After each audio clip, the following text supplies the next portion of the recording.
We have it? Okay, great. So you'll see. So just kind of keep an eye on that. Yeah. We lost audio there, guys. There's a chance you may not have heard anything I've said, so.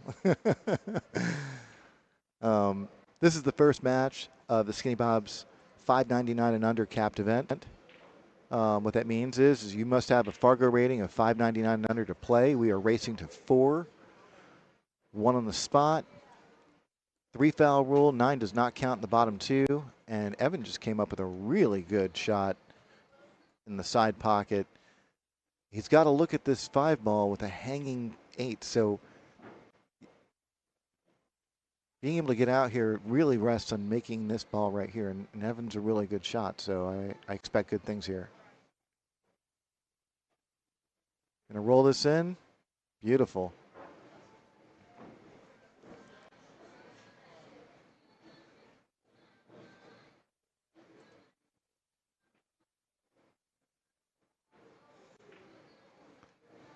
Really well done here by Evan. He's gonna get first blood in this match.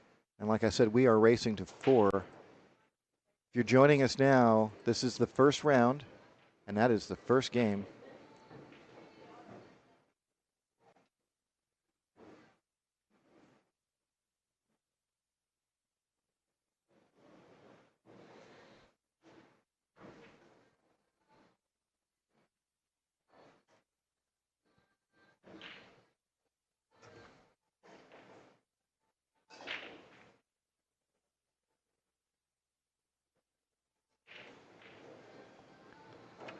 All right.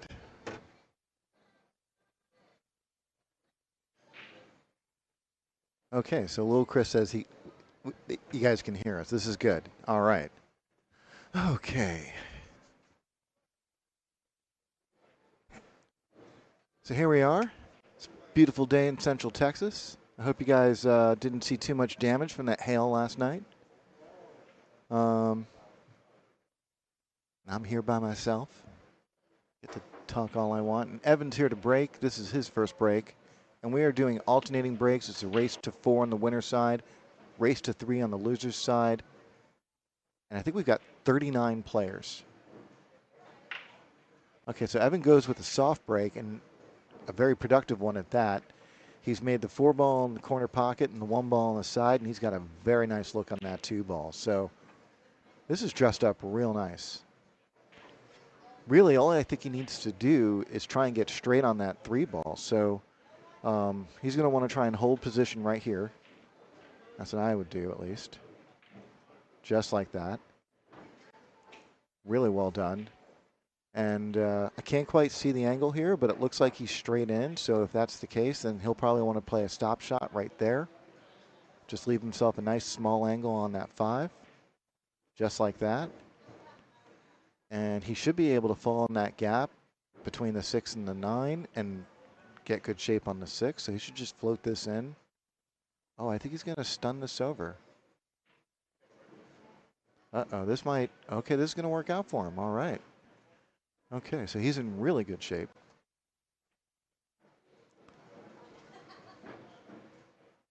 Yeah, so what he's looking at right now is that he's a little flat on that 6 ball, so he wants to make sure that he doesn't have a big angle on that 7. Yeah, there you go. He's going to get that cue ball up table a little bit, and now it's just a matter of managing the up and down. So he's got the 7 ball down table, the 8 ball up table, and the 9 ball down table. So he's got a little bit of traveling to do, and it's important that that you take a moment to figure out exactly how you want to manage that. So it looks like he's going to go for the side pocket, and he's going to find himself on the wrong side, but he's so much on the wrong side that this is going to work out, I think. He's just going to come around the table 3 rails.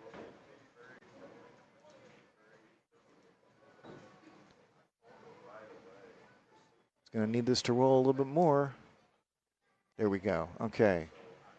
This is definitely a manageable shot, but he's going to give it a really good look because he wants to take that 2-0 lead.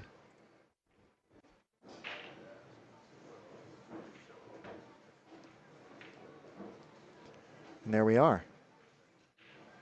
Evan goes up 2-0. We are racing to 4. It's going to be a fun short set. Every set will be a fun short set. Ooh, we got Dupree Trick Shots saying what's up. That's Jaden over there. If you guys have been around checking out YouTube videos or TikToks, then you'll know Jaden Dupree. He used to do quite a bit of shorts on how to play pool. Really trying to bring young people into the game, and he was doing it when he was, he's still a young person, but when he was a very young person. And he's now here in Austin, and one of our top players. So if you are familiar with his work, but you're not in Central Texas, definitely consider coming down here and checking out the show. We've got some really good players here. All right, so Pedro also has a really nice break. Looking to reply to Evan's break and run. But this one's a little bit more complex than what Evan had to work with. And for one, he's got a bit of a long shot on this 2-ball, and he's going to have to figure out a way to pocket this and hold position for the 3. And even then, the 4-ball looks like it's, in a funny spot. So we'll see how he handles this.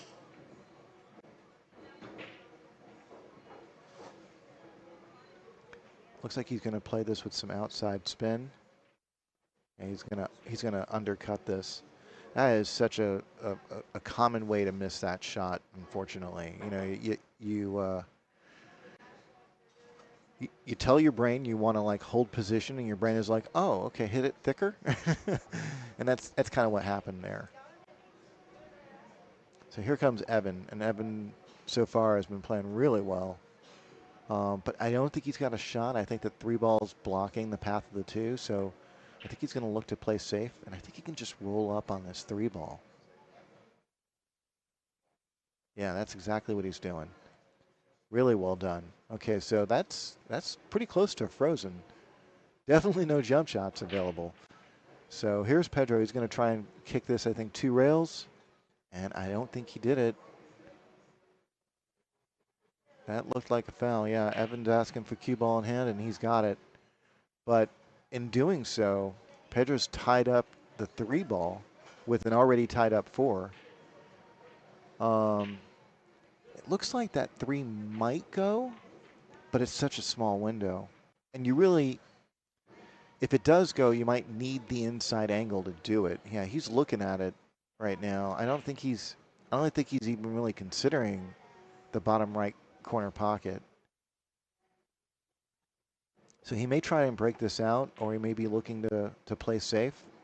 One idea is you can just make this 2 and roll up to about mid-table and just punch that 3-ball 3 rails around and hide behind that 4. Oh no, he's going to break this out. All right. Okay, so he got the 3-ball out, but he's left the 4 in place. So I think we're still looking at, a safety in the very near future. Unless he tries to try and break this out now. He could definitely do that.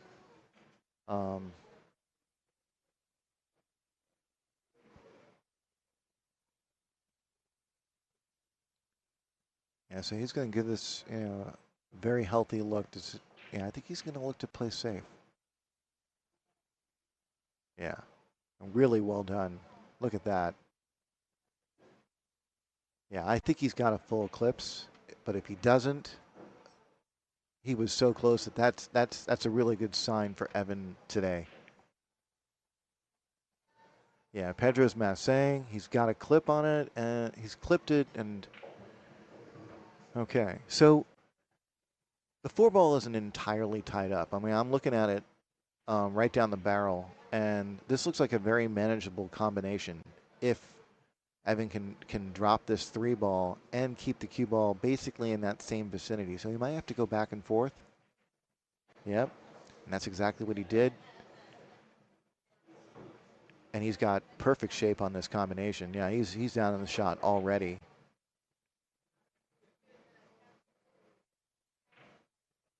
Okay, so this is a great opportunity for Evan to go up 3-0 right now.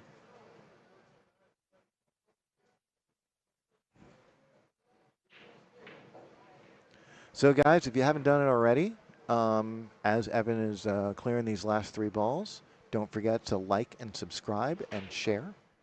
Um, it's it's how we make this worthwhile. Okay, so I think Evan's come up a little flat on this 7 ball. It's not a huge emergency because I think he can just pull the cue ball straight back, but it is going to limit his options, and it's going to require him to put a little bit of a stroke on the ball. Yeah, so he's going to draw this right back. Oh, no. No, he had an angle. I was wrong. Okay, so he's fallen a little bit on the underside of this 9 ball. So really, I don't think he's got anything to worry about. I think he's going to be hitting that rail. So all he really needs to do here is focus on just dropping this 9 and going up 3-0. And that's exactly what he did. Okay, so we are up. Evan is up 3-0. We are racing to 4.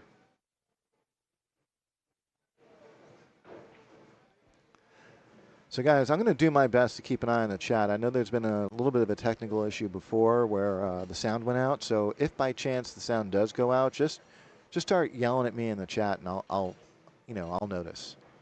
Don't forget to share this. Don't forget to like and subscribe. We're between games, so just hit that thumbs up button. And I'm here by myself, so by all means, blow up that chat.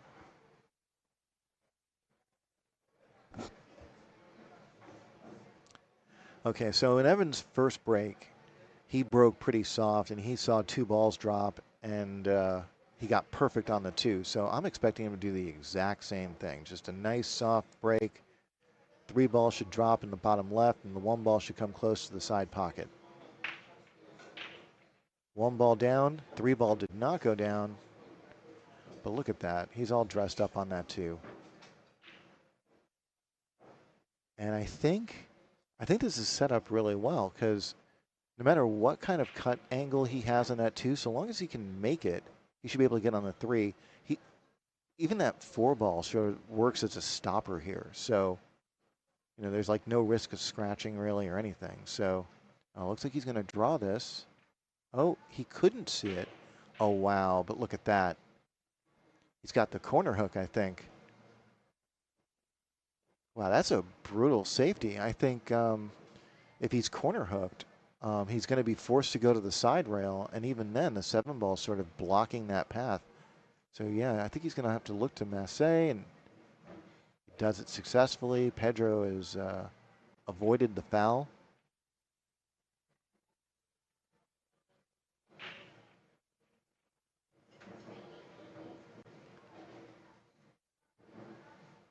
And Evan, I think, is going to be looking to play safe here. See if he can tuck this in behind the 5. I don't know if he's got that angle. Nope. But I like his idea a lot. Utilizing all the balls down table, and he snuck it in behind the 8, and it looks like he's got most of an eclipse there. Okay, so Pedro can catch a little bit of the right side of it. See if he can actually like go for this shot, because I don't think there's much of a safety here. Oh no, he's clipped the 8 ball. So Evan's going to come to the table with ball in hand and an opportunity to close this out. He's up 3-0. We are racing to 4. This is the $5.99 and under tournament at Skinny Bob's in Round Rock, Texas. Yeah, I like exactly how he's handling this. Take the side pocket, just send that cue ball to the side rail and let it drift down table. Avoid that 6. Look at that. I think he's fallen perfect.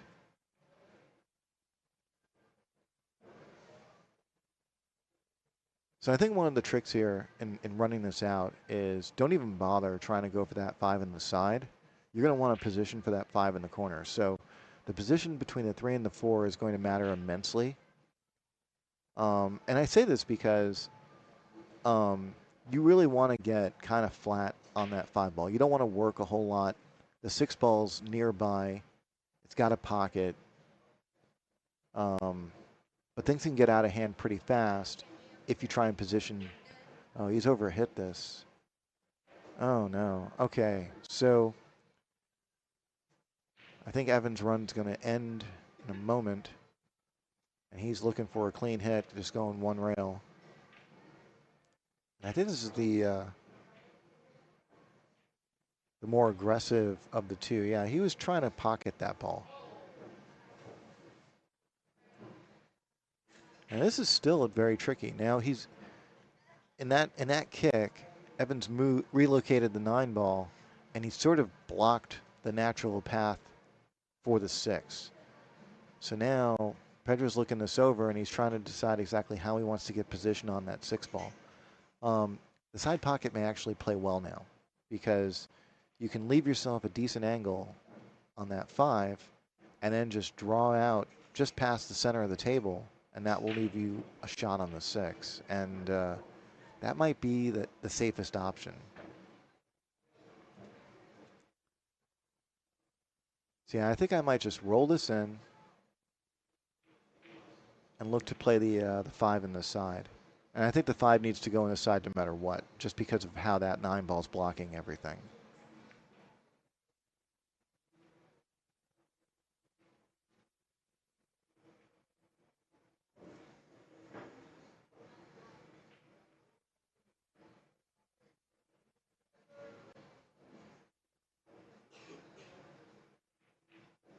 Yeah, that's exactly what he's doing. Yeah, he's left himself really the perfect angle here. And this is still a little tricky. There's like a kind of like an optical illusion. You sort of, a lot of people have a knack for overcutting these shots a little, so you got to focus. You got to think about exactly what that line looks like and match that line. But really, all you should need to do is just draw this out just past the center of the table. He's going to have a healthy cut on that 6, but that's okay. 6 doesn't need to do much.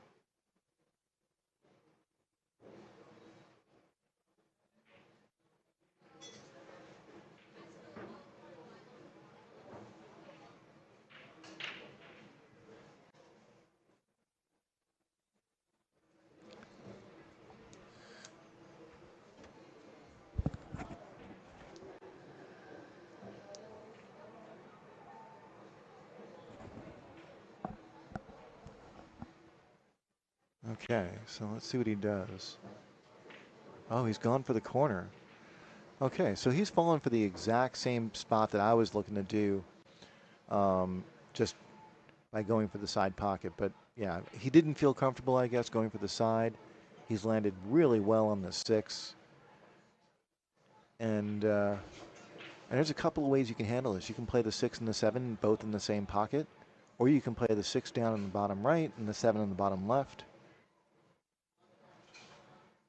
He's going to play both in the same pocket, I think.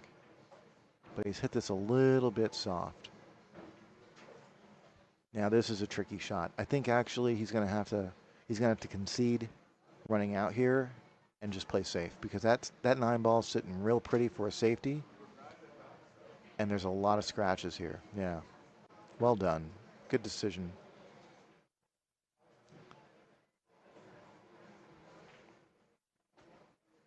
Yeah, he hit that really well. So there's no jump shot there.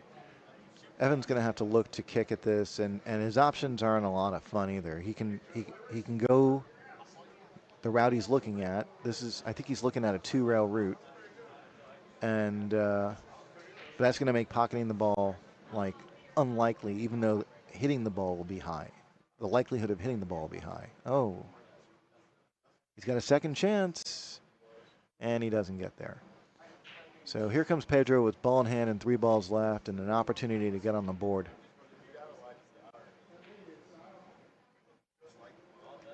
And yeah, this is another scenario where there's a couple of ways to handle this. And personally, I love the idea of just playing that 7 ball in the side pocket, try and leave myself straight on the 8.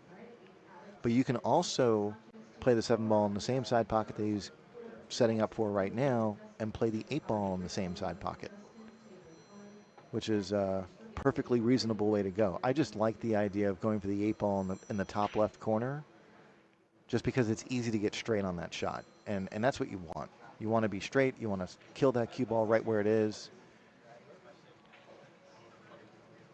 Yeah. So he's overrun it just by a smidge. Um, but I think he's going to be okay. He actually has pretty good cueing from here. So um, I think personally, you let this ball drop, leave the cue ball right where it is, and bust out the talent and make the 9 ball, from there. I don't think you play position beyond that. That's exactly what he's doing. Yeah, rely on your talent. That's what you do here.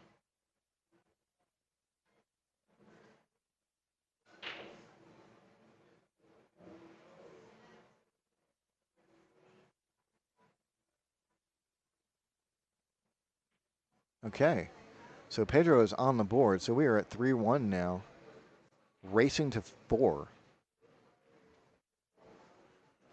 And if you guys have been watching this match from the start, Pedro has a knack for hitting it a little bit harder than what we saw from Evan. So I'm expecting him to have a more like a 20-mile-per-hour break.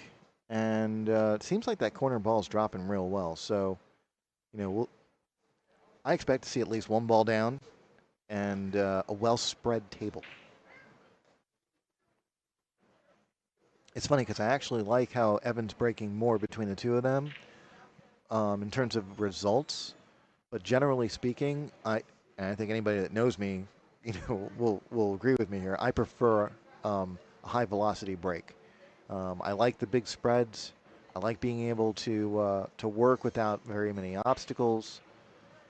And I like giving myself the chance to make 4 or 5, I would say 6, but I've never done that. 4 or 5 balls on the break, and you really can only do that if you're hitting it over 20 miles per hour. And that's what he does. 8 ball down. Is he going to get a friendly bump? Yes, he is. So he's got a shot on the 1, and he's got a pretty decent shot at the 1.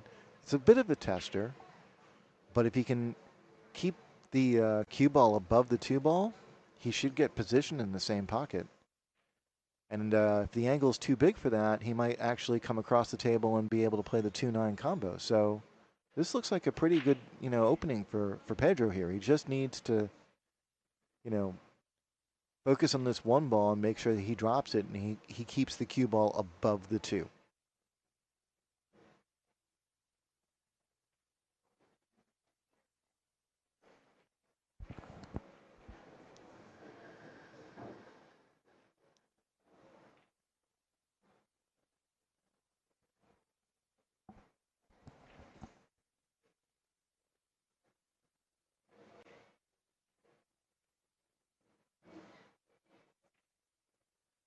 Really well done. Yeah, he wasn't able to hold the cue ball above the 2, unfortunately, and this is one of the pitfalls that is the result of that. He's hooked behind the 9. Looks like he's acting like he can see a piece of it. Even if he can see a piece of it, this might be worth kicking at because making contact is high probability, and you can do a lot of things here, that will work to your advantage. So yeah. Wow. He's missed it all 3 times there. So yeah, that kick shot gave him 3 opportunities and he missed all 3. And Evan's going to take ball in hand. And I would be surprised if he doesn't look at this 2-9 combo. And he's looking it over real good.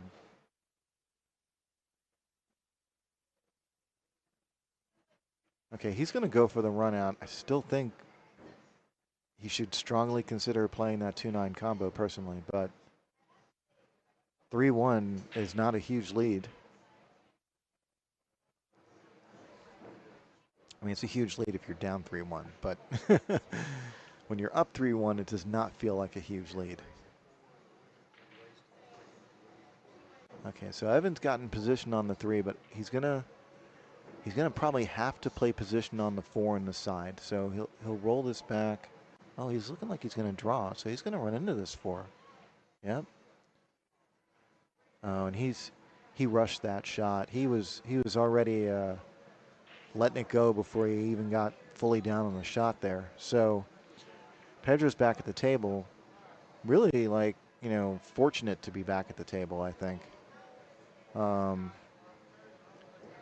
and he's got a little bit of work. He's got a hanger on the 3, a hanger on the 4, and he's going to look for how he's going to get position on that 5 ball. I think he's going to get an extension. Yeah, he's pulling his extension out. So yeah, the real question is how to get position on the 5, and there's a couple of ways to do it. Personally, I like leaving a bit of a healthy angle, like a 30-degree angle on that 4 ball on the side, and just allow that cue ball to go up table, touch that rail, and come back. And that's a great way because the gap between the 6 and the 9 is pretty big. It's a little bit more than a foot wide. Oh, he's going to overrun this. Yeah. So now he's in a bit of trouble. So he's going to have to find a 3-rail route that's going to get him around that 5 ball. And he's going to have to figure out a way to avoid the 9 and avoid the 5 because he's going to have to touch the left rail, the bottom rail, and the right rail. There is a chance that 5 can go in the side. It certainly can go in the side off the 6, but he doesn't want to do that. You really want to run these balls out in place. So personally, I think he can follow. I think he can follow this with a lot of left English. And he's going to want to touch that bottom rail just to the left of the middle diamond. Oh, he's drawing. Okay, let's see what happens here. He's going to run into that 9 ball. Yep. He really needed to make sure that that cue ball got to right around the middle diamond, just left of it, I think. But you know what? He might have a double carom on that 9 ball. I would certainly be looking at that because you can play the cue ball off the 5 into the 9, and the 9 can go into the 6 into the side pocket. Yeah, this is definitely on, I think. Your other option is you can play safe behind the 9. That lays really well. But you're probably going to want to bank that 5 ball to the left side of the table and allow that cue ball to touch the right rail and then get behind the 9 ball that way. That's at least the way I would try and do it. But, I have been accused of overcomplicating things, so. Yeah, I think he's going for the combo, for the carom. The carom. Would I consider that to be a 3 foul? I can't remember what shot you're talking about, but yeah, probably. Okay, so here's Evan, and he's got a bit of a tester here. I don't think he can easily go forward because that would require some speed, and it's going to create a little bit of a, more of an angle on the carom, and the cue ball is going to come awfully close to the corner pocket. So yeah, he's going to look to draw this. And he doesn't really need to draw a lot. Oh, he went forward. Okay. His cueing sort of fooled me a bit. So yeah, one of two things are going to happen here, and I can't tell exactly which. Either the carom goes, or he can make the 6 directly into the side pocket and run them out in place. It's really hard to tell from here. But yeah, if the 6 goes, I'd probably just play the 6.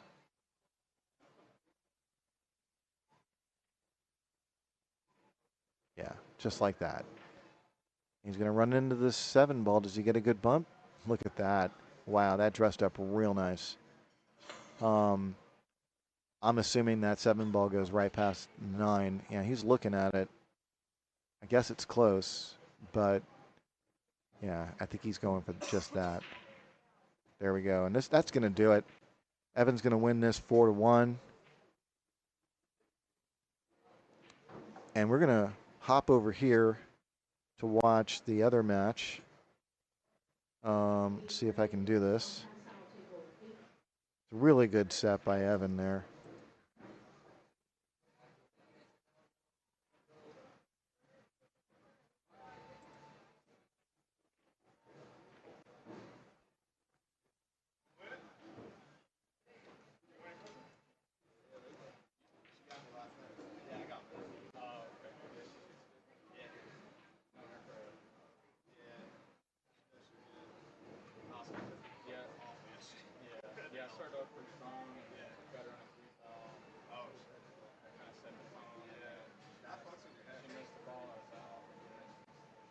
See if this works.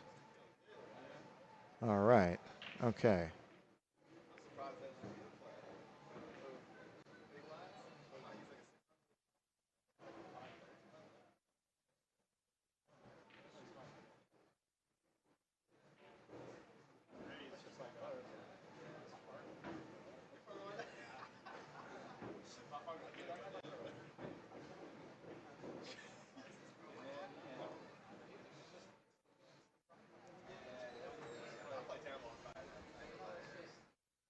Okay, I know that's Laz Senior. I'm just gonna. I don't know what the score is. I know it's 3-2.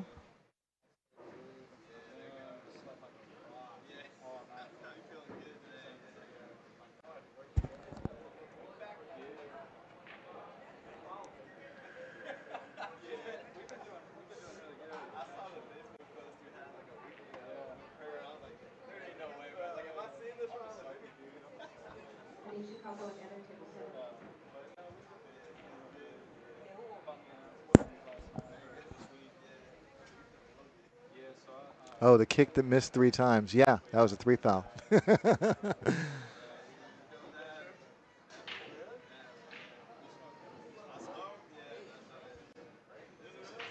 So for now, I'm going to keep the camera on table 2.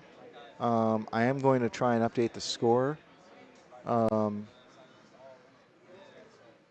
I'm also waiting for a match on table 1. And the moment the match on table 1 is announced, we're going to go right back to table 1.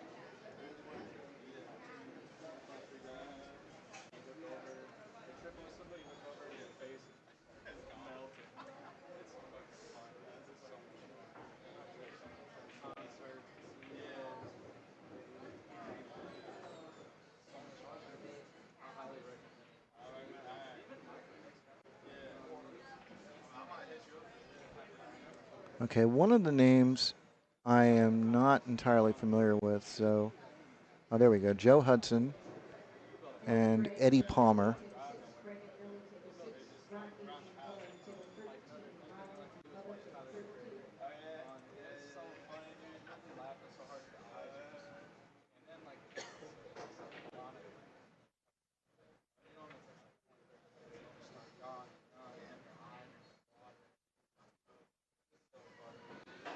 Okay, so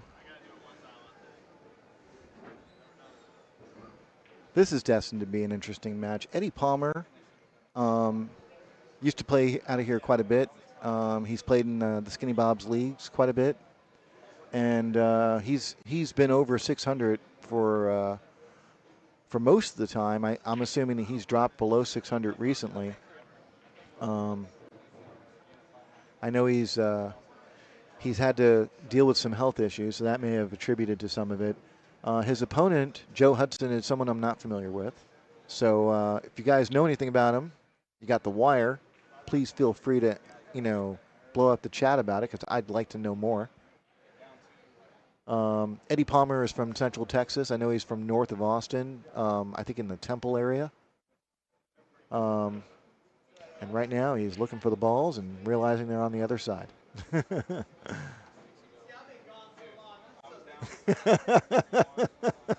Yeah, he just said, I've been gone so long, I didn't even know that they switched the table around.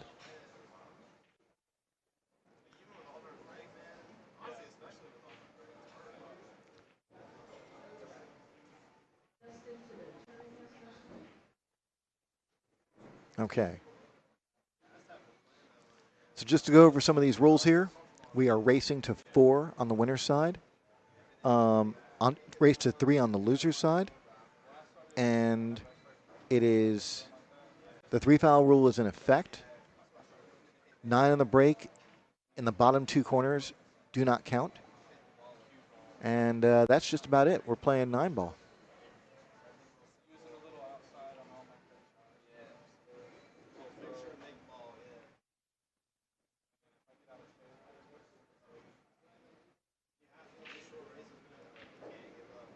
Oh, you want me to move the scoreboard?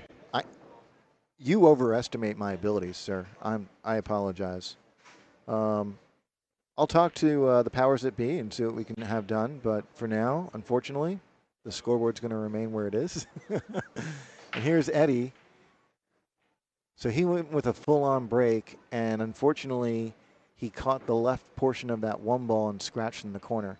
So we're going to we're going to get to have a good look at Joe Hudson right now. He steps to the table with a wide open layout and ball in hand.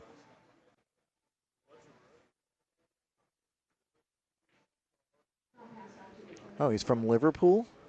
Oh, interesting. I take that back. It's not a wide open table. The 6-ball's in the way of the 2. So he's going to probably, yeah, he's looking to play a combination on this. I don't blame him for doing it, but this is not an easy shot. You really have to, make sure you make this.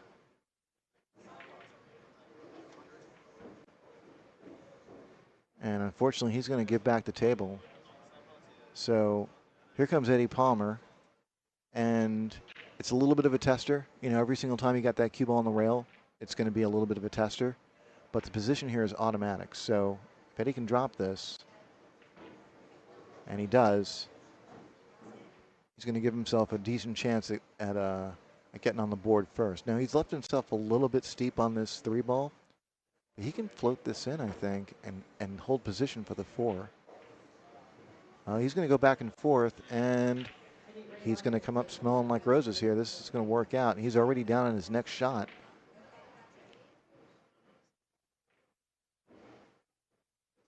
Yeah, now he's in a groove. This is near ideal shape. If Eddie were a little bit taller, but even so, he's going to go get his extension, and I think he's going to be fine. All he really needs to do is just hold that cue ball right there. So I don't want to mail it in just yet. I don't think anybody should, because there's still a little bit of work left to be done. I keep referring to them as traveling racks, and that's definitely the case here. He's going to have to go up and down table to go from the 7 to the 8 to the 9. And that's not always the easiest thing to manage. So we'll see how Eddie takes care of this. So the 5 and the 6 look pretty straightforward. But he's going to have to ensure that he gets a good angle on that 7, and he has a plan to get on the 8. So yeah, with where the 9-ball lies, I think he's going to have to play the cue ball to the left half of the table and take the 1-rail route. If that 9-ball were anywhere else, he could, go either way. He can take a 3-rail route to that 8-ball, but I think that 9-ball's blocking it. So he wants to make sure that he has a nice, healthy angle. And this, I don't think this is going to do it. Okay, so this is tricky because he can definitely clip that 9-ball if he hits this hard. Oh, he just missed it. Okay, good. And he's going to land pretty perfect on this 8-ball. Well done. Okay. So Eddie's got a great chance here to get on the board.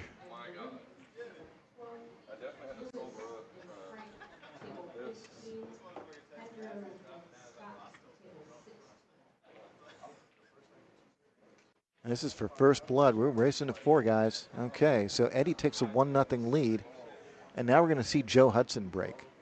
So what we saw with Eddie was he scratched in the break, and he was able to get back to the table and get the first win.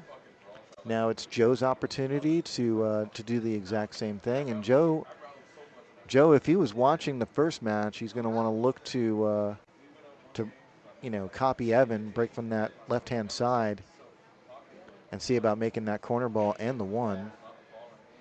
But let's see what strategy he brings to the break here.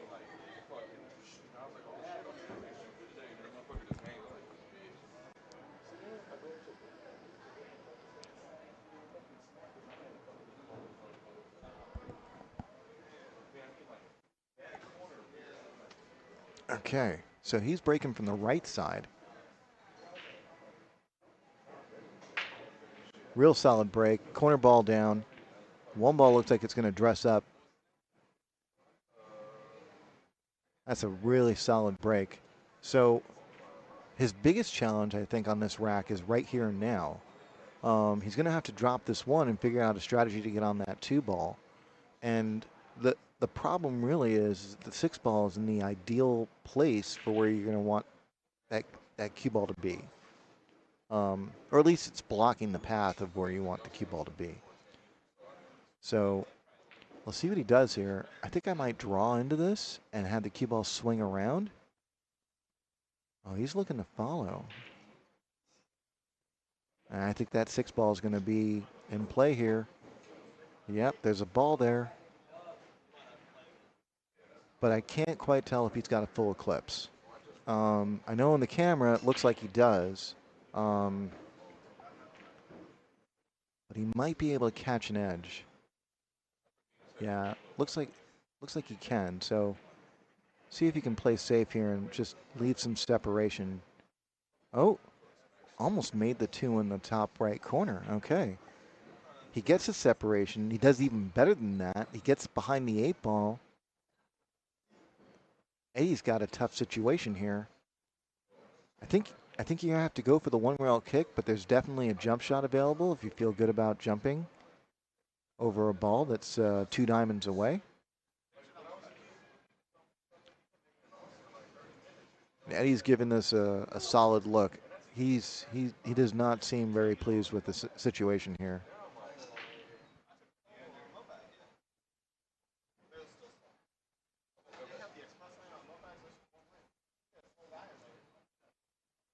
Yeah, so I think Eddie's going to draw into this. Yeah, he's trying to dig into it a little. He just picked the wrong spot. Yeah, digging into it helps out a great deal because, once that cue ball hits that rail, it'll flatten out a little. That draw actually can bend the cue ball quite a bit. And it gives you, added opportunity to make contact with that 2 ball. But he aimed a little bit too high on that rail. So here comes Joe with ball in hand. And he's got a little bit of traveling to do. So he's landed in a funny spot on this 4 ball. I think he's going to have to go forward with this with some speed.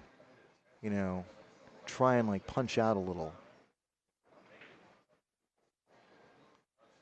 I don't think he hit that hard enough. Yeah, he's landed funny on this 5. So yeah, he's looking over at that bank shot. It's actually, it lays kind of good for a 2-way. He might be able to bank this and just slide that cue ball to the left side of the 6. And, if it drops, he's got it positioned in the same pocket. And if it doesn't, be able to use the 6 as a blocker. No, he plays safe. Okay. And he's going to leave Eddie his shot. Not the easiest of shots, but it's definitely, it definitely has an available pocket. I'm looking at it right down the barrel right now. But this is not an easy layout. Yeah, this is, okay, so Eddie overcuts this. Makes the layout a little bit more difficult.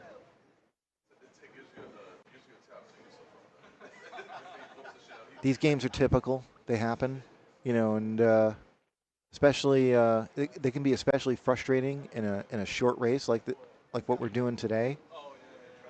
But you still have to find a way to survive these and try and come up with a good solution. Yeah, I think he's going to have to play safe here. And in my opinion, I like the idea of sending that 5 ball right toward the 8-7. Oh, he's going to go for the side pocket. Okay. And this can be, we'll see how this works out for him, but this can be a little bit of a trap because now he's gotten himself into a spot where he's got fewer options on the 6 ball. And you start getting to a point where if you don't have a plan for that 7, you can let things get away from you pretty quick. So this is going to work out for him. Joe found a blocker on that 9 ball. So even though he missed the 6, he hasn't left Eddie all that much. And Eddie's looking it over. He might be able to catch the edge on this. And if he can do that, the bank might be on. But I don't think Eddie wants to make this either. Yeah. So he tries to roll this in, and he's going to leave Joe pretty straightforward shot in the side pocket, but I think that cue ball's a little bit on the wrong side too. So I don't know if you make this 6 ball. I really don't. You got to come up with a plan for how you're going to handle the 7. If he had more angle, he might be able to go around the table and get real close to it. We'll see if that's available to him, but it doesn't look like that is available. It looks like he's going to have his cue ball somewhere around center table.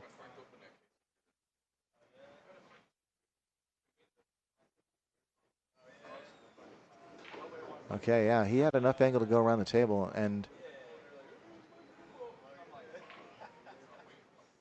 still isn't a lot to do here, but you know what? This isn't bad. One option you can definitely consider is maybe just hit this extremely thin, try and put that 7 ball behind the 8, and if you can use a little bit of inside spin, you might be able to use the 9 as a blocker too. So yeah, I would look to hit this like super, super thin. You don't need a lot of distance. You just want to keep that 7 ball on the rail and ideally right near the 8 ball.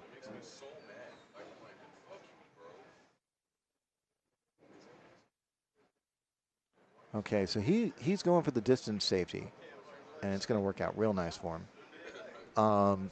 That 9 ball, is being used as a blocker, and I don't think that Eddie can kick underneath it. So Eddie's going to have to go with this straight on, and the problem with doing it that way is now you're contending with a possible scratch in the bottom left corner. So I think he's going to try and hit this real thin, and he hit it too thin, as in not at all. So Joe's going to get ball in hand with 3 balls left.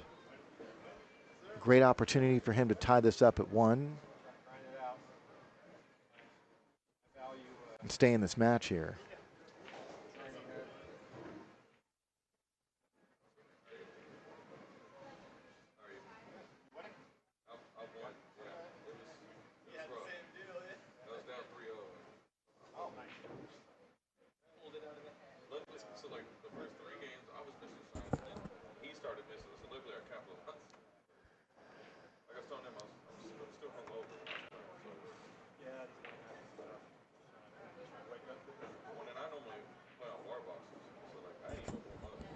Okay, so Joe left himself a little bit of a steep angle on that 8, which resulted in some distance from the 9. But I'm expecting him to put this down anyway, even though it's a little bit tougher than I think anybody would want. And he hangs it up.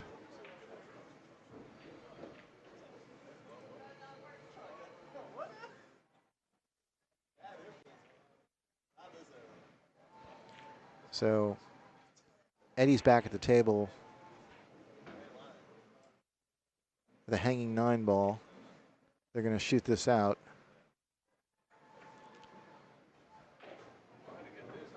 And he puts it down to make it 2-0.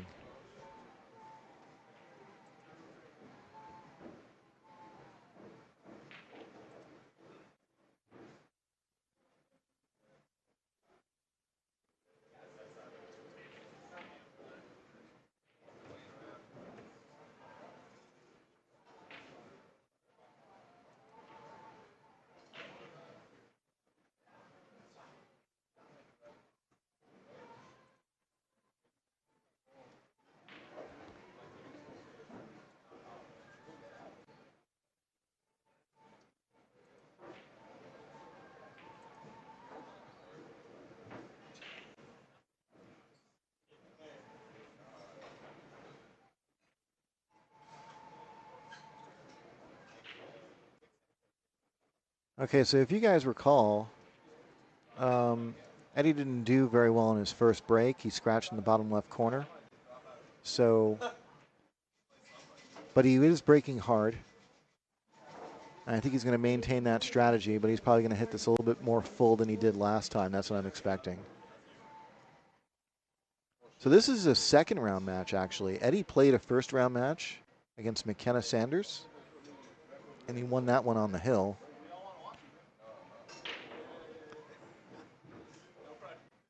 Just looking over these brackets right now.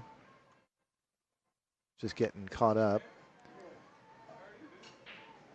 So that's I think the first dry break we've seen today. So Eddie doesn't foul this time, but he's going to leave Joe a really nice opening. There's a couple things happening here. I think that 2-ball goes, and I think there's a possible 2-9 carom there. So we'll see how Joe handles this.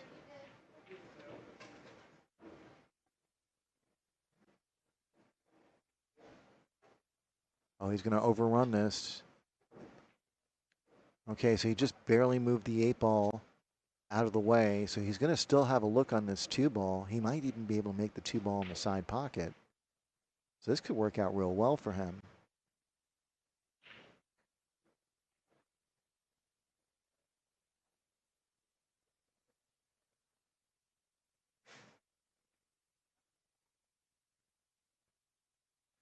So Joe plays safe.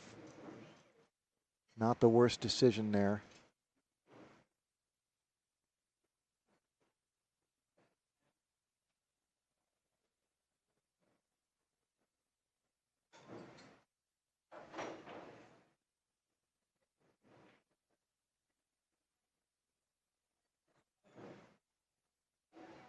And I'm just making sure that we have. I'm doing double duty right now, so I'm trying to make sure that we have the scores up to date on our secondary table, just in case I want to switch over to that. On table 2, we've got McKenna Sanders and Stefan Mastovich. And right now they are 1 apiece. So just going to make sure that that's up to date. Okay. And my focus is back on table 1. Guys, just do me a favor and if by chance you can't hear me, just throw a comment in the chat. Let me know, because I won't be paying attention to the sound bar very much. So Joe plays a really good safety here, and he finds coverage with the 9-ball. I think Eddie's going to get his jump cue out, but we'll see how this goes. There's definitely a 2-railer available. He's gone for another cue. I think that's his break cue. Oh, yeah, I see. Yeah, it is a 3-piece. So he's going to take the lower portion off, and he's going to jump over this 9-ball. It's a bit of a tough jump shot here.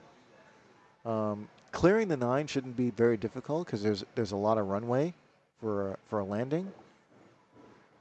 But it's a big cut. And Eddie misses it, so he's going to give up ball in hand. And this is a big opportunity for Joe here. He's got some traveling to do in the beginning, but he's, starting with ball in hand. So this is a good opportunity for him. He's going to have to go. He's going to have to go for the 2-ball on the top right, probably the 3-ball on the bottom right, and the 4-ball on the top left. So that's up and down quite a bit. And I think he's going to fall on the wrong side of the 3. This is not going to work out well for him. Wow, so he overhit that.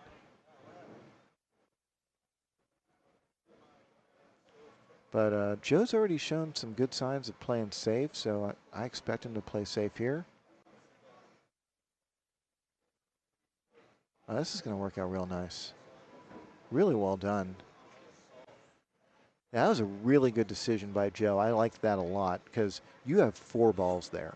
4 balls to find coverage behind. And ideally, you want to find that coverage behind the 8 or the 9 because that's going to cut off kicking options. But there's also the backup plan with the 5 and the 7, and the backup plan worked. So Eddie's going to try and go rail first, and he's going to make that 3-ball. So Eddie's Eddie's going to hopefully make Joe pay for losing his cue ball on that 3. So Eddie, I think, is going to have to draw out of this, trying to avoid that 9 ball. And it's just or maybe you can go between the 8-9. Nope. No, I think you really needed to draw out of that and try and avoid that 9 ball. He caroms off the 9 and into the corner pocket. So here's Joe back at the table. And again, this is a great opportunity for Joe to get back into this match. He's down 2-0, and we are racing to 4. Okay, so Joe chooses to draw back here.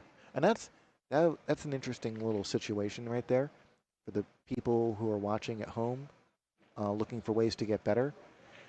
You really should take a look at that 6 in the other side pocket, and that way you can follow into the angle. Joe landed okay here, but it's just another way of thinking, and it creates a little bit more control when you play it that way. So he's got a bit of a tester on this 8 ball, but really all he needs to do is just think about just making it with a little bit of speed.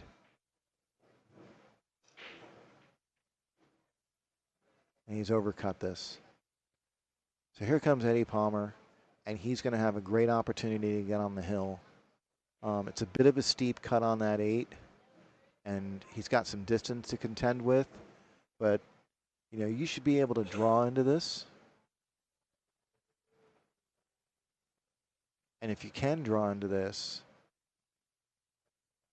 it should be an automatic 3-railer for shape. I think he's going to try and follow and try and avoid that side pocket. Eddie kind of rushed that shot a little bit. And again, another tough leave. So here comes Joe. And this isn't a great situation to get on the 9 ball. So he might consider playing the bank here. Maybe playing safe, because he's already shown like that he's got some creative defensive ideas. I think this might be a good time to employ one of them. I think he's going to go for it. So he's going to try and draw this with bottom right. Try and hold that cue ball for the left side. Oh no, he's banking it. Yeah, that was a tough spot. That really was. And Eddie's going to get away with it. So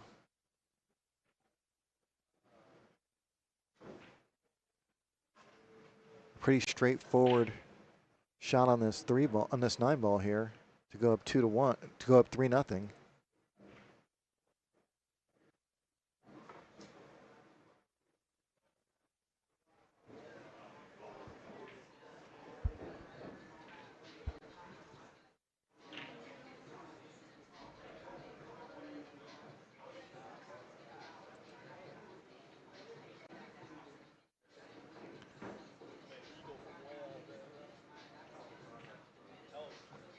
So I don't know who's winning here, but I do know it's 2-1, and they are racing to 3. So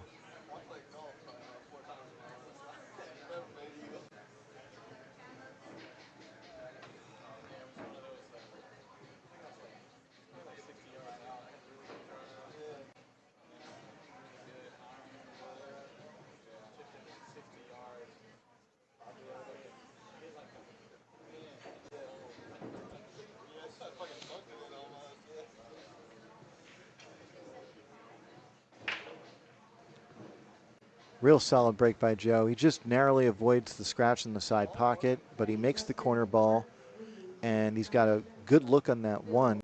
I think he's got the combination. Yeah, the combo looks very on. So, but it's still going to be a little bit tricky. You don't want to overcut this combination because you don't want that 1 ball getting loose, especially with that 2 ball nearby. So he's going to want to float this in. You know, hit that 5 ball as full as he can. Just like that. Really well done there. Okay, so yeah, he can look to play the 1 and the 2 in the same pocket, and then reevaluate on how to get on the 3. Okay, so yeah, I like going forward here. What you need to do is you need to get that cue ball to the right half of the table. So yeah, I like going forward. Shouldn't even require very much right spin, but you might want to put a little bit on it just for helper. A little bit more speed than that. He's going to come up short, but if he can avoid the 4 ball without doing anything, then he should just have to, touch that bottom rail and come back up table. And that's what I think he's going to do here. That looks like really good speed. Yeah, that's kind of perfect. Really well done by Joe. Okay, this is his best game yet. Draw this back just a little bit. Okay, you can play it right there too. That's fine. And this is not an emergency. I mean, like, it would have been nice if it were a little bit easier, but this is still not an emergency. You just allow this you just cut this in and allow the cue ball to go back and forth.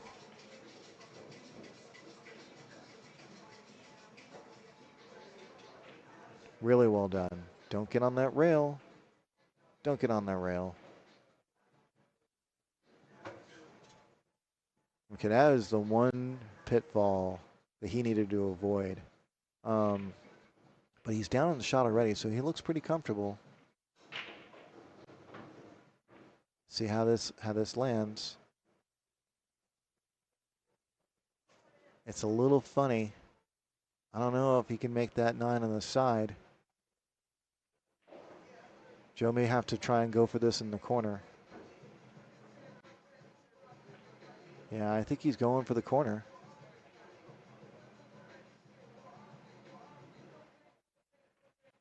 Really well struck. Well played. Joe Hudson wins his first game of the set.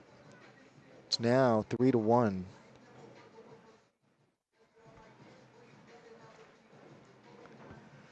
Okay, so we are Hill over here.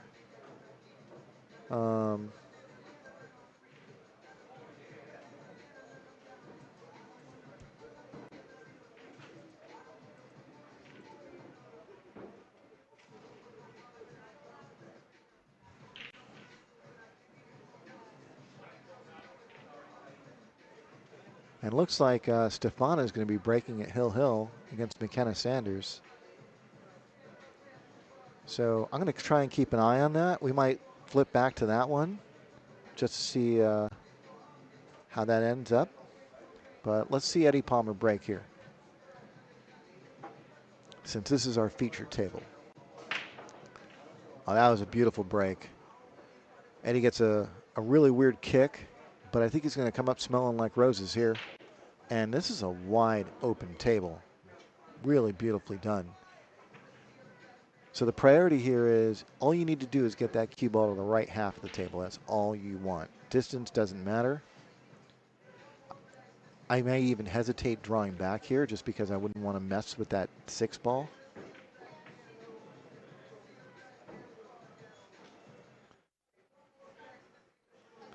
Okay, so he stayed on the left half of the table. So he's got a bit of a thin cut, but he should be able to make this and go up and down table. And he overcuts it. Yeah, he's just shooting a little bit fast. I think Eddie has been AWOL from 9-foot pool for a while, and I think it's just catching up with him a little bit right now. So here's Joe. He's got a great opportunity here. You can really play this any one of a number of ways, but I like the idea of playing the 3 in the side. He's going to go for the 3 in the corner. Perfectly reasonable. And he's well positioned on this. The only catch is it looks like the 6-9 is going to be the way to go. So you're going to want to give yourself a decent angle on this 4. And I think he's going to overrun that. He looks pretty flat. Okay, this is where you take a minute and you think about what you want to do. And I think you might be looking at the 6-9 carom as opposed to the combo. because you want to make this 4, just like that. Yeah, I like the carom, personally, but I can understand it completely if he goes for the combo because the combos are easier to read. But the carom is nice because you can create some separation.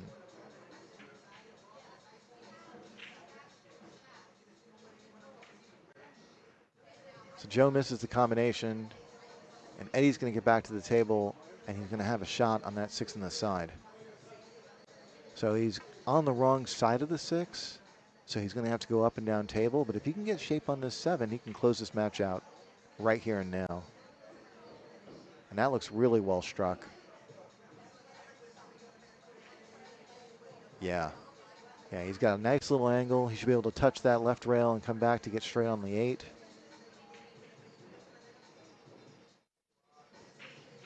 Perfect. He should be able to float this right in and play the 9 in the bottom left corner. Just like that.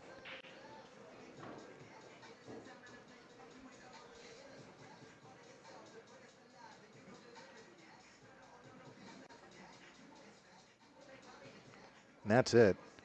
Eddie Palmer, 4-1 over Joe Hudson. So we're going to move over to table 2.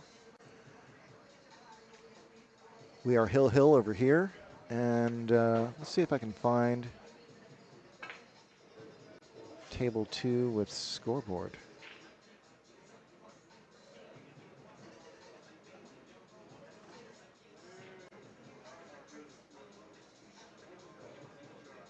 Match table 2.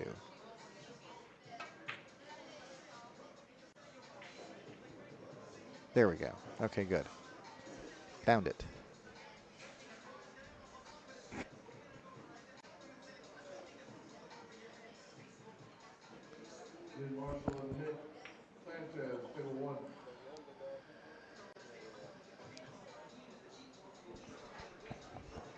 So guys, just remember to like, subscribe, and share, okay?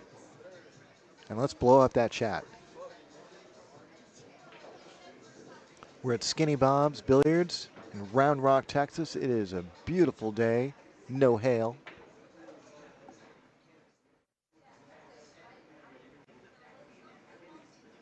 Yeah, I saw some of that like quarter-inch hail we got last night. That was a little bit scary. I was not looking forward to seeing what my car looked like, but you know, I got away. I came away from it unscathed, thankfully.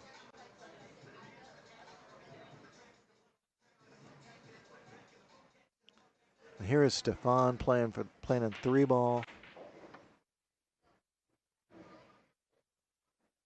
Really nice draw, and it looks like he's got a nice shot on this 5 in the side. I think that goes, and if it does, it looks like position on the 6 should be automatic. He's moved the 8-ball away from the side pocket. That is going to work. That's going to be a bit of a mistake there. For one, that cue ball is married up with that 8, and the other problem is that he's made the 8-ball a little bit tougher. So we have a match now about to begin on table 1, but I'm going to let this match here play out. Yeah, Stefan has missed the 6-ball. Here comes McKenna Sanders. And if you guys haven't seen McKenna Sanders recently, you really should. The game's been improving really fast lately. She's playing every day, and honestly, she's playing great. So, coming up on table 1, let me just... So McKenna's made the 6-ball, and she's got a bit of a tough leave on that 7. We've got Nicholas Sanchez and Marshall McCloskey on table 1. And Marshall's breaking right now, but like I said, I'm gonna stick to this one. Oh, McKenna just barely misses the 7-ball, but she has not left Stefan anything really to work with.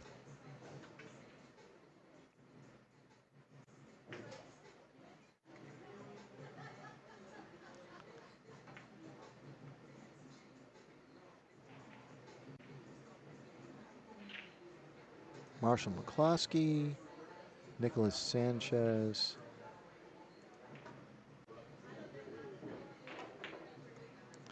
Wow, what a beautiful bank attempt. Stefan hangs up the 7 ball, but really that was struck so well.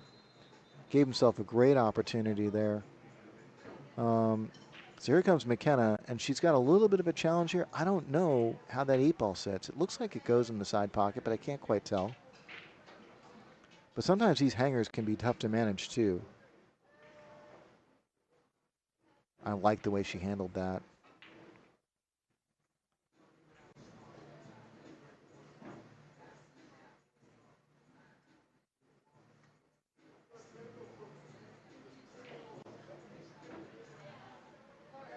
Really well played. So it looks like McKenna's going to knock this one down for the win.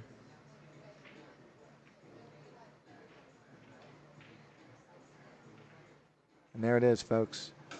McKenna wins 3-2. So let's go back to table 1.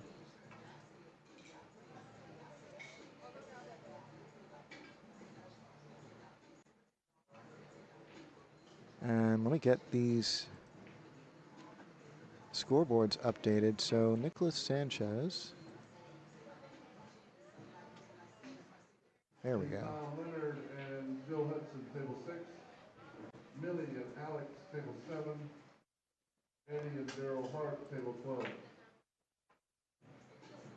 Okay.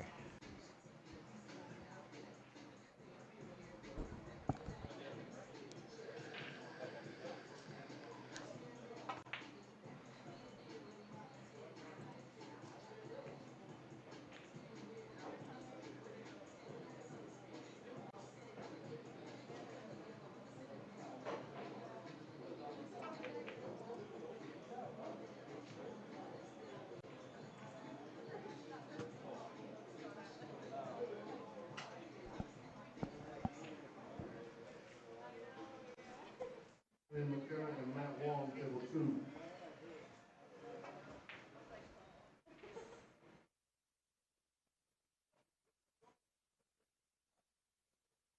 Okay. Okay, I'm back on table 1. All right.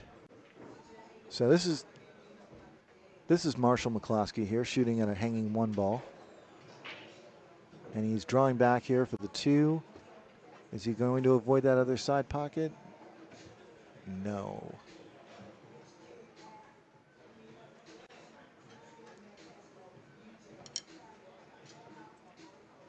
So this is Nicholas Sanchez, who I don't know. I've never seen him play before.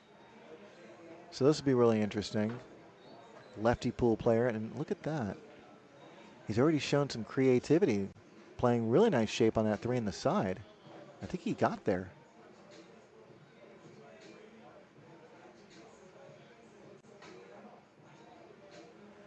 Well, he got there, but unfortunately he missed the 3 in the side. And but definitely not a sellout. I think the 7's blocking the angle that Marshall needs to make the 3 in the same side pocket. So Marshall's probably going to have to play safe here, or maybe he can go for a bank.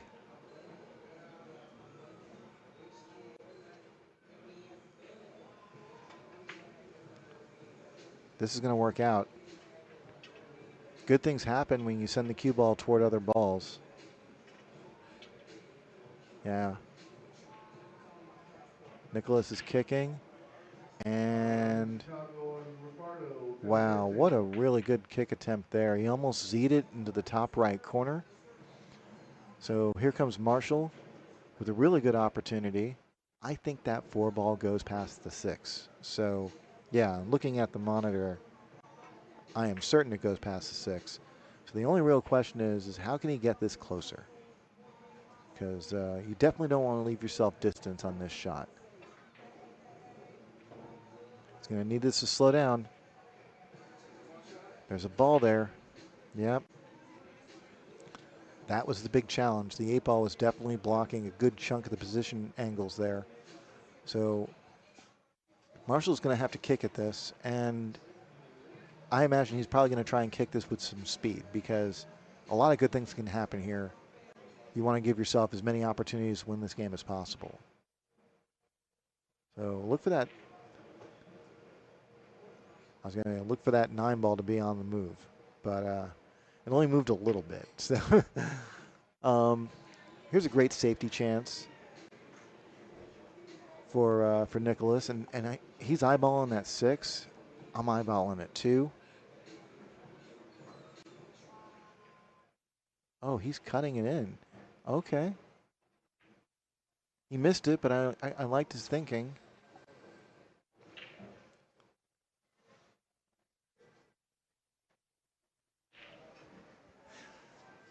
Just so everybody knows, we are racing to 4 today. This is the 599 and under. Next week, we're going to be back for the 499 and under. So if you have a 498 Fargo rating, you might want to sign up for this. These are a really good series of tournaments, and they give our players the opportunity to have some fun, make a little bit of money. We really do get a lot of strong players here. For our weekly events, we typically see players, in the high 600s, low 700s. And so these capped events are definitely a great chance for many of the players who are here on a frequent basis to compete against one another and not have to deal with the upper echelon of players that are often in the money in our tournaments.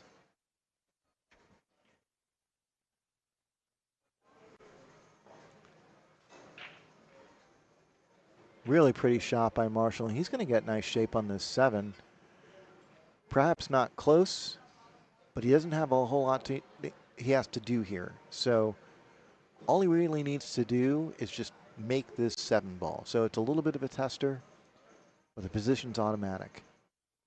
Yeah, just play that stop shot. He could go forward if he wants, but I like the stop shot. Oh, he twisted on that one a little bit.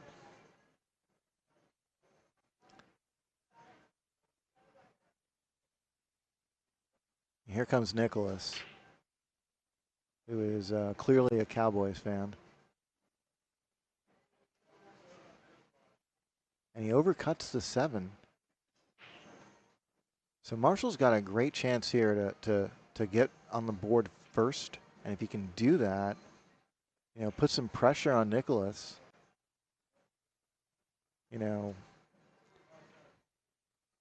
Pool can often be a game of kicking your opponent while they're down.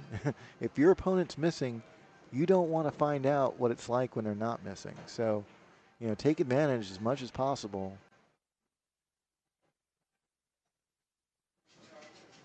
Don't give them a chance to get back into the match, especially when you're racing to 4.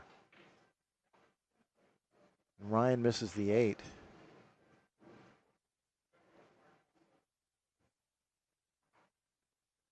But in doing so, he doesn't leave Nicholas much. And even if that 8 had dropped, he wouldn't have had much for himself either. So I think Nicholas is going to try and bank this. Yeah. It's definitely a good idea. I think he overhit that a bit. But this is going to work out for him anyway. And the reason why I say he overhit it a bit is because if by chance it had happened to drop, he wouldn't have had a shot on the 9 ball. As well, you want to try and leave your opponent as much distance as possible, and it happened to work out well for him, but I don't think that was entirely by design. So here's an interesting situation here for Marshall. I think you have to go for the bank. Let's try and punch this into the top left corner, and oh, he's going to go for the side. I like that idea. Oh, that worked out really well.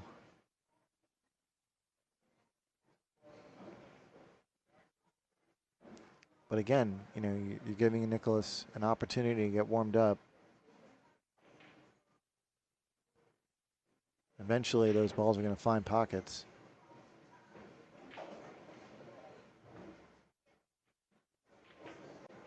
And this is a funny spot. If the 9 ball weren't there, he could certainly cut that 8 ball in, but the 9 ball is there. So his choices are he can go for a combination, or he can think about banking that 8 ball up table, maybe playing a bit of a two-way shot. And I think the two-way might be the way to go. And you can bank this right toward the side pocket, that right side pocket. And if it drops, you win. And if it doesn't drop, you're going to leave that 8 ball in all likelihood at the top end of the table. So it looks like he's going to go for it. This can result in a bit of an all or nothing.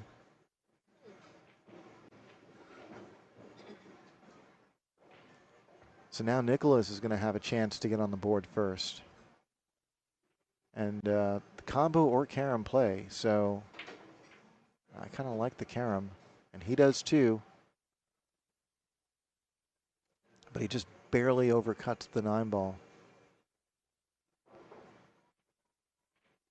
So yeah, this has been a funny rack. I mean, this is now like the 5th or 6th shot on the 8 ball, and really neither player has left much. You know, it's just been you know, one after another, just trying to go for, you know, being aggressive and just not leaving, you know, the incoming player very much to work with. Which is a testament to why, you know, when in doubt, you should always go for it. You never know what's going to happen.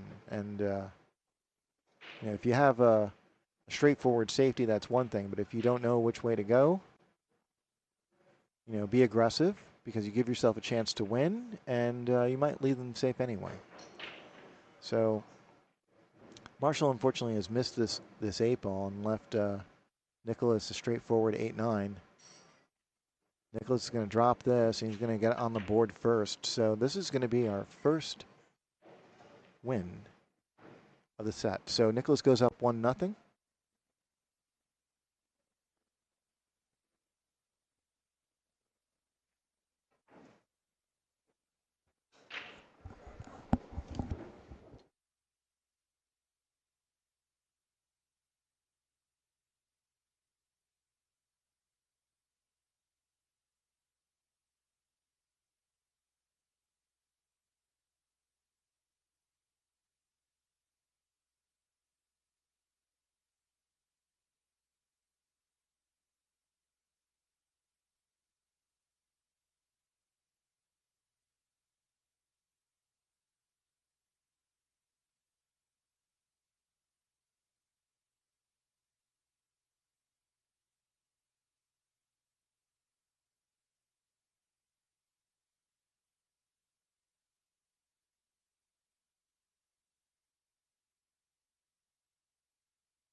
Hey guys, I can draw now. Shayla just stopped by with an iPad, and I can draw. So let's see how this goes. Well, Marshall made a really nice shot on that 1 ball. This is the Marshall I know. And I wish I could say more about Nicholas. This is literally my first time seeing him play. Marshall, on the other hand, he's a regular here. We see him all the time.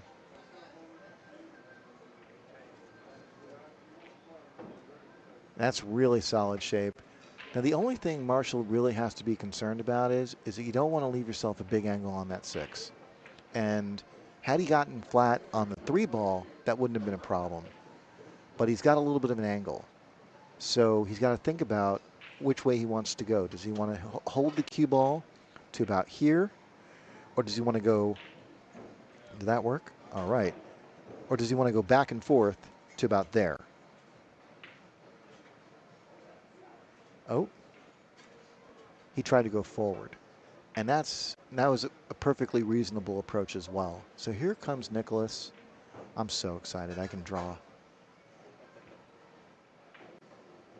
He's going to run into that 9 ball, but he's still in business. So what Nicholas wants to do right here is He's going to want to float this in. I think the angle is a little bit too steep to try and do this with any pace.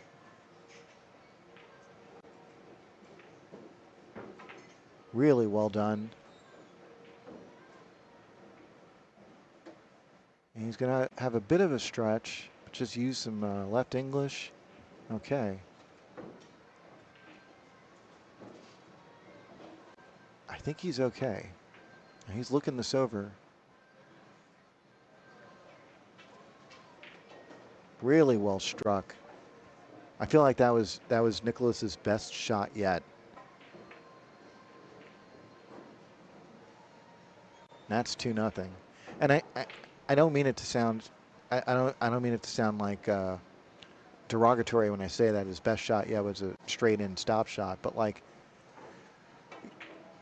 when you're struggling, shots like that can be really, really important when you want to see that cue ball stop on a dime, and that's exactly what happens. It can trigger getting back into stroke and playing well. So I see that as being like a really important first step for Nicholas in beginning to string some balls together and start knocking these games down, because Marshall is struggling, and he's got a great chance right now to just close that door. What a phenomenal break by Marshall there. Wow. So that looked like 3 balls down. Yep. The 3, the 4, and the 7. And he's got like a layup on the 1 here. So if he can just knock this 1 ball down and like just float it in, he should be able to get auto shape on the 2.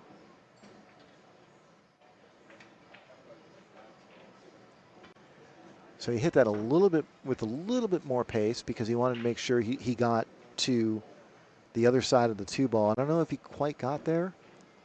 Yeah, I don't think he did. So I think he's going to try and play position for about there. Stay on this side of the 9 ball. Yep. And this is where things can get a little bit tricky, but you got to make a choice. You can either take this route right here to get to the 6, or you can come around this way. Yeah, I really like that. Keep it simple. Don't shoot your way into trouble if you don't have to. So I think he's got an angle still. So he should be able to punch this. Wow. This is a really frustrating moment for Marshall. He's a really good shot maker, and I still expect him to do well in this tournament, but right now he's just struggling to get that, those key shots down. So here's Nicholas, and he's got a hanger, and if you know anything about Skinny Bob's tables, hangers are not always the easiest thing. Yeah, see? Because that ball can be so deep in that pocket that it can be really difficult to try and predict exactly where the cue ball is going to go. So he's going to try and cut this in, I think. No, he's going to play safe. Wow, really well done. Really well played there. I think he's got a full eclipse.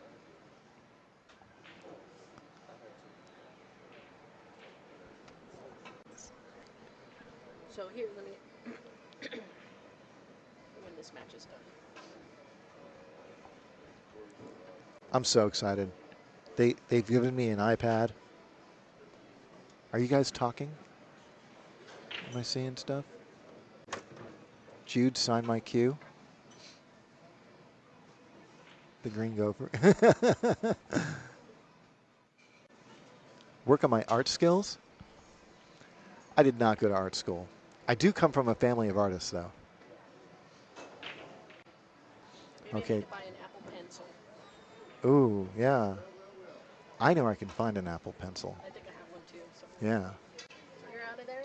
Out of here? Oh, thank you for coming. So Marshall gets a really full hit on that kick shot, and he leaves Nicholas very little. So Nicholas did not get paid for that safety. And he's going to go for that bank, and he's going to drop it. Wow. Great shot. So this is to get on the hill. And I'll be honest with you, if I had to guess at the beginning of the match, you know, who would be up 3-0? Maybe nobody will be up 3-0. A little bit of a commentator's curse there. No, but honestly, I would have expected Marshall, and I say that against just about everybody in the field. You know, it's got nothing to do with Nicholas. It's just, you know, Marshall's got to be like one of the top picks in this field.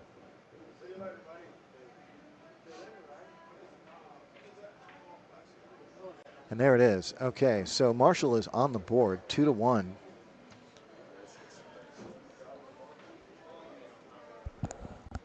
Real quick, you can do this. So this, you're on the draw. Yeah. You can draw, right? Here, here, or here, like that. Hold it down and drag it, right? Same thing with the square, I believe. Maybe you go like that. Maybe it's just. I don't think you can do a square. And then this is the 1 ball, the 2 ball, the 3 ball, but it only goes in order. Got it. Got it. And then you can change the color here, whatever you want to. Oh, okay.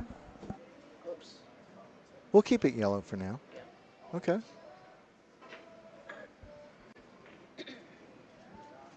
All right. Okay, so we're looking at the 1 ball over here, the 2 ball over there, the 3 ball over there, and the 4 ball over there.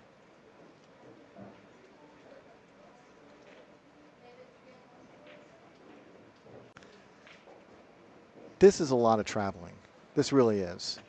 So Marshall's got a really nice opening here on the 1 ball, but the layout does not scream running out. He's got a lot of work.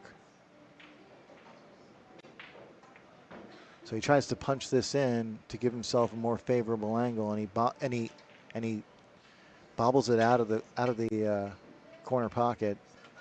And here comes Nicholas. Nicholas is up 2-1. We are racing to 4.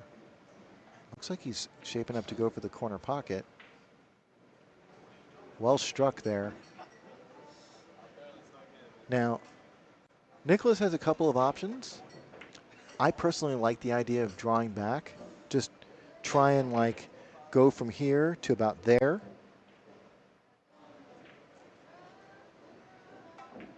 And he just underdrew it a little bit. And so he's going to have a steep cut for the top right corner. I don't know if that's really on. It looks like that top right corner plays huge for the cue ball. Yeah, it looks like he's going to try and play safe. Oh, no, he went for it. And here's the second chance. And he's leaving Marshall a hanger.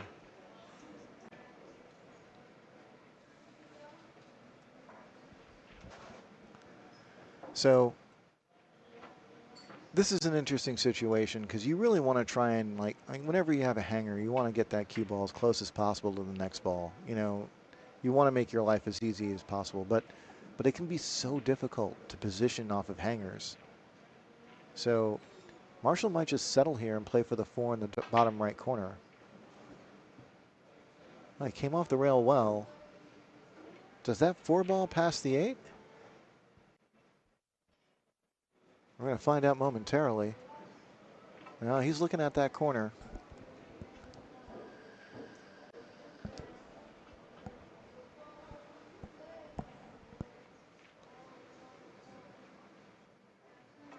Oh no, it does pass the 8. Really well played. That's kind of perfect.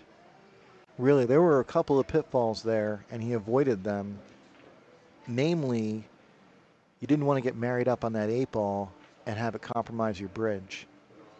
And he's got a nice little angle so he can make sure that he stays on the inside of that 6. So you're going to want to stay like right there. I think he's fine. He still has a nice little angle, so he should be able to either punch this in or he can like go forward just to like here and then spin out to there.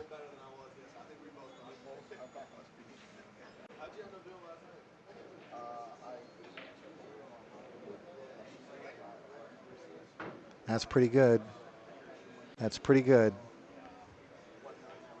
You know, it's a bit more angle than I think he would have wanted, but you know, you can go back and forth and you just use some top left and just hold that angle. You just want to like come back and forth just like that.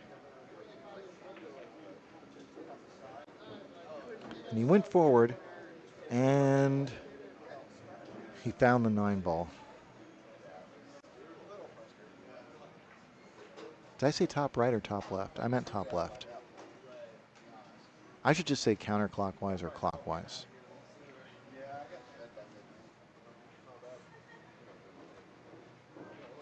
Did that Mike Martinez guy play? That man is so he is handsome. Michael Martinez, that is one handsome dude. You know, we'll inevitably have him on the head table because he's probably going to win the whole thing. We're just trying to showcase the rest of the field before we get to that stage. That's why handsome Mike Martinez is not on the head table just yet. And for those who don't understand my humor, Green Gopher is in all likelihood Michael Martinez. So here's Marshall, and he's going to try and kick this, and I think he's going to try and kick this in. He kicked it nice and soft, but unfortunately, he found the side pocket. So here comes Nicholas with ball in hand and just 2 balls left.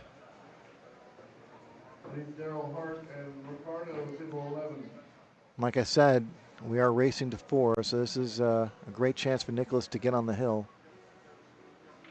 And there it is. 3-1.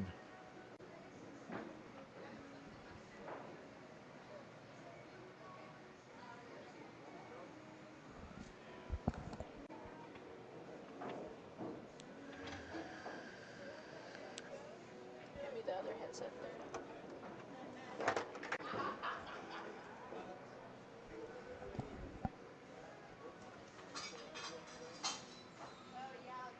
Okay, so here's Marshall breaking, and I've liked the results from his break each and every time, and in general, he's just a really good breaker. Yep, 5 ball down. The 1 ball looks like it's going to dress up well. What a great chance for Marshall to get back into this set.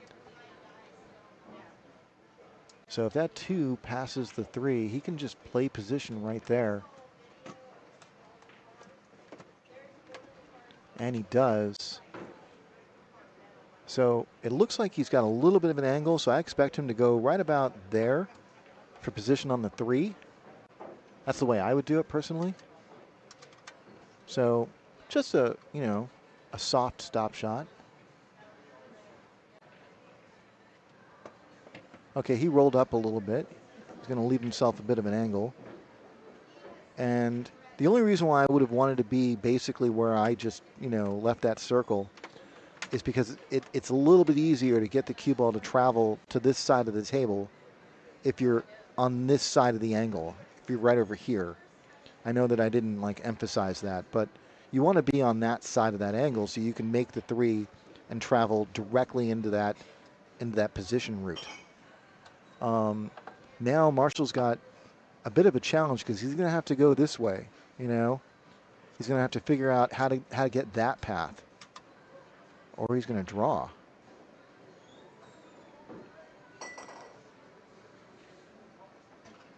So yeah, he didn't even want to test that corner pocket.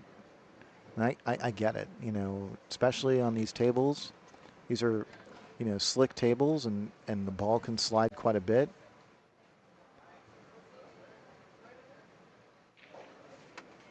Oh, really well played. Really, really well played. Marshall laid down a great safety there. He gets a little tap from Nicholas. Nicholas is going to have to try and kick this. I really like the route he's looking at. So this is a big ball going this way.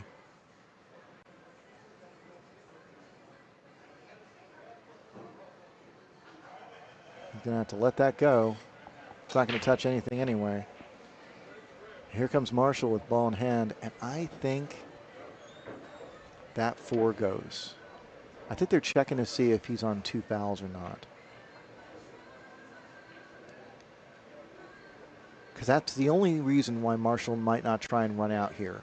Because if he's on 2 fouls, then there's a great opportunity here to get him on 3. If he's not on 2, I think he's going to have to go for it. Assuming that that 4 ball goes in the bottom left corner.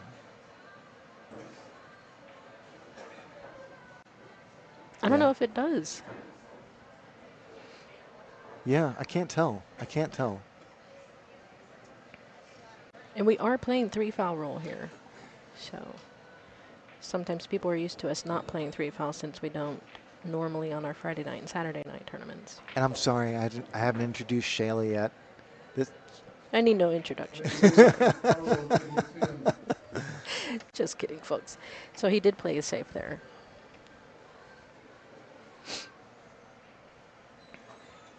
See, I think he's on 1 foul, but I'm not keeping track. Oh. Now he's on 2. And Rodney and Frank, table 12. Okay, so Marshall really wants to try and get close on this 6 ball. Almost any angle will do. If he gets straight, he can play the 7 in the side. If he doesn't get straight, he can play the 7 in the same corner as the 6. Either works fine, but it would really be beneficial if he can try and make the 6 ball as easy as possible on himself. Now he hit that really nice. Good pace. Okay.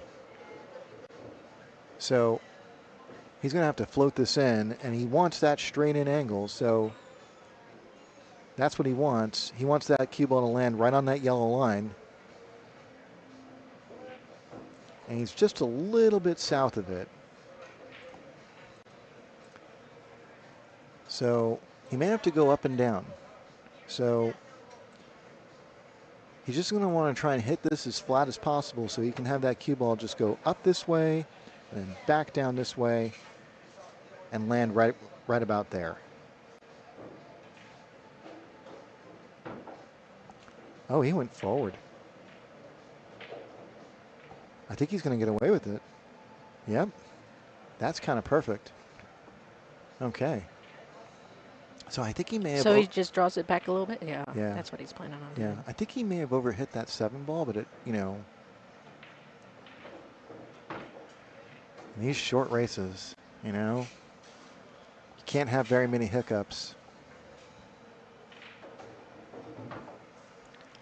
All right. So now we are 3-2. Marshall is inching his way back. Yeah.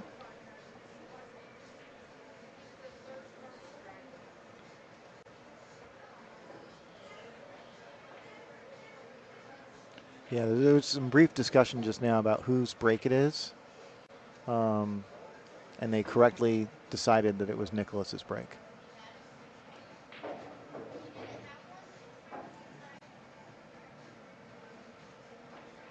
I want to thank everybody for watching at home. If you have any time, we'd love for you to subscribe to our YouTube channel. We're trying to reach 1,000 followers. We're almost halfway there. And every little bit helps. This helps us here at Skinny Bob's grow this channel, bringing you guys more and more. We've got a tournament almost every weekend for the next 6 weeks. Yeah, and be creative, like if you're part of some pool groups like Pool is Not Dead or Pool is Alive or Pool is Not Dead 2. There's a Pool is Not Dead too? There is, Oh. There is. Jump in those groups and let them know. Or share it on your Facebook page. Yeah. Share, share, share. We appreciate it. Yeah, this is the way that we bring you guys free content. And the more revenue we're capable of generating through this, then the more often we're going to do these things. And, the more opportunities we'll have to give you free content. Does that make sense? Am I making sense? Yeah. It's all cyclical.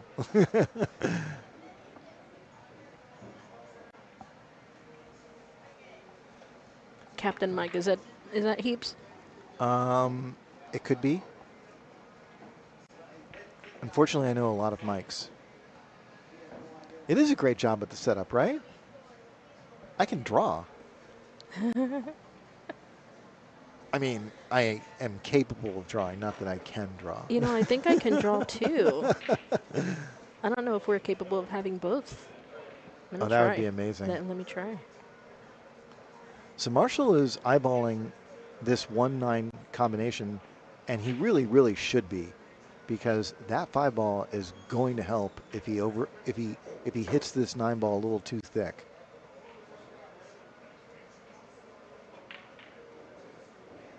Ah. I would have swung at it too. Yeah, no, he caught the one spot where it doesn't go. He hit it too thick, but not thick enough. You know, if he'd hit it just a little bit thicker, he would have hit that 5 ball and it probably would have gone in. Oh, look, I can draw too. I can draw and you can draw. I can have a color and you can have a color. That's so we could fancy. argue. We can argue. No, we could play tic-tac-toe in between matches. He got a bad hit there, bad roll hitting that 5 ball. Or else he would have had it a little bit better. But this might be an opportunity for Nick to break out that 6 ball. I can't quite tell. Like he's gonna get this carom in this general direction. It's just a matter of if he goes this way or that way.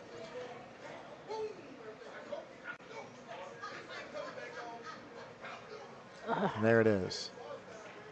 So had he made it, he would have been good. Yeah. Yeah, because actually if he'd hit that a little bit more full, he would have hit the cluster a little bit more full too. So here's Nick again. Not Nick. Marshall. Here's Marshall. Great chance to get on the hill.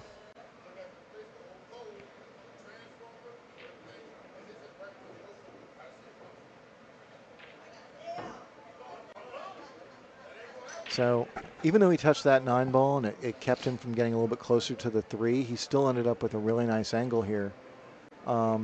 He might have to just come down here and go through here. I feel like that's the safest way to go.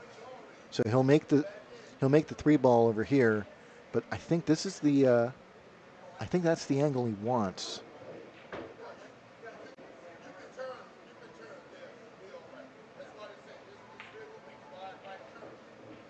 Yeah. That was the risk, but I think he's going to get away with it a little bit. Well, I don't know. Can he see that 4 ball? He's going to have to play safe here, I think. Yeah. Because now he's locked up that 5 balls. Yeah, and that's what I mean. Tough. Like he's gotten away with it in the sense that like even if he gives back the table, which he's probably going to do, that 5 ball being tied up.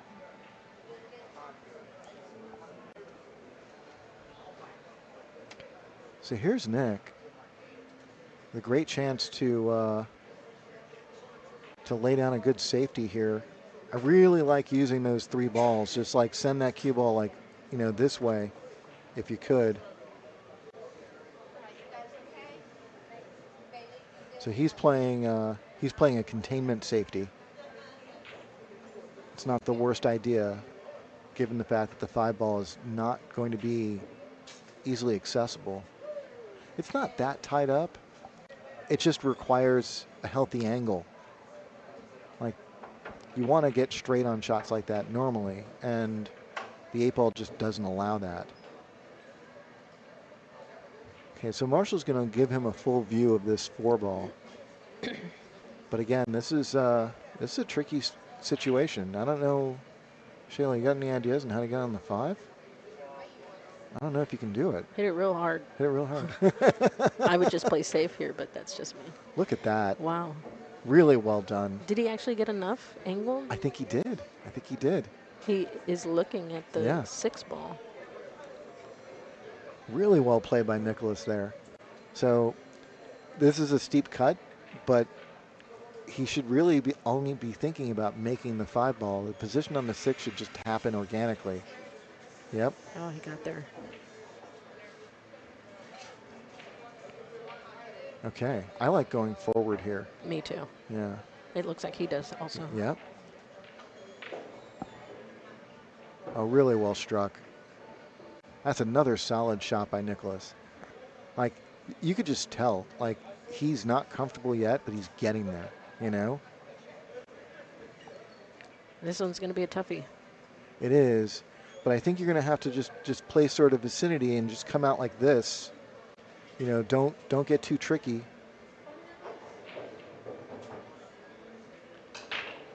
Oh, no, too far. Oh, but he didn't make the 7 ball. Yeah, no. Actually, I think that was almost by design, I think. I think yeah, I think he deliberately favored the overcut, knowing that he wouldn't leave anything. Because the worst thing you could have done there was undercut it. So here's Marshall with a really tough spot. I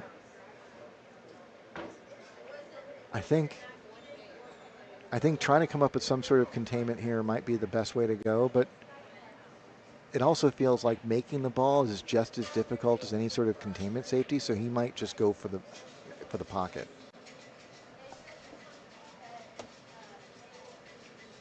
If you can use some inside, then you might be able to go up and down table, kind of like this. It's going to come out like that, maybe like that, if you can use some inside spin.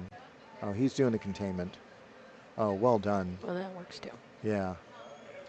That's a shot that Tony Robles showed me like 30 years ago. To just go directly at the ball and let the double kiss kick the cue ball back. Is he trying to play safe? Yeah. Takes a lot of confidence to play that safety. I start seeing that He's got young eyes. yeah. I start seeing that corner pocket, and I'm like, ah.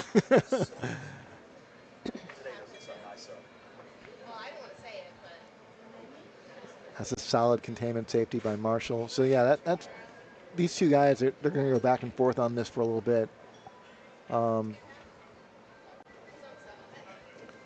Yeah, I think Nick is going to try and like cut the 7 into the 8, and that should just basically hold the 7 ball on the rail.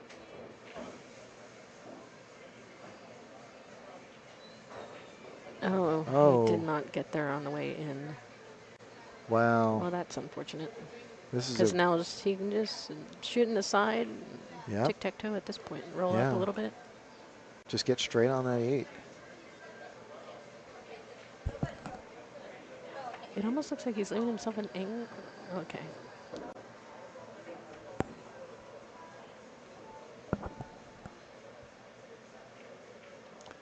Mildly compromised bridging, but, you know, you just need to knock this down. Yeah, just make the ball at this point. Yeah. He's going to stay focused. Well done. I like the speed on that. He didn't hit that too hard. He wasn't trying to draw back or anything. He just wanted to make that ball stop that cue ball.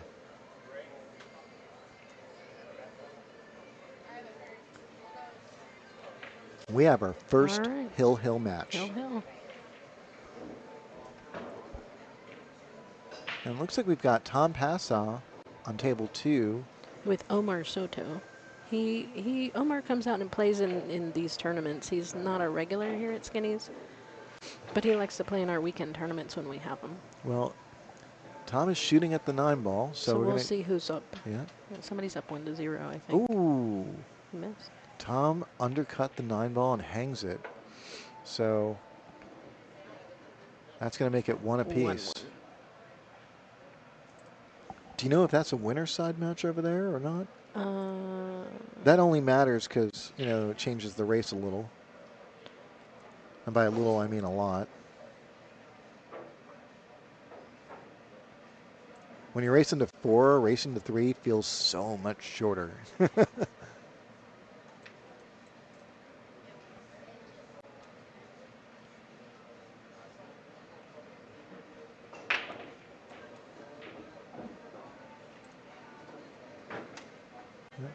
I don't know how it got there. Oh. How come that doesn't work with my mouse? No idea. But yeah, I've gotten very used to using trackpads for for managing windows? Like, you want to make it bigger or smaller? Is that it? I just want to move it. Oh, 2 fingers. Oh, 2 fingers. Yeah.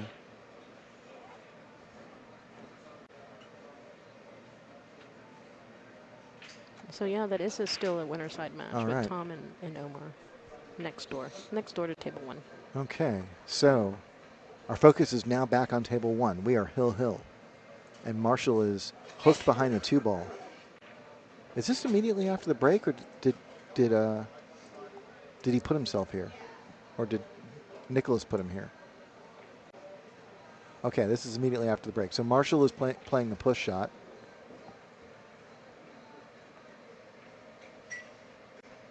Uh-oh. Oh, that's going to work out. Yeah, that was a little scary for a moment. Push shots are funny because you have to accept the fact that as the person who's doing the pushing, you are automatically going to be in at a disadvantage. Mostly because your opponent has the liberty of judging your push. So if they think it's a bad push, they're going to decide, like, one way or the other. But oftentimes you rarely see the incoming player think about it for very long. And that's exactly what Nicholas did right here. He immediately was like, I will accept that, and played safe. And Marshall is stuck. That 5 ball is blocking, and that 1 ball is surrounded. He's going to grab his jump cue? Yeah, I think he may have to jump over the 5 and 1 rail it. So he's going to jump, I think, and go this way. Oh. That's a horrible line, but that's basically the concept.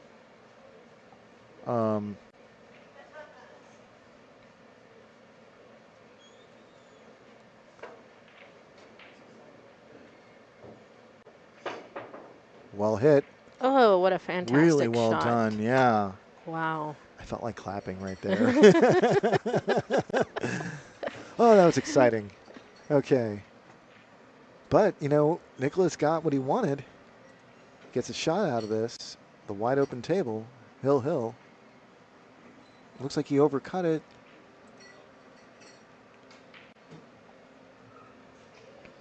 So Marshall's going to have a chance. And I think Marshall can go rail first on this. And you're going to want to just try and keep this simple. If you have to go rail first, just nice and easy.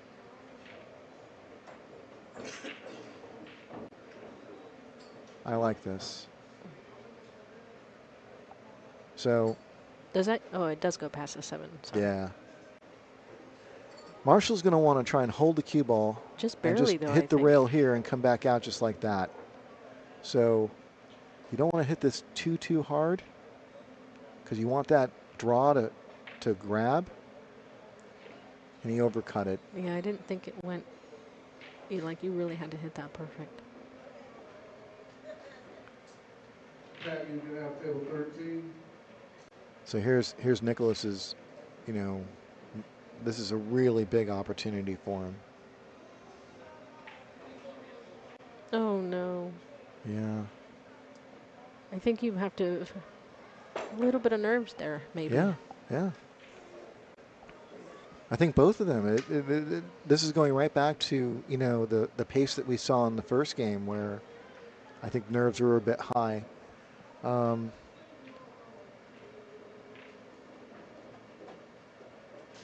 I mean, it doesn't help that you've got 2 people sitting over here judging every move you make. It's true, but also, I mean, we know exactly what it feels like to be them. So, it's easy to have a lot of empathy here.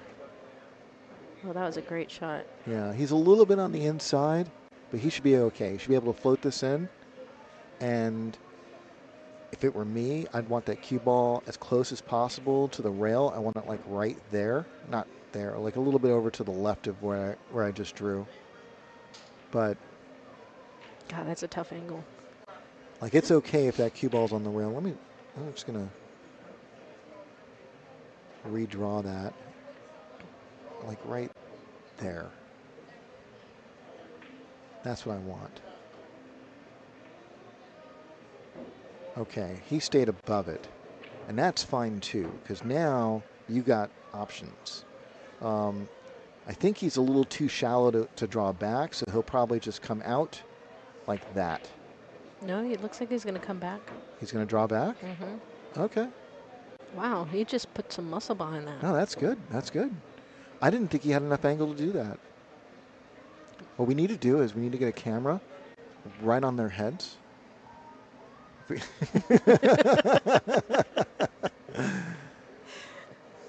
Now I like, let's just go to the Marshall cam. Right. Kind of like race cars. Exactly. They do that in baseball now. Do they really? Yeah, umpires wear cameras. Oh, the umps, yes, Yeah. I have seen that, yeah. I think I've seen catchers wear them too, but like only for like the All-Star game. But umpires will wear umpires will wear cameras now. So I think Marshall's going to have to go forward here, and he can just like come out like that. And that's really like what you want. Oh, he's going to come backward. Okay.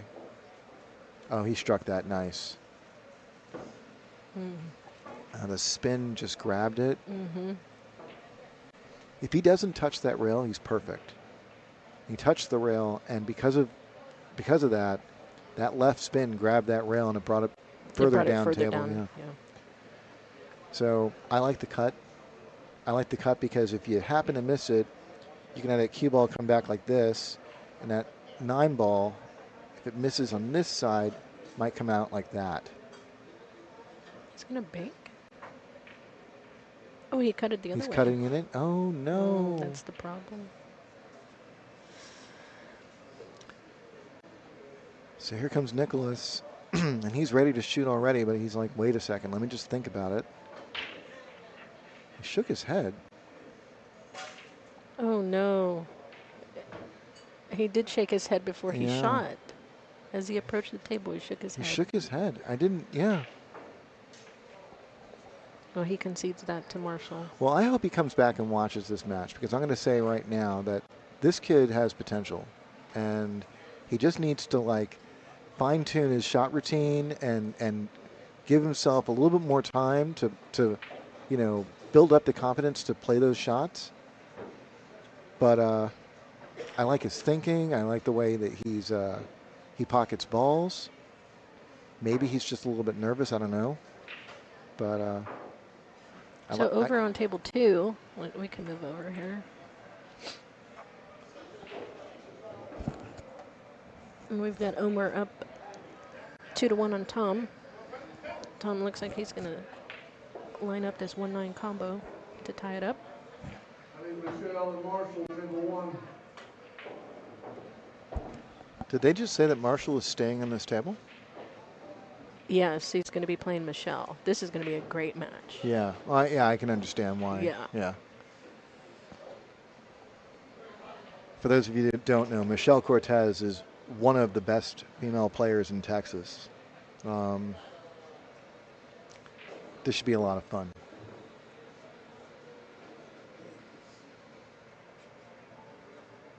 Yeah, and she's the only one that showed up today. Really?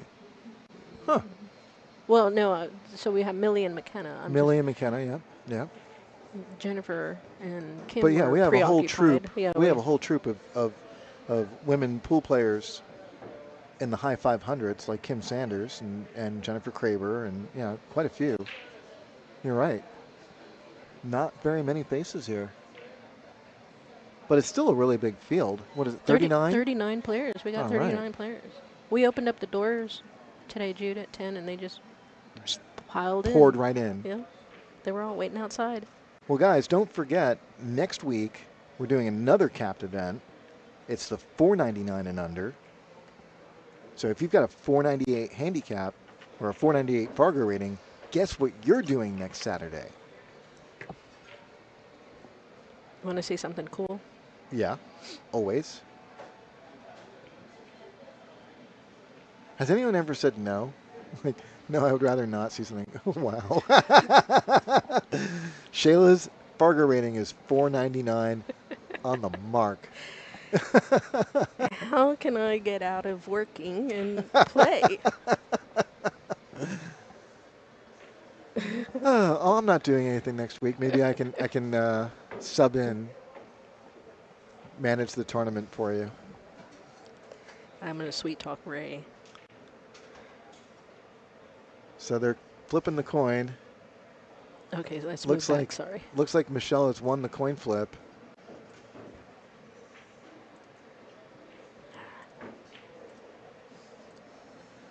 For those of you that are just joining us now,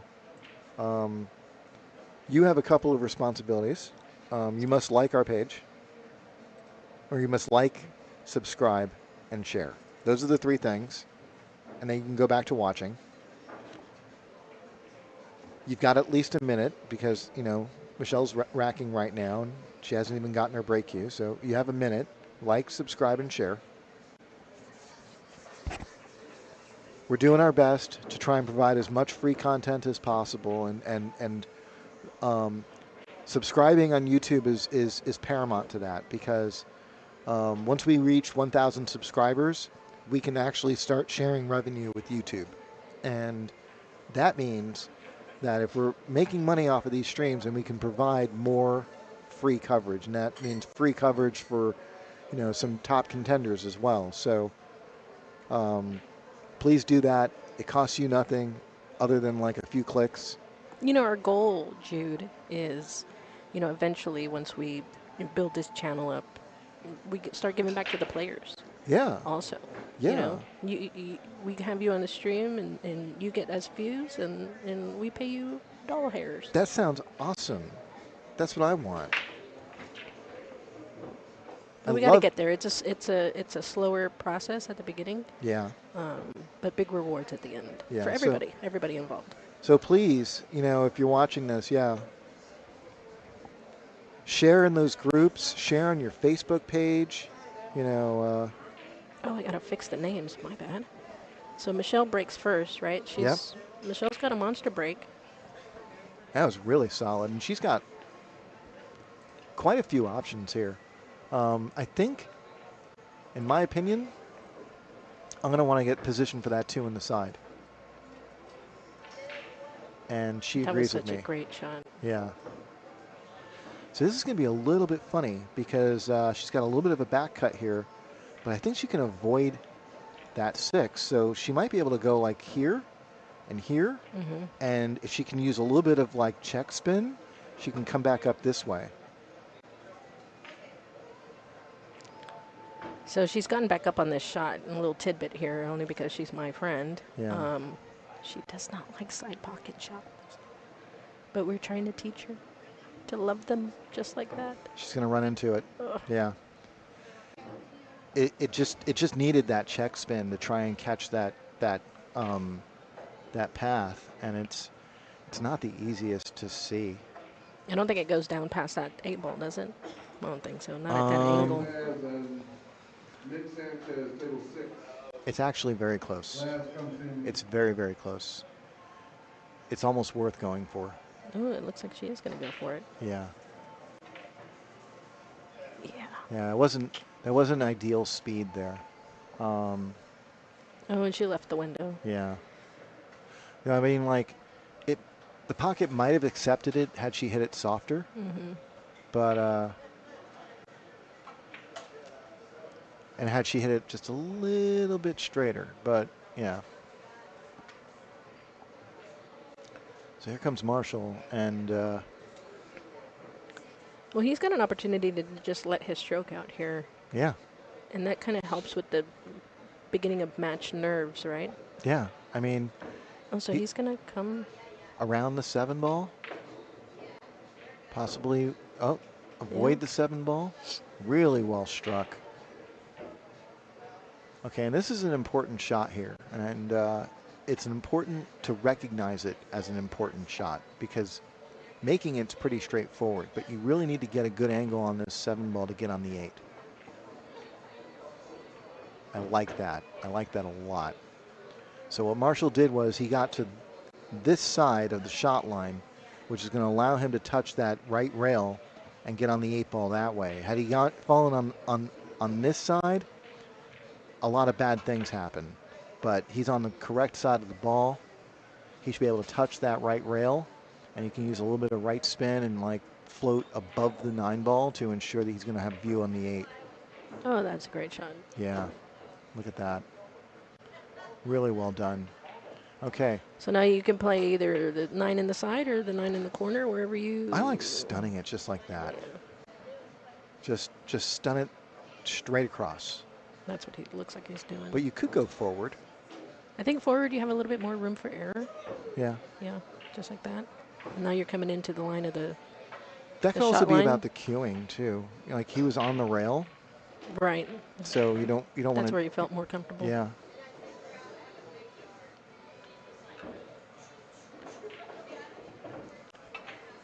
Okay. All right. So this is the Marshall that I'm used to seeing. You know, we didn't see this Marshall in the first set, but this is the Marshall I'm used to seeing now. And it couldn't have shown up at a better time because Michelle is a, Oh, yeah. I think formidable opponent. here's the thing. Marshall also knows that it needed to show up now. It needed to show up now, yes, yes. Nothing against Nicholas. I think Nicholas is, he's But gonna, Nicholas was just an unknown. And I think yeah. that's where some players take it for granted. You know, I think don't you know might be you. a little bit unfamiliar with this room, Mm-hmm. and we are the only pool room in Texas that's mostly 9-foot tables, so he might not get a whole lot of time on 9-footers. So Marshall breaks hard. So look for that 7 to go in the corner. You took a controlled break there. Yeah. Oh, you should have seen Evan earlier. Evan is breaking about 7 miles per hour, and he's making 2 balls. Evan has found that break. Yeah. He probably found it like 6 months ago, and he's just, employing it over and over and over again. So here's Michelle. I don't think she's got a shot on this 1 ball. She's got a full view of it. And she's looking at the 1 in the bottom right corner.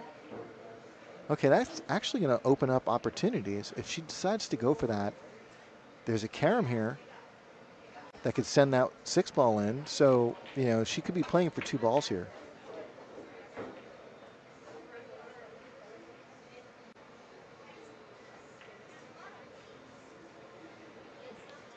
Well, she got love off of one of them. And she's going to be in a bit of a pickle. Or she's going to be putting Marshall in a bit of a pickle, I should say. That's probably more appropriate. Yeah. She's going to send the 2 ball probably in this direction, and she's going to want to send that cue ball this way. Mm-hmm. Ideally, like right around there.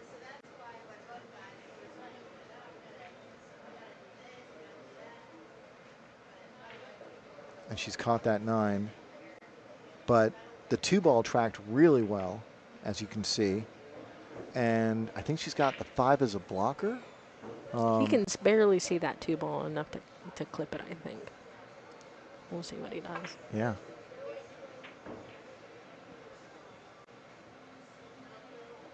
Wow, he had so many blockers there that could have tied up with that 2 ball, and it's like he moved them all out of the way. Well, I think he was trying to clip that 2 ball. Yeah. I don't think he was trying to kick at it. So Michelle's got a hanger on this 2, but she's got some distance to get on the 3.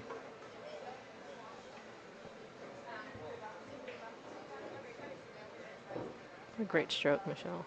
Yeah.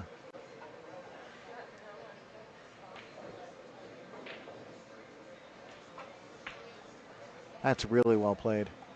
I'm going to look up their Fargos. We've got to have some, it's got to be pretty close, I think.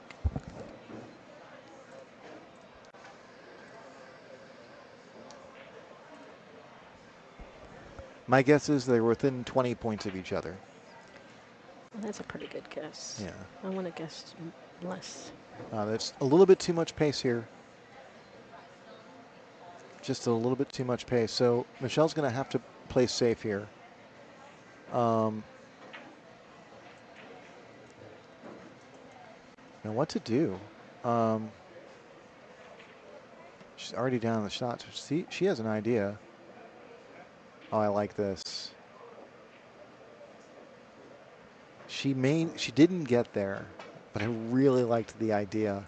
Like, she gave herself a great chance to freeze him up on that 5 ball, and if she had, that's giving herself like an incredibly good chance at winning this game. She didn't get an eclipse, but she still didn't leave a shot. So that's the this was her plan B. And so now Marshall's going to have to come up with something. And Marshall may look to just put that 4-ball on the top rail.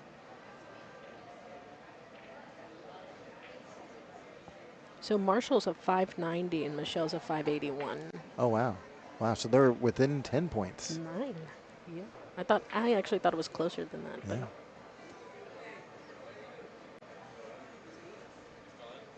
Yeah, I think actually this is a situation where you focus on object ball placement. Yeah, he was focusing more on cue ball placement. He wanted to get that cue ball behind the 5. But you really want to get that 4-ball behind the 9. So here comes Michelle, and she's looking everything over. Looks like that 5-ball goes in both bottom corner pockets. So it's dealer's choice here. I like going for the 5 in the bottom left.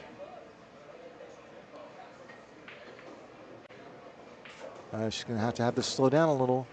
There's a ball there. Whoa, ball. Whoa, whoa, There's whoa. a ball there. Oh, 7 ball no. wanted to join the party. Yeah.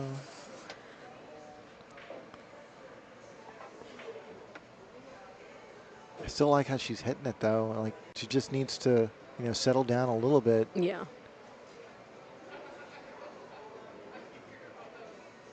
So I think she's going to try and one rail this. Yeah, she's got enough space just to get that one rail kick with pace.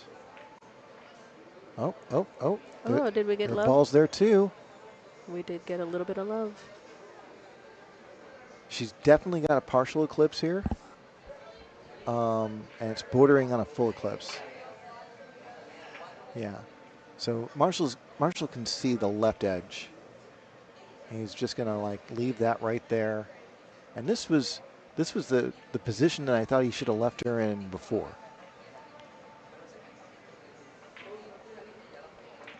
And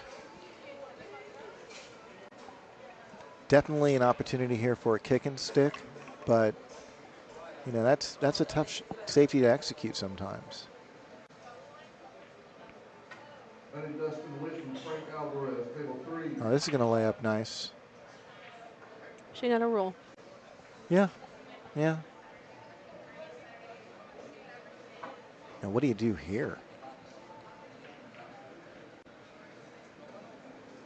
Captain Mike said done, done, and done. Thank you, Mike. We appreciate that. In case you guys are wondering what done, done, and done is, it means you like, subscribe, and share. Because honestly, we need it. No, seriously, the more subscribers we get. We're not shy. We'll beg. Excuse me, sorry. Yeah, the more subscribers we get, the better things happen. And we mean that across the board. For you, for us, for everybody.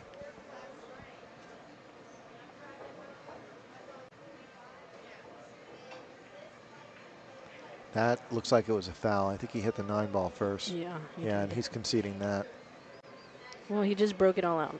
Like another thing that happens that we don't talk about very much is if there's a lot of activity happening, and this includes being in the chat, if there's a lot of activity happening on this particular stream, YouTube is going to start putting this stream on their homepage. It might not be for, someone who's looking for videos on knitting, but it will definitely be for people who are looking for videos on pool. Sure.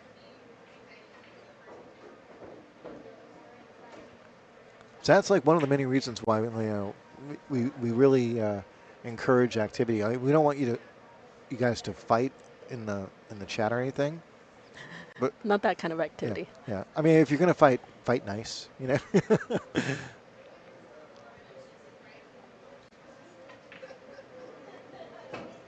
Oh, she had to hit that a little bad there. Yeah, I think she underhit it. It would have been nice if she had swung the cue ball out to about center table, but this is still very manageable. I like the idea of trying to play the 8 in the side pocket.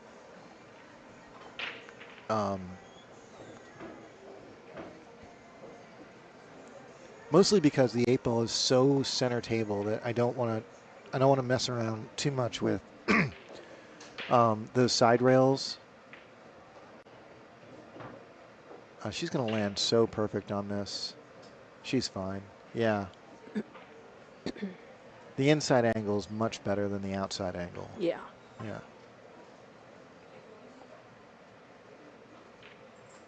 So really, this is a bit of, dealer's choice here, but I expect her to just play this on a stun and just bring that cue ball out to here, just like that.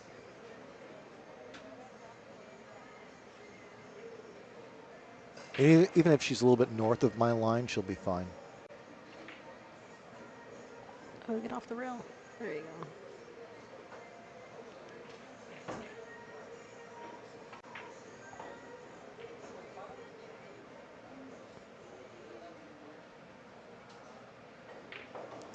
And we are tied at 1. Just so you guys know, we're racing a 4. This is the 599 under. It's a one-day event. We'll be back next week for the 499 and under. So come on out, especially if you have a Fargo rating below 500. Definitely, start doing those house chores this weekend so that you have next weekend available. Honeydews. Yeah. Get rid of that honeydew list. I actually have to get to my honeydew list pretty soon. We're converting one of the bedrooms into a gym, and we're painting that room today. I'm gonna start working out. I'm gonna get huge.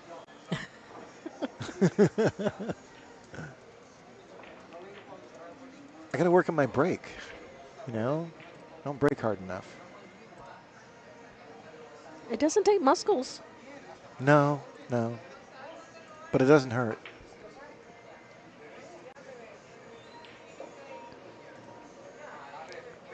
So I see Eric Asinena in the room. I wonder how he got his Fargo down. He's supporting his girl. Yeah. Eric's got like, what, a 735 Fargo rating right now? He wins a lot.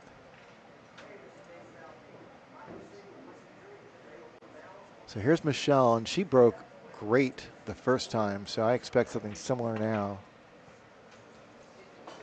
Just like that. Michelle's got a fantastic break. 3 balls down. Will she get shape on the 3? Okay, so we're going 3, 4, 5. That's not an easy layout there. It really isn't. No, she's got a tough. She's looking like she's going to make this. Does the 3 go past the 9? I can't tell. I think it does, and if it does, then yeah, she might be looking for like this path up here. That's definitely available. So yeah, if she can cut this past the 9 ball, then she's going to look to sneak that cue ball past the 5 on the left side.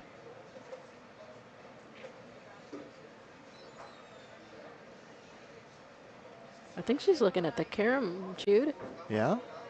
Oh, I think you're right. Get rid of these lines. Ooh. That was more on than we realized. Yeah. Yeah. So here's Marshall, and he doesn't have a whole lot to work with here. No, it's tough. I don't think that ball goes in the side. If it does, it's going to require a super accurate hit. Surgeon precision. Yeah. I think he's going for it. Yeah, that was really tough. It is. But you know what? If you grew up playing on a Brunswick, you expect those balls to go in. But we are no longer on Brunswicks. These are diamond tables, and those side pockets. I think are they 4 3/4 or 5 inches? I think they're 5 inches. I don't know the answer to that.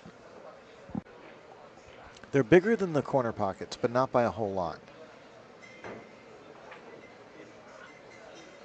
So Michelle's got a little bit of distance on this 4 ball just to make it a little bit uncomfortable, but I expect her to try and like find this line here.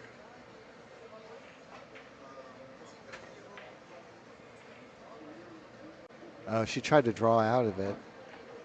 Yeah, I like going back and forth there just because I'm so used to avoiding those side pockets. You know, I know exactly how much spin I need to put to make sure that I don't scratch. And for me, it just allows me to like pour all my focus into just making the ball. Marshall's got a similar situation here. I think he can avoid the 6 and just use a top left and just come out like that.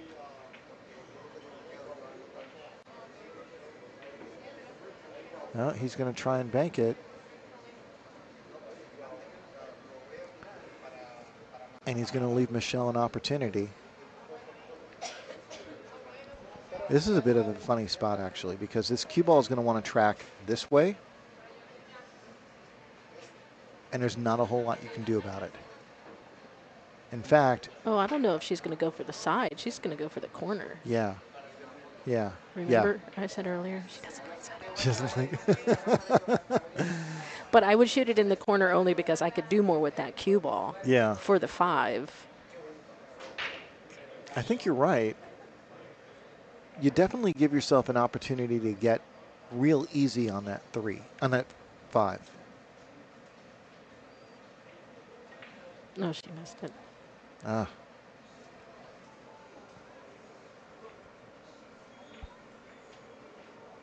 And here comes Marshall with a similarly awkward situation.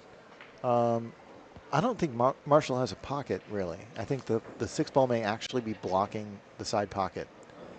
It is, but he can bank it, I think. But then he's going to do some magic with that cue ball and get back for the 5. Yeah, yeah.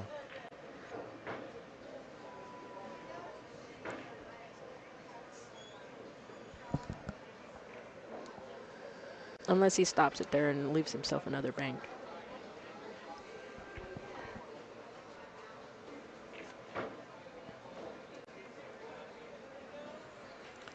Well, there's definitely some opportunities here to play some distance safeties. He could think about playing the 4 ball this way and sending the cue ball like this. That's there. Or he could just... I guess it did go in the side. Look at that. Wow, a little bump shape. Let me get rid of all these lines that don't matter anymore. Beautiful shot by Marshall. So I think the 5 now goes. I think he moved it. It does, yeah. And he should be able to play short side on the 6. Yep. He hit that one like $1,000,000.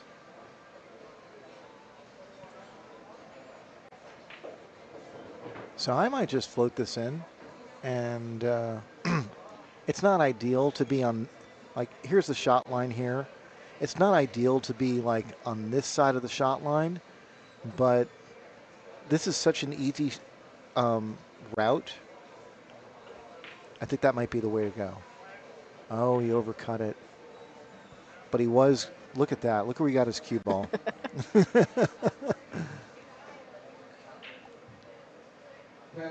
Tables 12 and 11. Even so, I actually think that, I think that, does this button work? Okay. No, it goes backwards. Yeah, I think actually Michelle is faced with a similar sort of situation where she wants to be like, kind of like there, you know?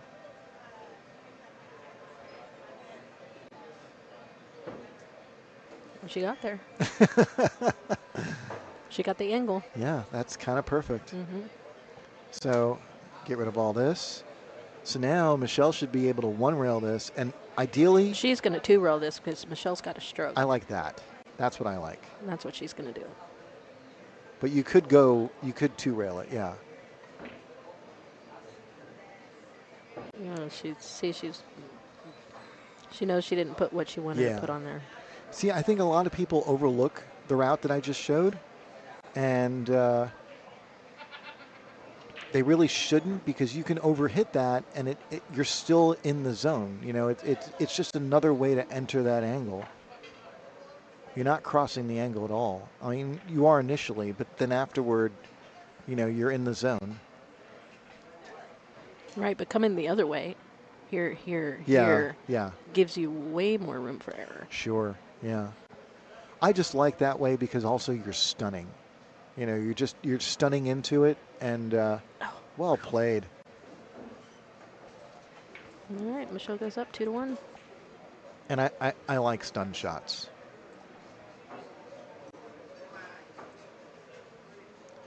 Michelle just gave us a look like, did you see that?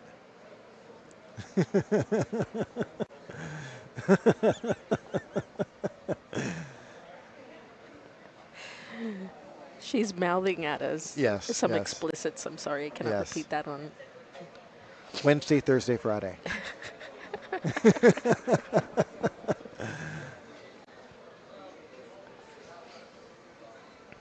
Okay, and here's Marshall. And Marshall has been breaking really well too. Similar style as Michelle. He breaks hard. He's got that corner ball down. He just barely missed the one ball going in. So not quite as productive as Michelle's break, where she knocked down 3. But Marshall's back at the table, and I think he's got a chance to sneak that cue ball into here. So like maybe he can get down there. Try and send that one ball this way. Oh. Or he could just make the 7 ball and keep playing pool. So we are at 2-1, and we are racing to 4. So this is a really important game for Marshall here. You know, it's literally the difference between tying it up and Michelle getting to the hill. Yeah, it's a big game in these short races. Yeah.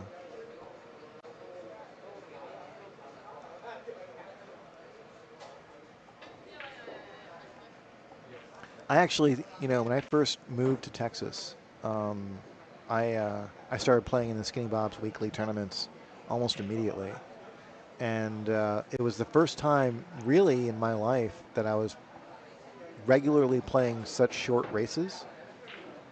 Because even back then they were hosting weekly tournaments, and the races were to 4 or 3 or sometimes even 2, and it really helped my pool game. You know, like learning how to start paying attention from the onset, and treating every single game like this is the do or die. You have to in these Yeah, short races. yeah, yeah. But it makes you a better pool player, and when you find yourself racing to 7 or racing to 9, you suddenly feel a little bit more relaxed because you've got some space. Mm-hmm. But you still hold on to that level of focus. You can feel how to harness that. So he left himself on the rail here.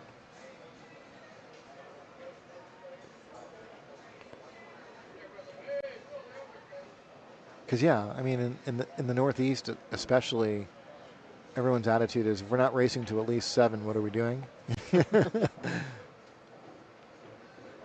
I like this position a lot. So yeah, you can make this, and you can actually like sort of drag it over here and spin out. The closer you can get to this pocket here, obviously without scratching, the better, because you're going to hit this rail higher up.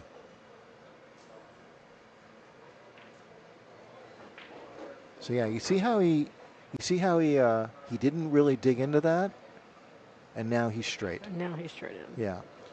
So you have to look at those routes like just as I described. The closer you can get to, you know, being between this diamond and the pocket, the higher up on the rail you're going to be over here.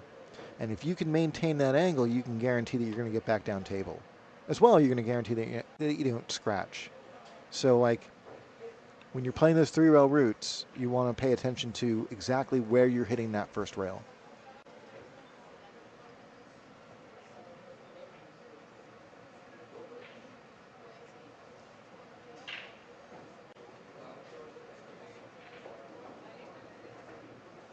And so Marshall's got a tester here, and this is the price of admission. You know, like you lose your cue ball a little bit on the 7 ball, and this is what you have to pay.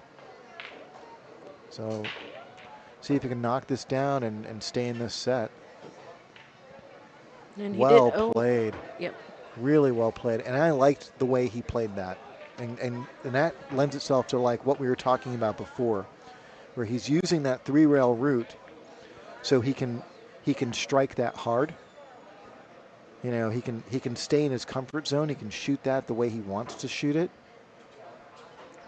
So the more and more you develop a feel for the nuances of that 3-rail route, the more it's going to help you not just in getting shape, but also in opportunities like that where you have a long 9-ball and you want to shoot it with speed. So, Jude. Yeah, sorry. I didn't realize I have the stream going on that table up there, on that TV above Oh. the tournament table. Look at that. Luckily, it's behind, so we're not telling our players how to shoot the shot Oh, when yeah. we draw on the table. Yeah, I just realized that. I just, oh, yeah. that's something to think about. Okay, yeah, they're Or a few maybe we seconds don't. behind. Maybe we don't leave the lines on very long. Yeah. We may have to change the channel. There's another tournament happening somewhere in the world that people are talking about.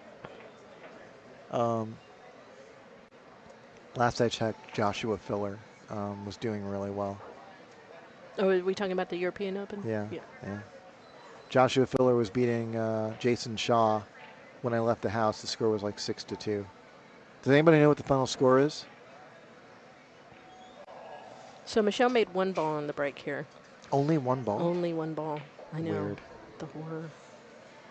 So she's kind of flat on this one. I think the only option here is to punch draw.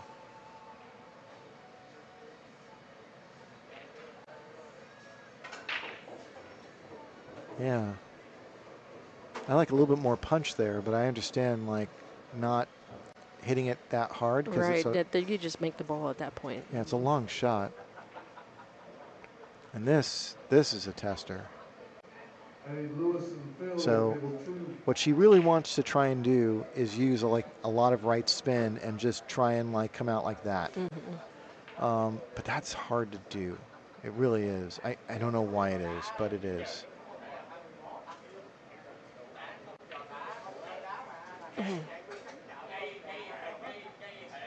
I think it's because it just takes so much right spin, especially from that distance. You know, you want to put as much right spin on it as possible so that when the right spin sort of begins to disappear, there's still some left. And hitting it with that much right spin, you know, can mess with your alignment.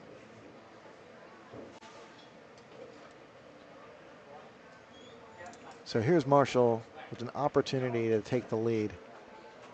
And he first has to figure out a way to get from the 2 to the 4.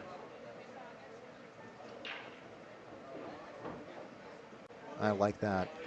I like that a lot. So shoot in the side and float over for the 5. Oh yeah, except I would draw. Yeah, it was just exactly what he's doing. Just punch this in. Yep, just like that. He would have wanted to punch it a little bit more, but with where the 9-ball is, I get it. Like you want to make sure that you don't even come close to, you know, hooking yourself. The real question is going to be what to do about the 7. And so a lot depends on how he gets positioned on this 6 here. And he's going to lose his cue ball. Yeah. So Marshall's going to have to come up with something here. He could cut this into the side pocket and swing the cue ball around 3 rails, maybe like, you know, something like this.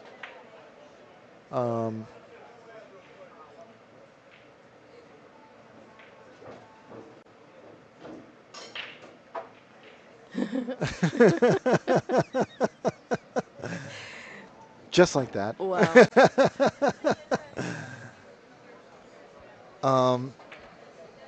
And you know what? I think he may have gotten a little too flat on this.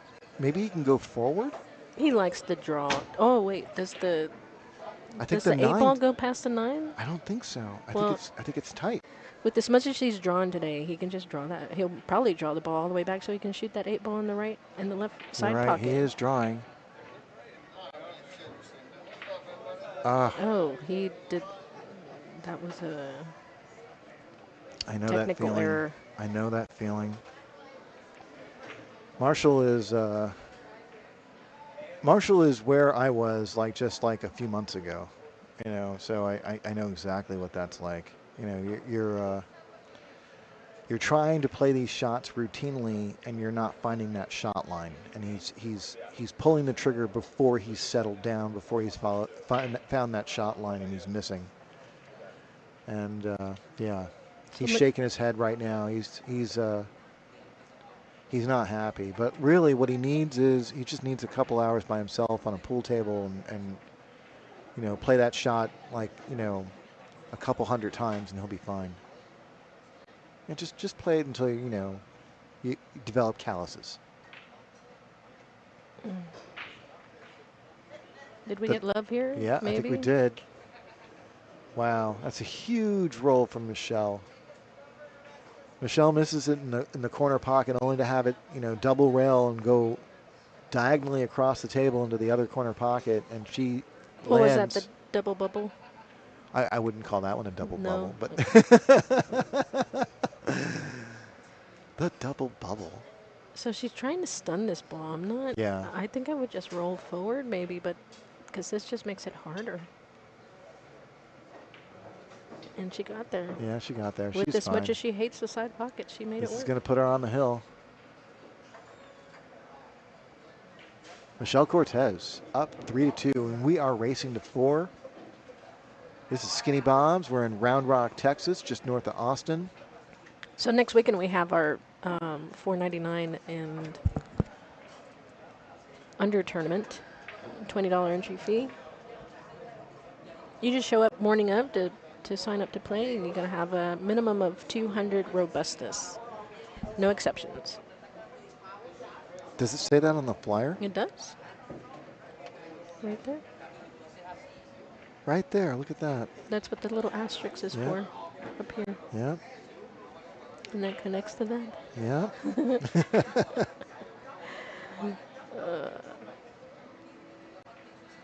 So here's Marshall. 5 ball down, 1 ball almost down. That was a nice break. If the 2 ball can stay out of the way. Oh, no. Ah, the 2 ball came to play. That's a frustrating feeling right there, because this is dressed up real sweet. That 2 ball lands just a couple inches, down table, which it could have. Okay, he plays a good safe here. Really well played. Yeah. So Michelle may have to go up and down table to kick this. She might have to go this way. But that's going to be hard because she's going to have to stretch and shoot over the 2 ball if she. Oh, well, can't reach. To avoid that, you know what you do? You aim for here, and that way you can use a little bit of right spin and then go like this.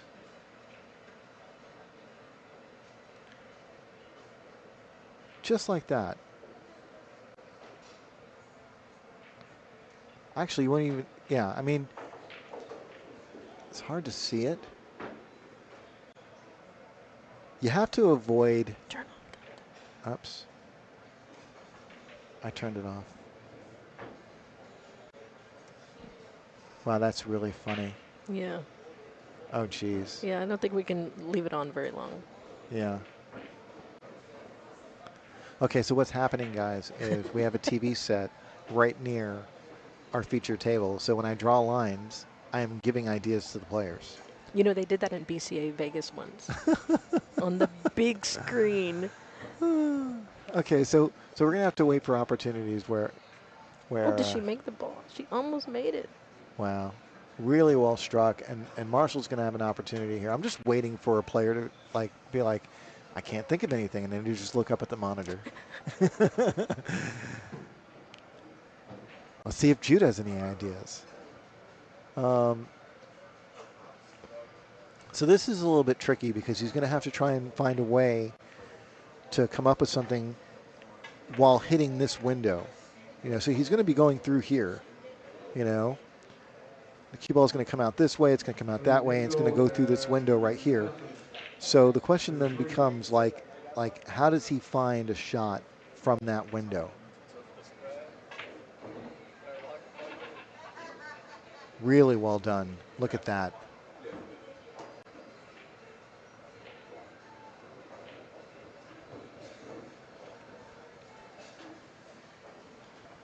So this is slightly awkward cueing because he's got the 9 ball nearby, and what he wants to do is he wants to sort of like stun follow to the rail and try and catch that window between the 7-8. Just like that. Now it's time to bust out the talent. So Right, he left himself really yeah. on the wrong side, not the wrong, but on the side he didn't want to be on. He wants to draw straight back to there. That's what he wants. Be smack dab in the middle of that window. And he's been struggling with his stuns and his draws. He clips the 7-ball. I don't think he can see enough to make it. It's going to be close. He's got a really good poker face. Normally I can just look at the guy's face or the player's face and be able to tell. Yeah, I think he likes it. No, he can see it all day long. Well done. So I think he's ever so slightly on the other side, so he could draw this, just drag it over to here, and play the 7 on the same side. Just like that. I've played this game once or twice. Has he overrun it again? He did. Okay. So now he's forced. I think he should just go down table. I would punch it this way. That's what I would do. I would punch it, a little bit of draw, because you can afford to hit this, at whatever speed you want, because the side pocket's as big as it's going to be this way. But to your point, you can go up and down.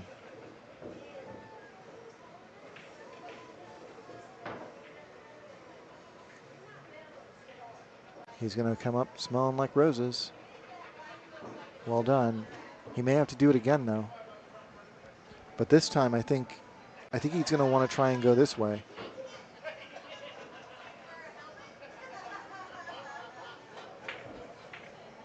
Oop.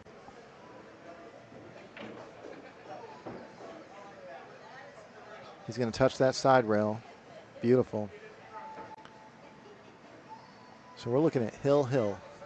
If Marshall can put this down.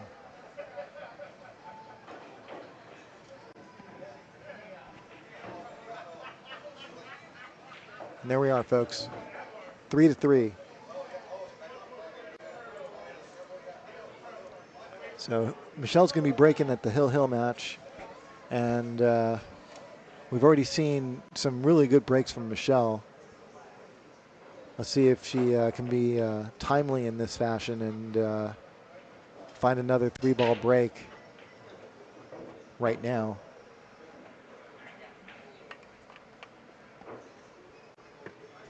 In the meanwhile, don't forget, like, subscribe, share with your friends, share with your coworkers, share with everybody, share with your relatives. Yeah, because when you come up on the stream, you can just be like, yeah, you just go to they don't have to go search. They're subscribed to it already.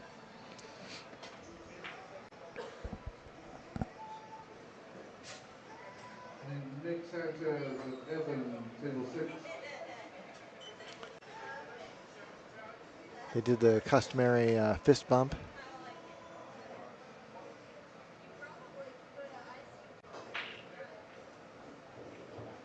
We're going to look for the 8 ball in the corner pocket, 1 ball in the left side pocket.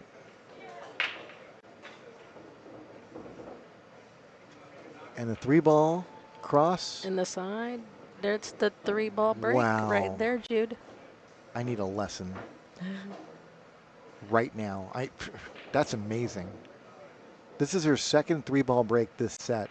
And honestly, I know a lot of players who would, be ready to go out right from here.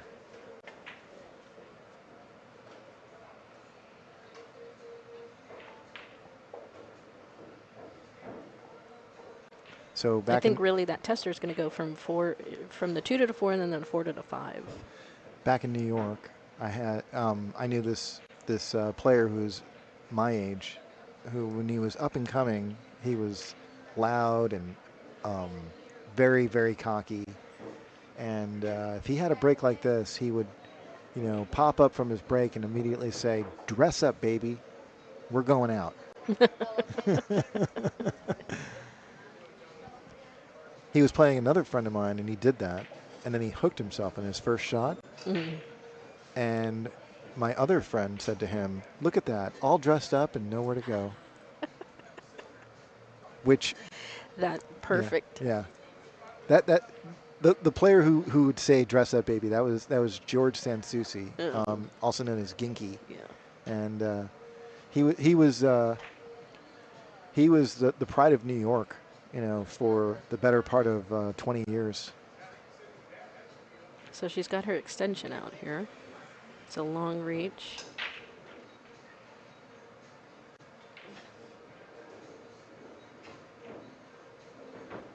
Okay, so she underhit that. I think she might have just been concentrating on just making this ball and dealing with what's left. And she's got a little bit of a tester on this 5, and she's going to want to try and spin this just so that she doesn't lose her cue ball.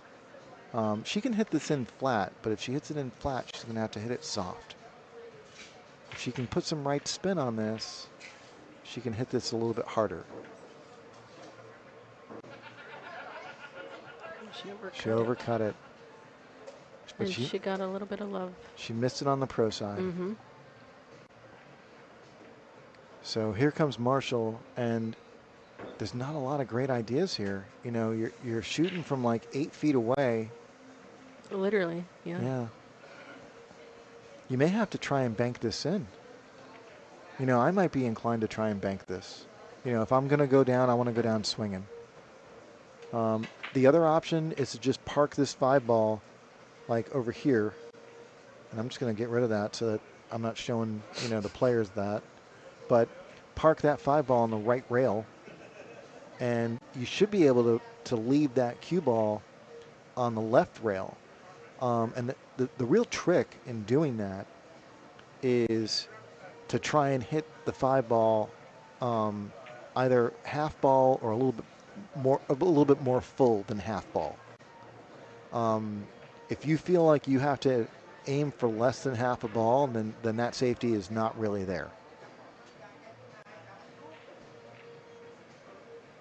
But yeah, he can aim to have this track right toward the 7 ball, and he should be able to leave her safe. Oh, he's using the 9 ball. Oh, that was a great shot. Really great shot, yeah. I think that was a whole lot tougher than what we were coming up with. Oh yeah, no, that took some courage. That's it, because if you don't get that, you're selling the farm. Right. But higher risk, higher reward. And that's a lot of reward there. He's got a full eclipse. So Michelle's going to either have to jump or she's going to have to come up with a good, I think at least a 1 rail kick with spin, possibly a 2 rail kick. Yeah, it looks like she's going to take. Oh no, she's got a 1 rail kick without spin. Okay. Oh no. Okay, so Michelle's going to give up ball in hand. And honestly, he's got ball in hand for the most important shot, right here. All he wants to do is create an angle that allows him to get to the side rail. And you can do that any one of a number of ways. There's it's really dealer's choice here. But the key thing is that you don't want to, like if this is your shot line, I'm going to do this real quick. That's your shot line. You just want to make sure that your cue ball doesn't get too far on this side of it, because then you're going to be floating away from that 7 ball. So you're going to want to either stay perfectly straight or just ever so slightly north of that shot line. I think he's just going to draw it back. Yeah, I think he got perfectly straight. But yeah, I mean, like, I know I'm like over explaining it. Oh. Wow. Wow. Did you see that? He almost went right into the drink.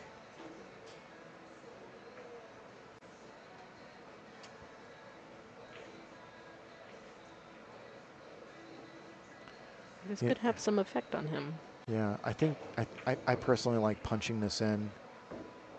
Like don't try and hold position for the left side.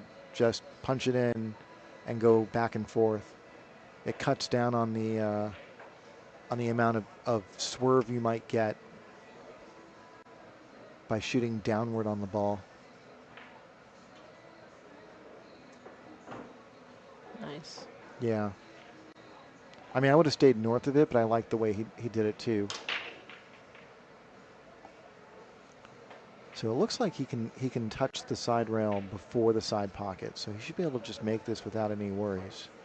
There it is. Guys, 4-3. Marshall survives another hill set.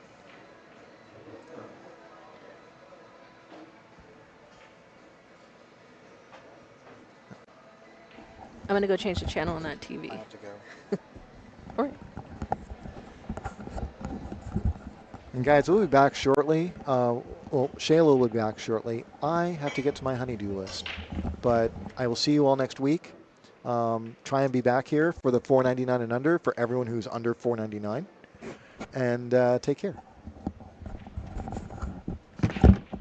Sorry, I have to go paint the gym. I understand. Thank you for coming. Fargo and Tommy.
All right, we've got Aro and Tommy here on table 1. Let me change the scoreboard.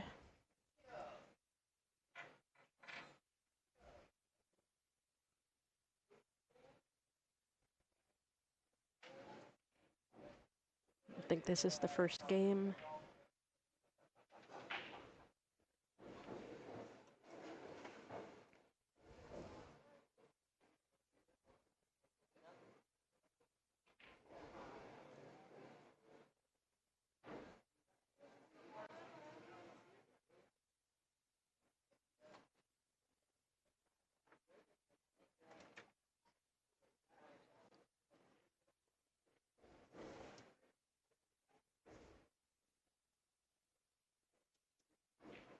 All right, I guess he's going to decide to just shoot that 9 ball with the template rack on the table.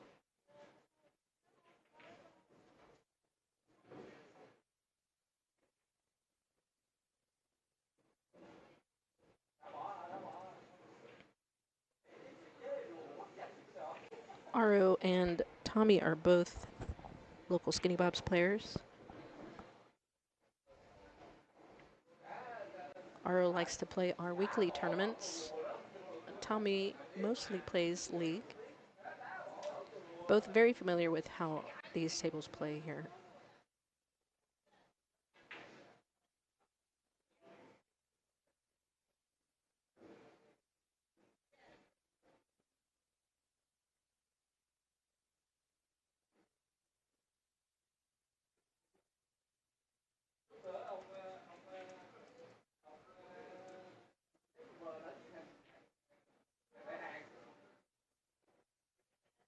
Omar and Ricardo, table 3. Michelle and Dustin, table 5.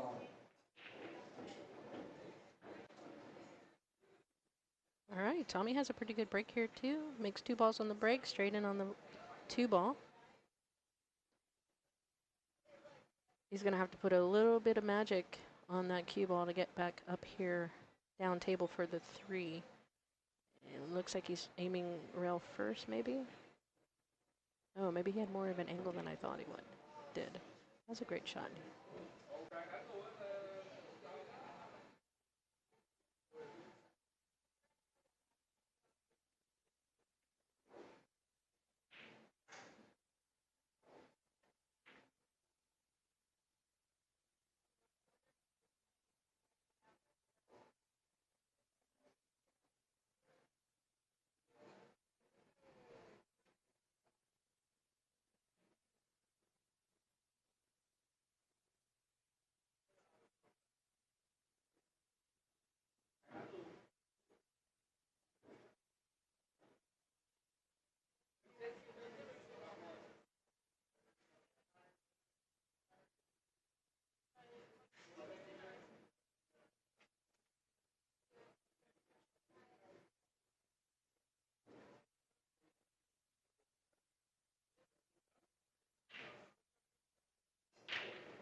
And came a little close to that side pocket there, but he's got a good angle for the 6 to get on that 7 ball.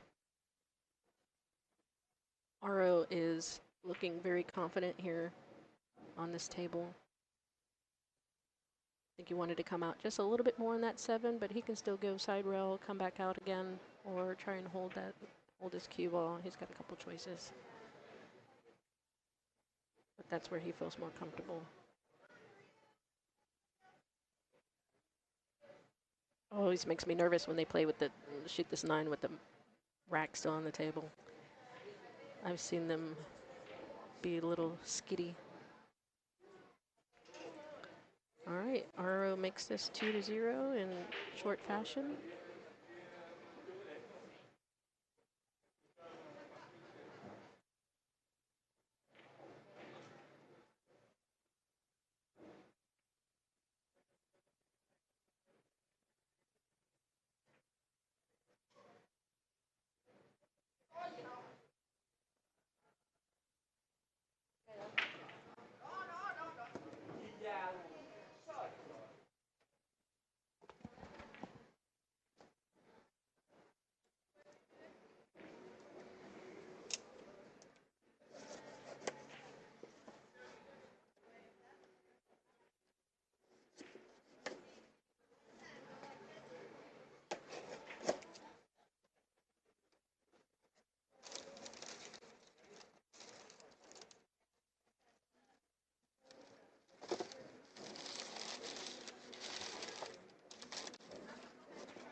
Oh, he thought he was going to get that 4 ball down in there, but it didn't quite fall. It wanted to. So now Aro's got to he's either going to play safe or just do a quick little carom. He's probably going to play safe here. No, he looks like he's going to hit this carom in. No, he wanted to bank the ball. So he leaves a 1 ball hanging in the pocket. It looks like it's not too deep in there. So Tommy's got a few options to get back down on that 2 ball.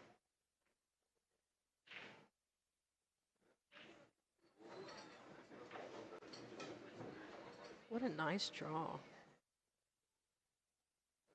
That was perfect.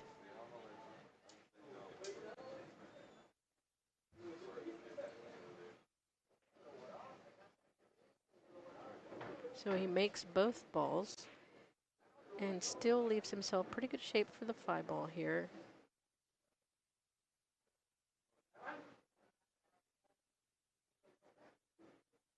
He's got to put a little bit of extra stuff here to get around that 8 ball to come back down table for the 6, or up table, I should say.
All right, that rolled up a little bit too far for him. I think he's gonna, he looks like he's gonna shoot this, cut this 9-ball in.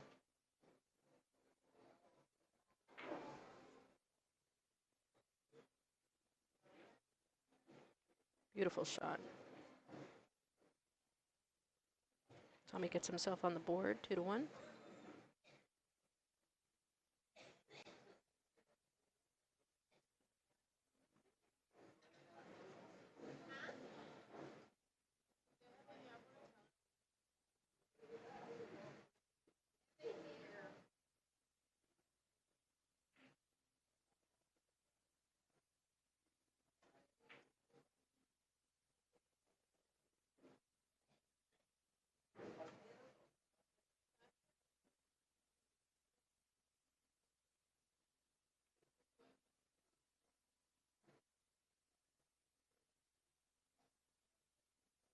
Named Evan and Mark Lee, table 2. Pedro and Phil, table 4.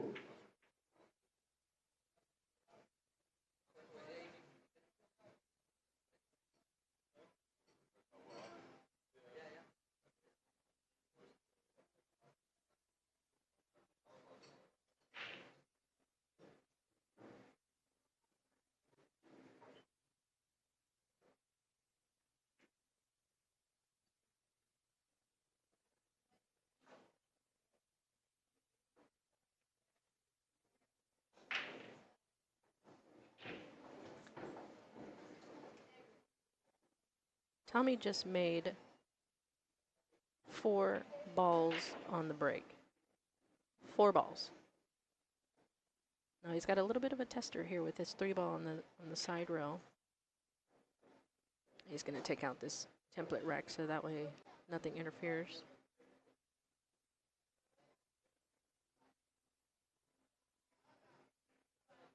So the 7-ball is a little bit in the, makes it difficult to get from that 3 to the 4-ball.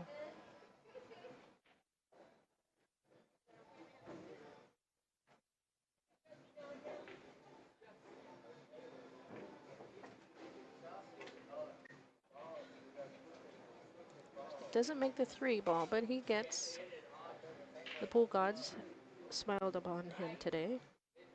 He gets a little bit of a roll.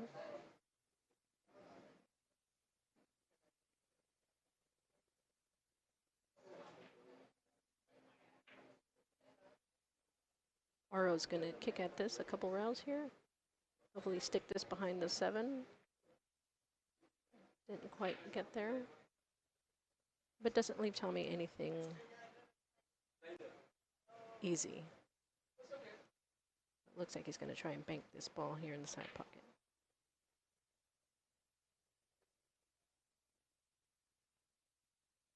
Doesn't quite get there, but he leaves Aro a long shot in the 3-ball. He's going to have to do a little bit of fancy footwork here to get that cue ball back for the 4 after he makes the 3. Don't scratch in the side.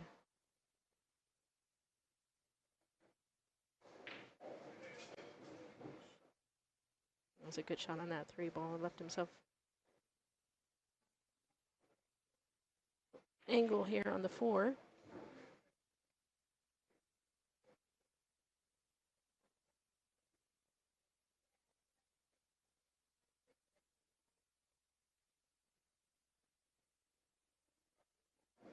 Well, nice little bank.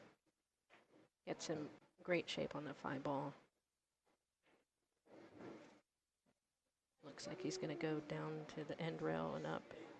Back down here for the 7.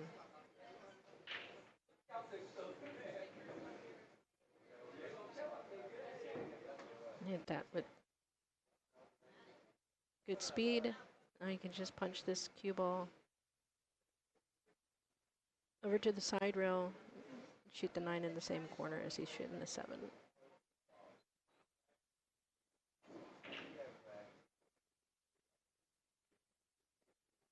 Oh no. It didn't look like he hit that with very much confidence. Like he babied that shot.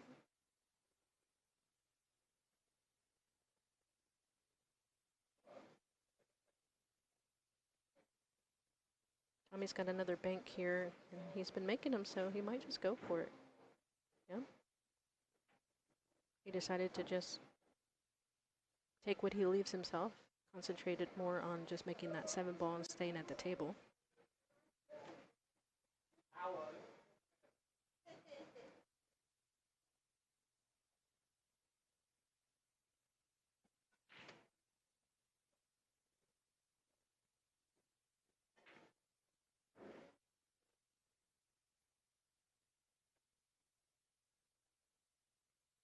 So he missed that 9 ball there on the pro side. He's leaving RO a tough shot. But if I was a betting woman, I would bet that he goes for the bank here.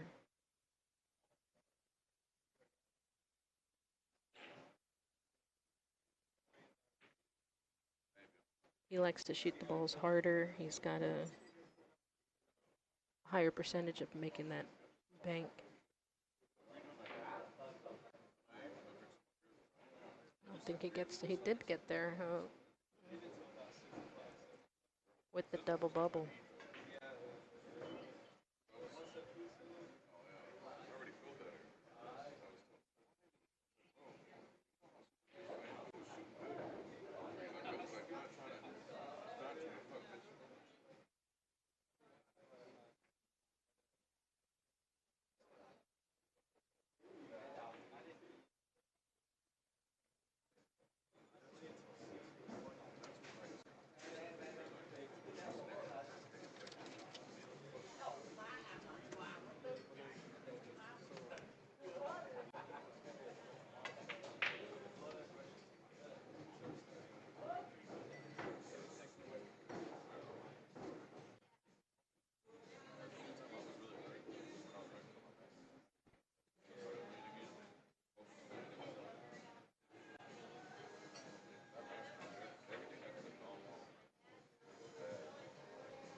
Oh no, Tommy missed that 9 ball.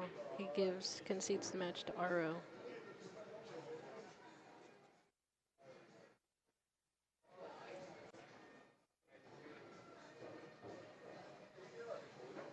All right, let's see what we got over on table 2.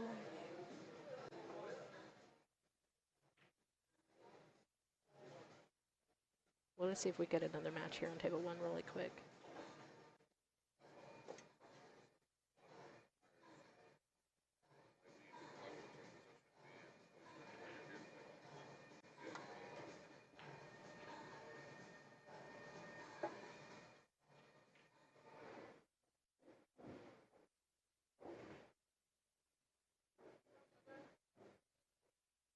We need Antonio and Tom Pascal, table 1. Aro and Marshall, table 6.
All right, we've got Antonio Rojas and Tom Pascal up here. This is still a winner-side match, race to 4.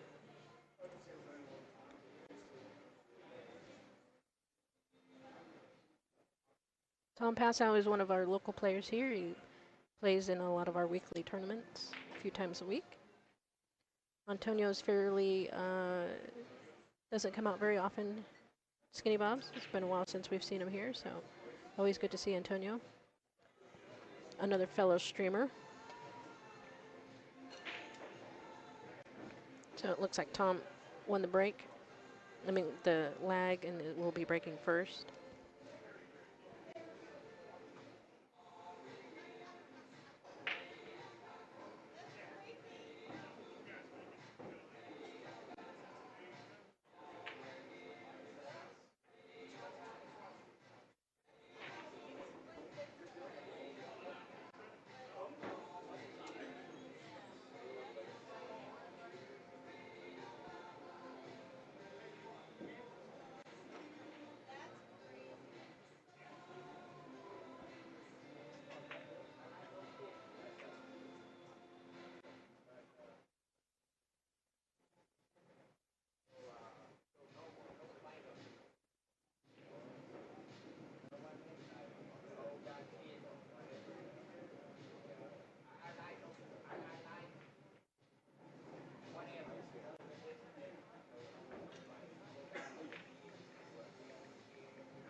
right, Antonio is bringing out his jump cue.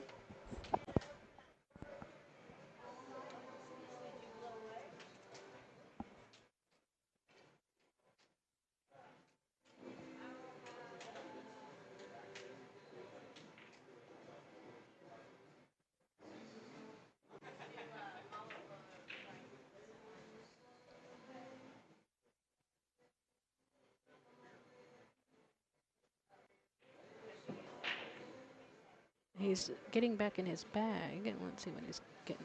Oh, I think he was just wiping it down.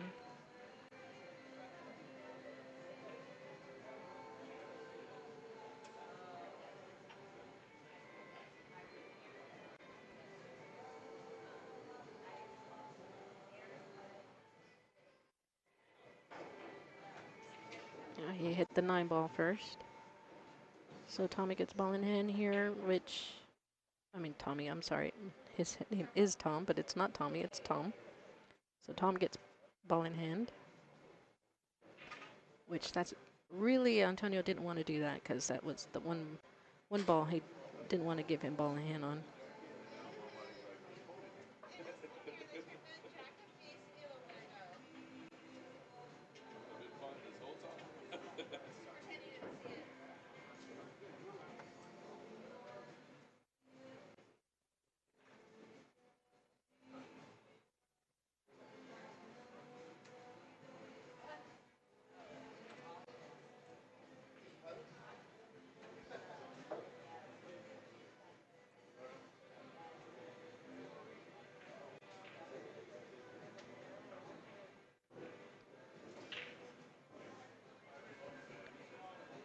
So I'm curious the difference between these guys, Fargo. So I'm going to look them up here really quick. Tom is a 515. And Antonio is a 564.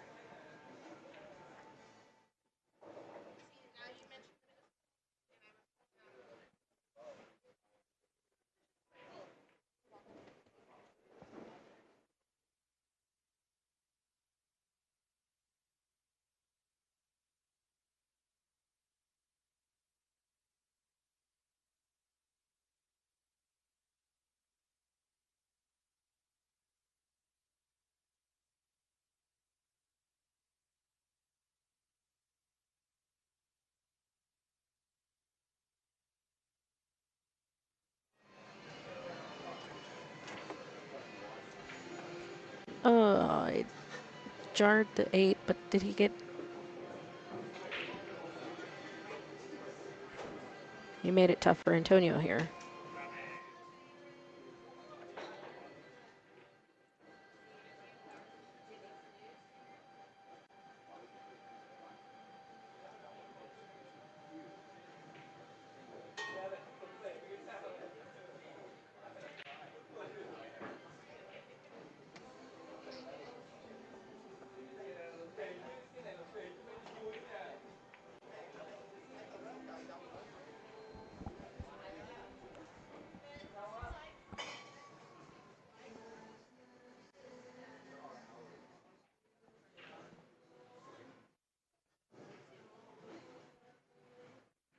All right, he makes a good hit. However, he leaves Tom a shot here on the 8 in the side. Let's see how my drawing skills are. So he should be able to come here this way. But he did not make the 8 ball, so Antonio can pretty easily pocket the 8 and then just come back out for the 9, just like that.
All right, for those of you watching at home, we would really appreciate it if you just share our YouTube channel with your friends on Facebook.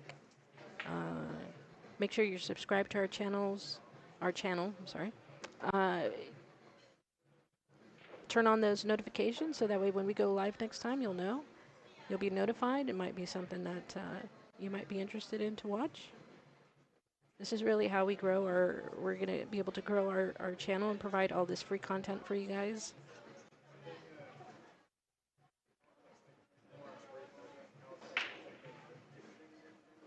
What a great break. He almost made that 9-ball all the way up table.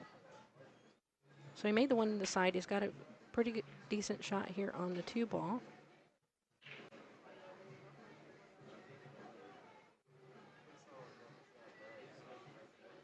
So I think he can either choose to go down up table with the cue ball, come back for the 3, or do a stun shot here. Make sure you don't scratch in the side.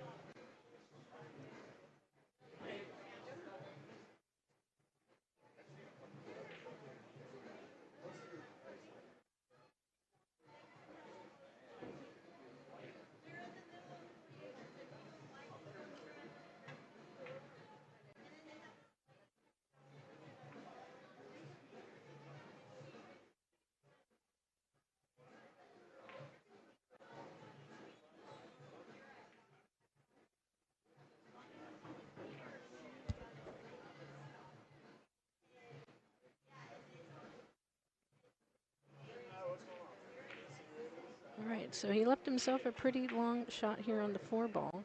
I think he's got enough angle if he follows that cue ball.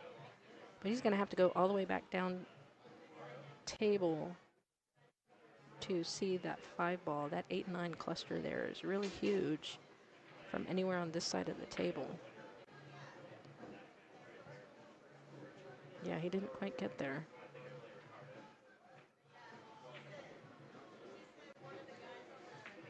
You might be able to see just a sliver of it. I think that's what he's looking at. Otherwise, he's going to have to kick at this ball, and he's got a couple options here. He can either come here, kick at it there, or come this way. Oh no, he could see it. He saw it just enough to make it too. Fantastic.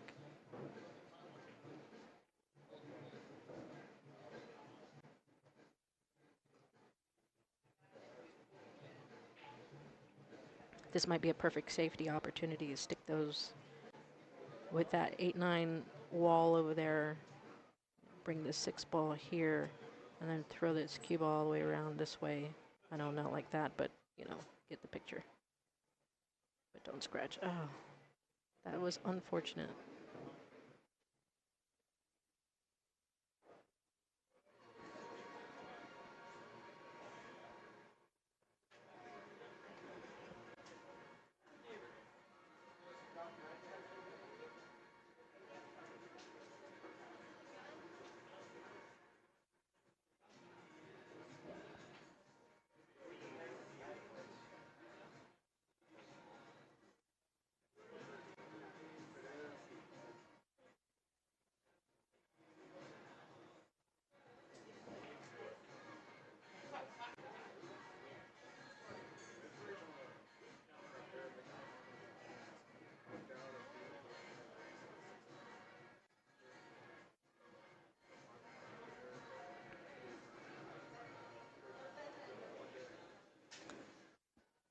All right, Tom left himself a little bit of a tester here on this 8-ball. I believe he can see it, but I don't know if he can see as much of the ball as he needs to make the ball. It's hard where I'm sitting at.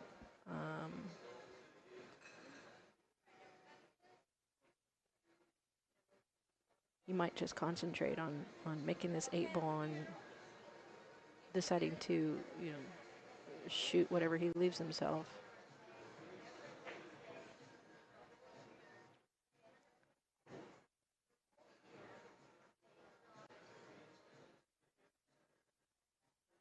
Hey, Tommy and Ricardo, table 3. It's hard to tell what he's aiming at. I don't know if he's aiming for the bank or if he wants to cut that ball in. I think he's aiming for the bank. Oh, he decided to play safe.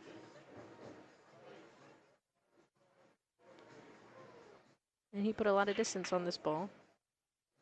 Antonio's going to have to keep it steady here to make this 9. But it is makeable. Yep.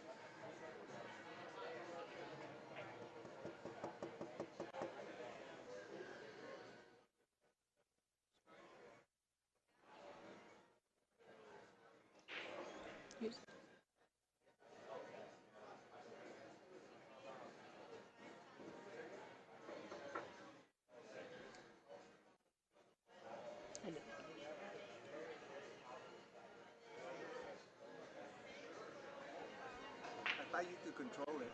Oh.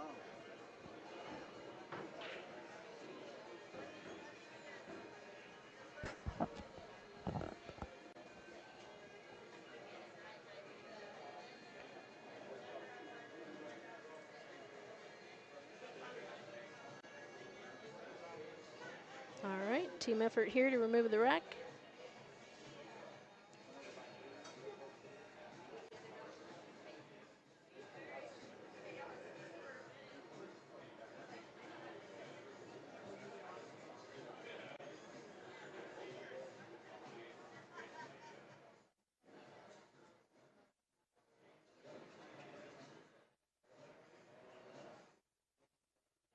All right, so Tom's looking at a 3-ball run here already. He's trying to make sure he gets on the side of the 2-ball that he wanted for the 3, but he didn't quite get there, so now he's going to have to adjust a little bit.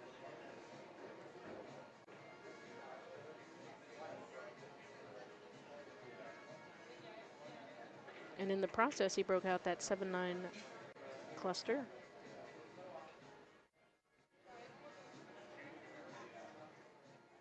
Antonio's not really left with much of a shot, so he'll probably play safety here, just like that. But he might have left Tom a window right there.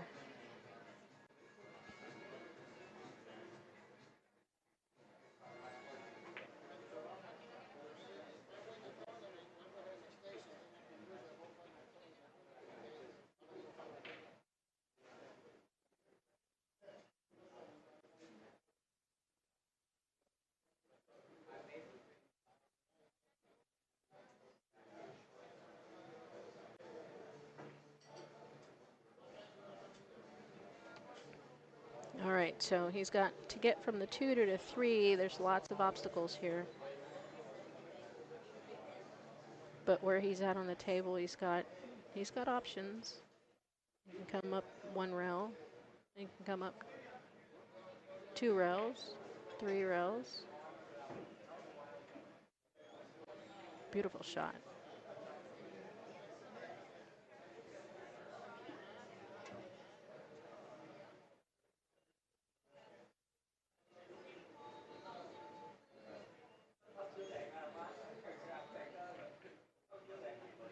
He went for the cheese and he made it, I think. He did. Wow.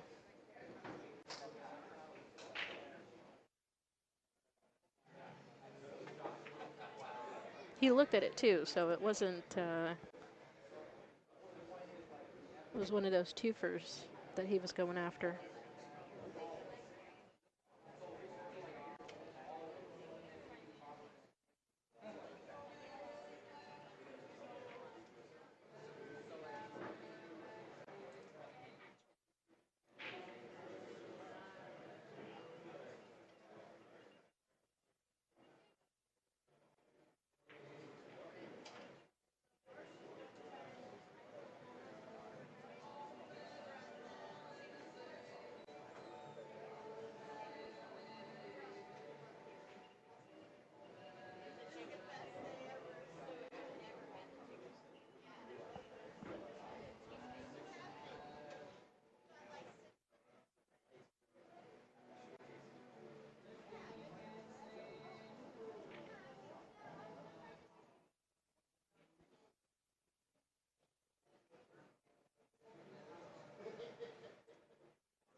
Playing Pedro at Eddie's table 2.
So I think there's a question on what the score is.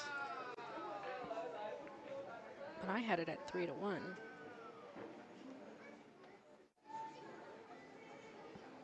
All right, for those of you following along in the home, we are going to have our regular Saturday night 9-ball tournament. This is open. There's no handicap, no Fargo restrictions. Anybody can play. Our break contest is at $13,513.5 $13,426. One of our lucky players won $4,880 last night. It was fun. So you don't want to miss out. Come on, folks. Sign-ups will start at 6:30. Play will start at 7:30 or as soon as the tournament fills up. We only allow 32 players.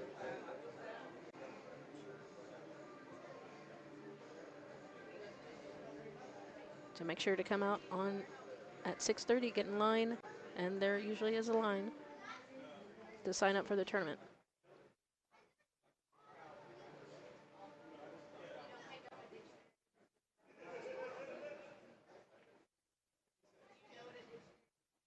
All right, Tom was able to get that 2-ball there, break out that 3. He does have a tough shot here on the 3-ball.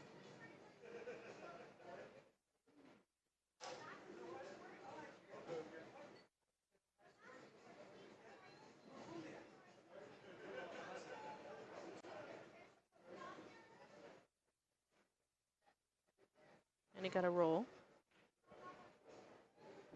So Antonio's either going to have to jump this ball or kick at the 3.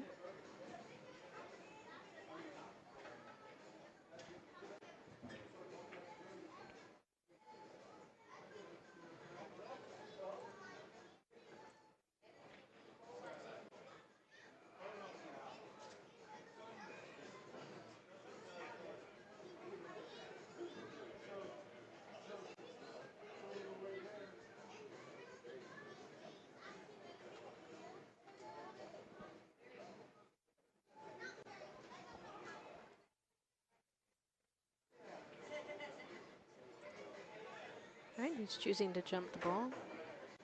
He makes contact. And he gets a little bit of a roll right back at him.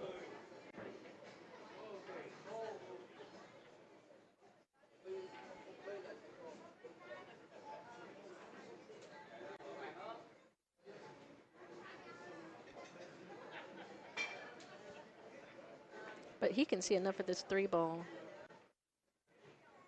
Well, I thought maybe he would have been able to make the 3-4 combo, but maybe not. I'm not sure if he actually took a minute to look at that. It does not look like that 3-ball goes past the 9 down into the corner, but that's what it looks like he's shooting at. Yeah. Oh, it goes like that. Oh, and he gets there.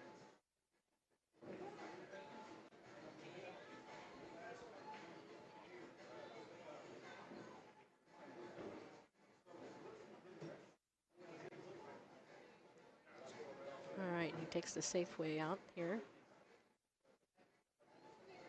And you should roll up that cue ball with the 6 in the side.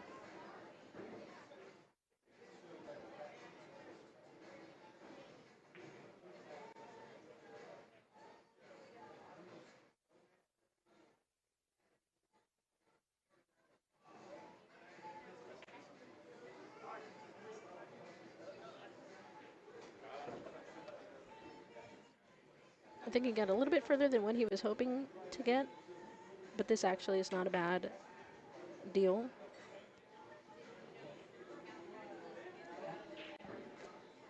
He can just roll that cue ball up and he should be able to bump into that 9-ball.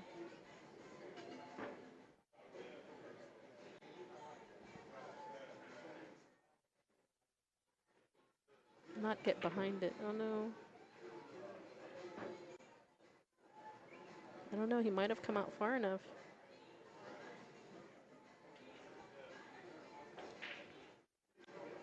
Yeah, it looks like he did.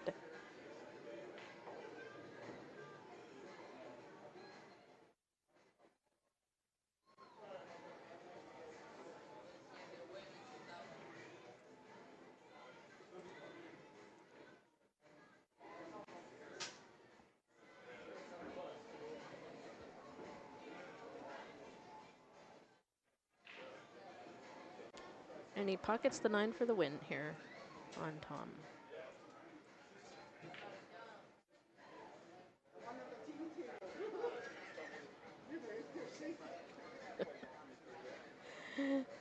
He's excited. You gotta send me that clip, please.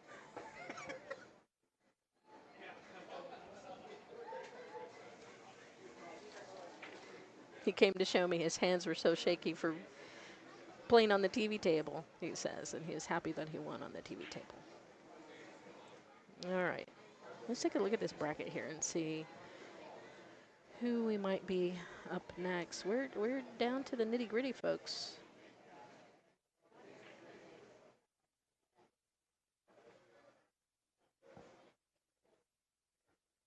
All right now I don't have, we don't have anybody to put on table 1, so let's move this camera over to table 2.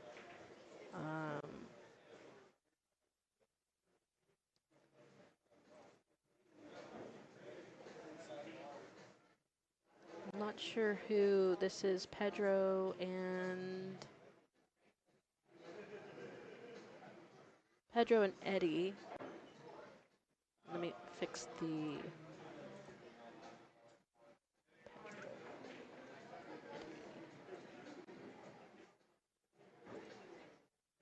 1-0. They just started this match here.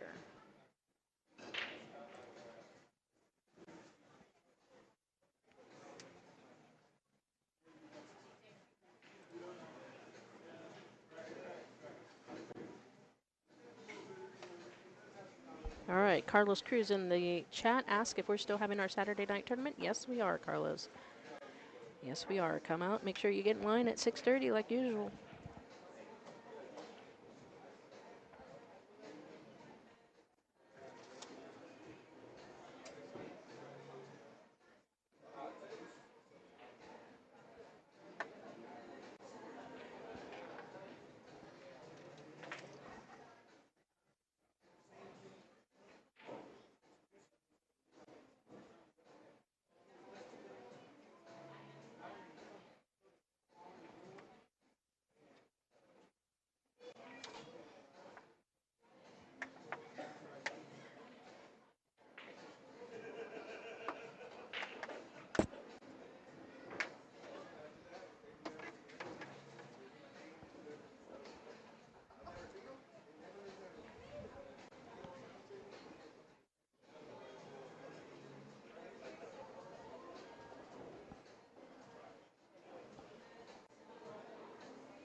All right, Pedro makes the 9-ball early. That puts him up 2-0.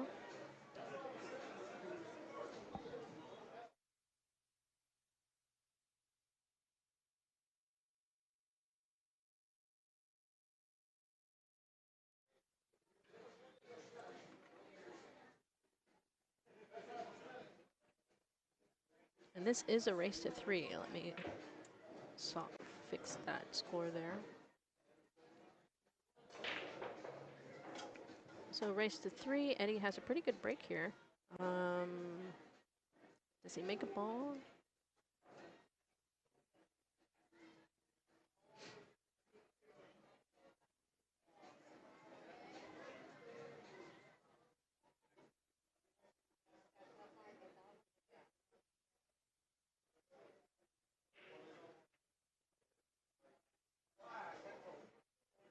All right, he chooses to play safe here right out of the gate,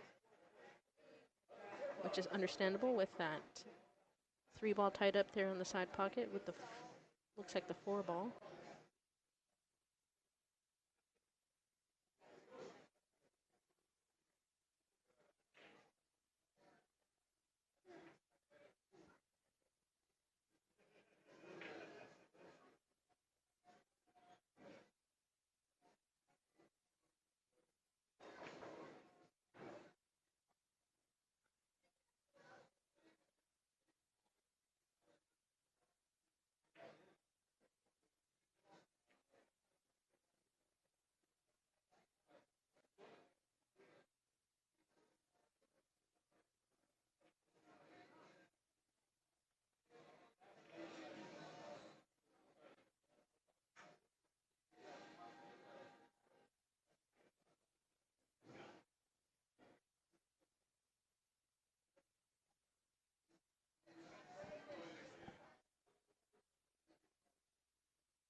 All right, it looks like Eddie's a little bit of an angle here on this 2-ball. And try and break out this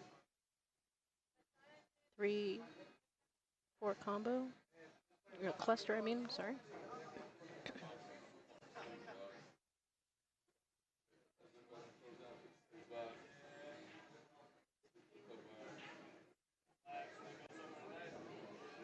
Unless that 3-ball goes past a 4, it's unclear from where I'm sitting. Okay, it doesn't, so he's going to play safe. It's very nice.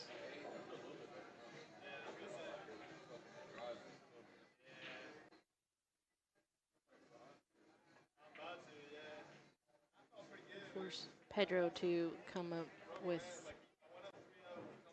looks like he's going to kick it 1 rail, come back. Didn't quite get there. He needed a little bit more English.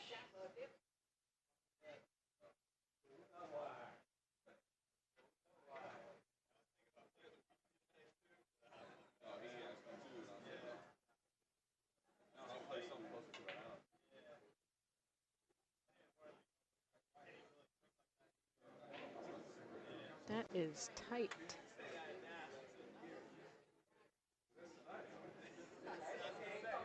But he gets it done with enough angle here on the 4. Slide on over for the 6. Wow. I think he took that a little bit for granted there.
Oh, the 6 ball did not fall there.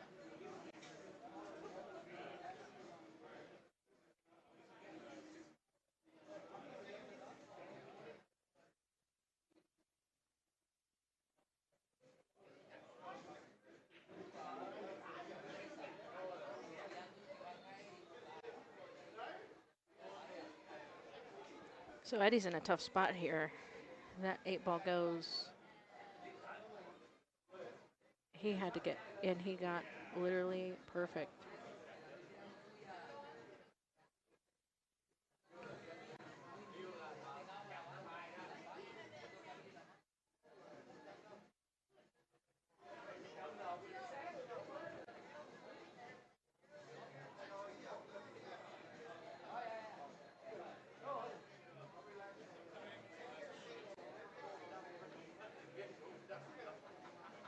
All right, his opponent had a question. I'm not sure exactly what the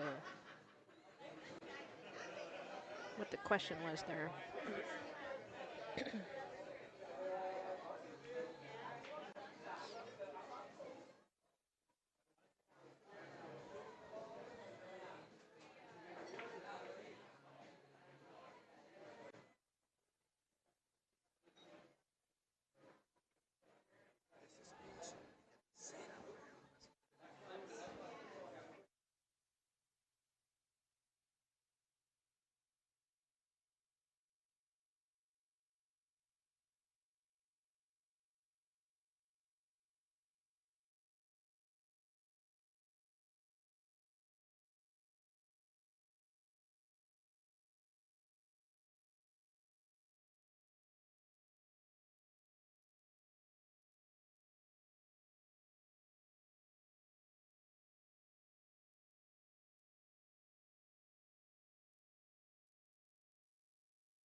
So it looks like Pedro's here. He wants to jump, hit the 1, and do the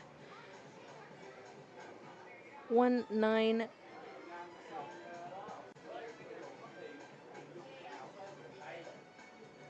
Let's see how he fares. Very ambitious, very ambitious. But hey, if you're going to jump and make contact with that 1 ball, why not? Why not fire at that 9? Pedro's up 2-0 at this point. It's a race to 3 for these guys. So, he really doesn't have much to lose.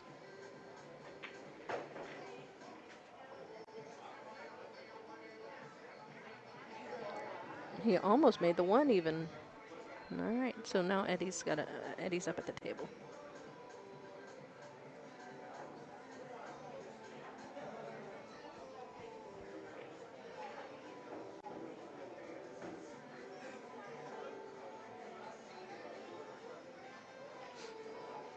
Left himself a safety here.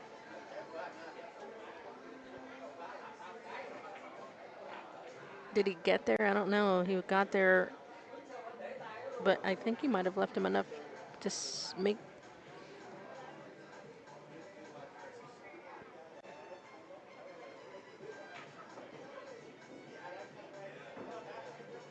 Maybe.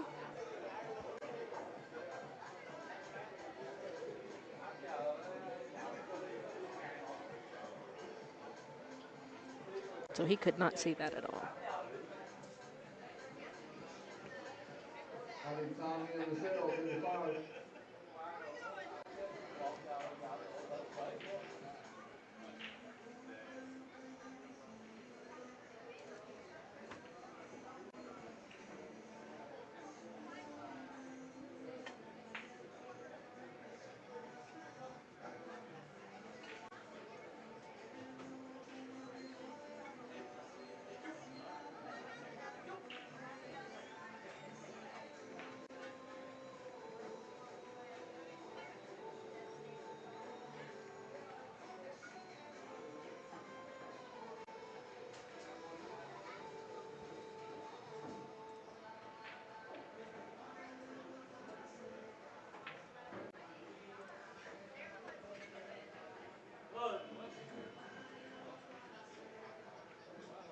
All right, Eddie goes for the combo here.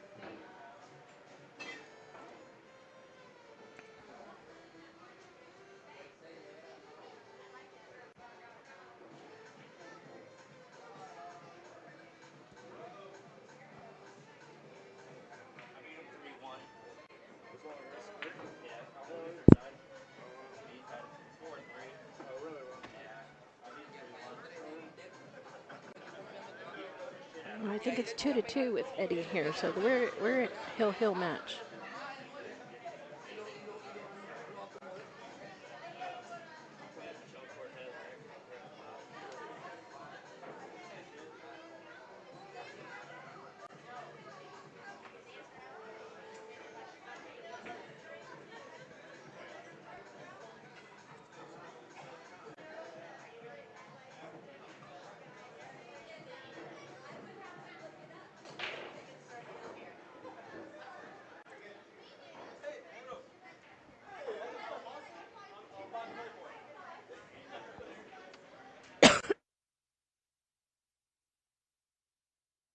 Excuse me, sorry.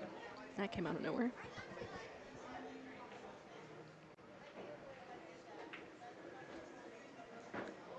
All right, we got hill match here. Eddie decides to play safe. Unfortunately, he doesn't really get there, but he ties up that 4-7 kinda. I'm not... where I'm sitting, it's very hard to see. I've got a big pillar in my way, so I'm just relying on the camera angle here. So it kind of looks like that 4 ball goes past the 7.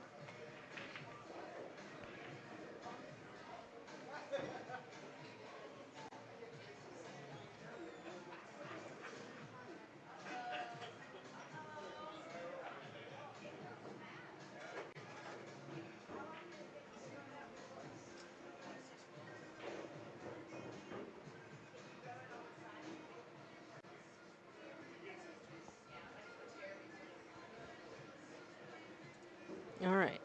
Back up on table 1, we have Antonio and Aro are about to start. This is the hot seat match. Let's see if I can get back over there really quick.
All right, if you are interested in the payouts, the brackets have been updated with the payouts.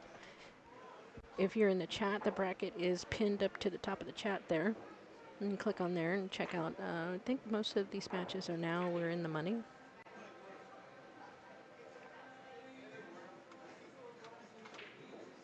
Oh no, he just took that for granted there with that 7 ball. Overpowered that.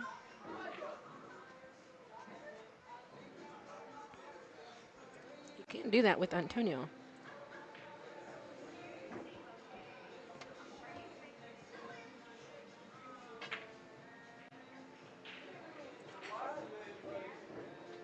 He gets the bump out for the 9 ball. Beautiful. Long straight and shot.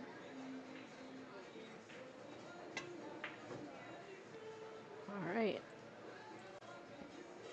Aro lets Antonio get on the board first here.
All right, I imagine Antonio's looking to play safe here.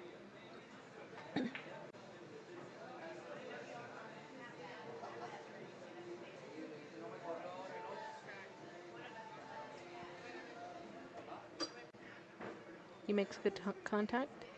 Did not foul.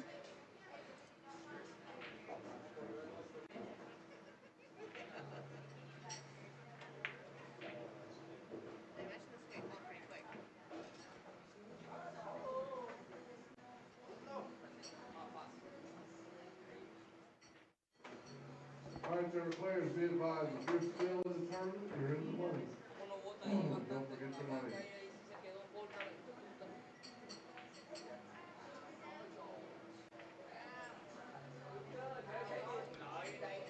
For those of you that were watching earlier, that match that we had right before this on table 2, Eddie ended up coming back and beating Pedro.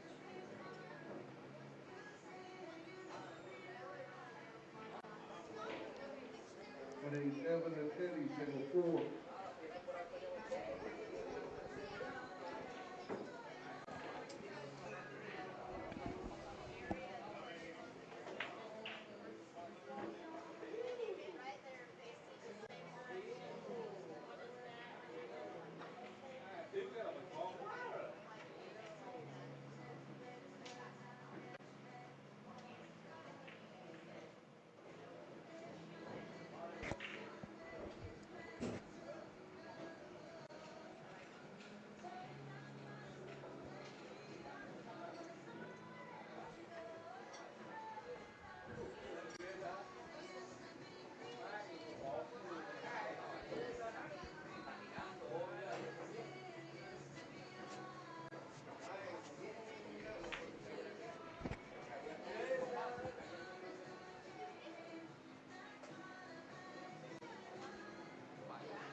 That was a nice shot there. Aro made. He should be able to pocket this 5 ball.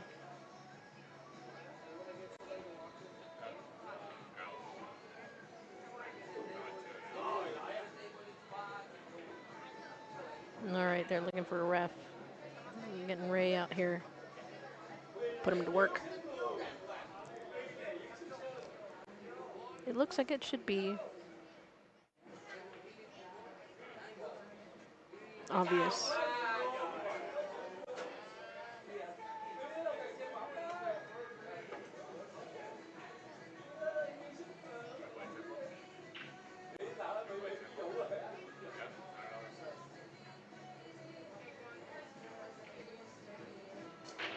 All right, yeah, that was a good hit.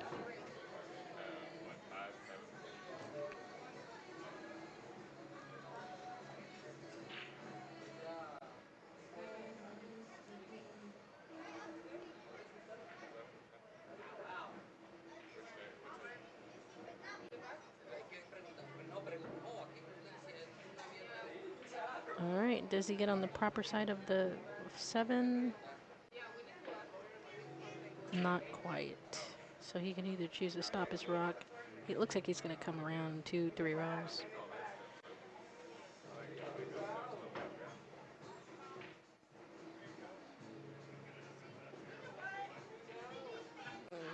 Almost 50-yard line here. Oh, it always makes me nervous when they leave this rack on the table.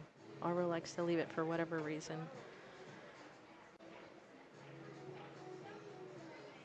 Ugh.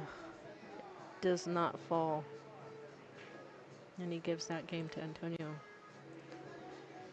That is unfortunate.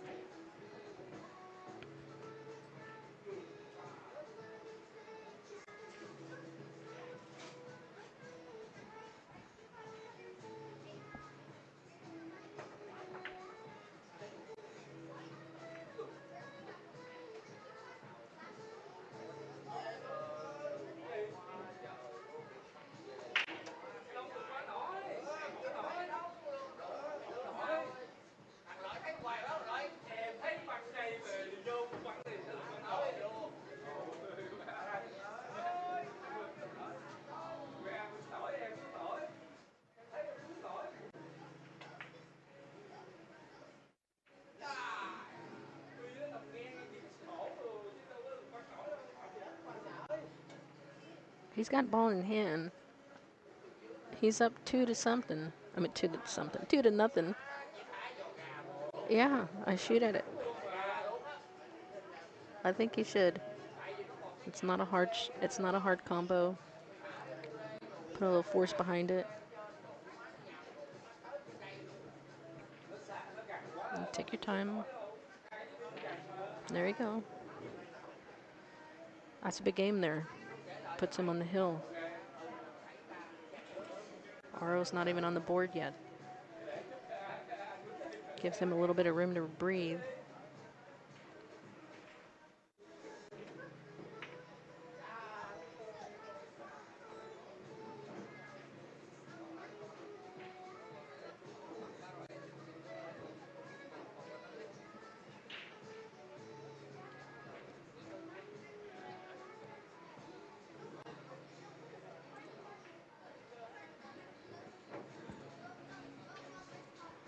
I don't know if y'all can hear the music in the background. I kind of hope not, but somebody's playing music that I enjoy, and I'm having a very hard time not to sing along.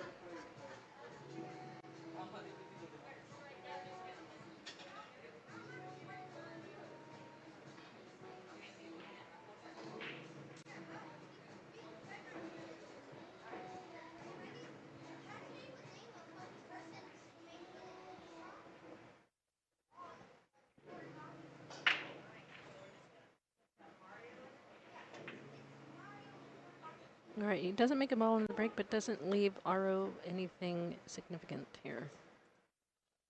So Aro's got plenty of opportunities to play safe right back. Unless he goes for a daring shot here. I think he'll just play safe.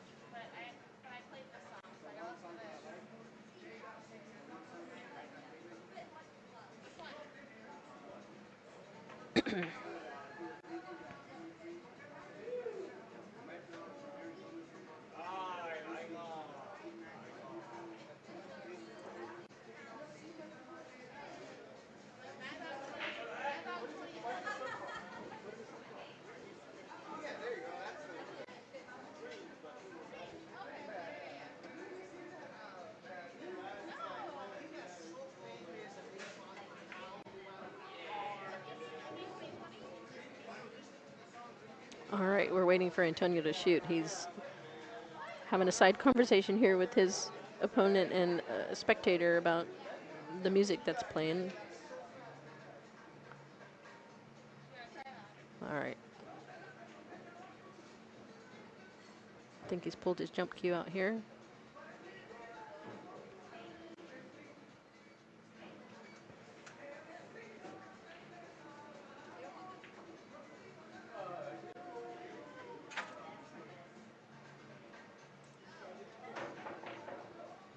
He makes contact.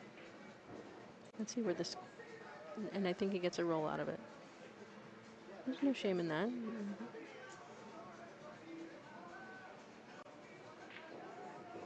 I mean, technically, Aro could do the exact same thing.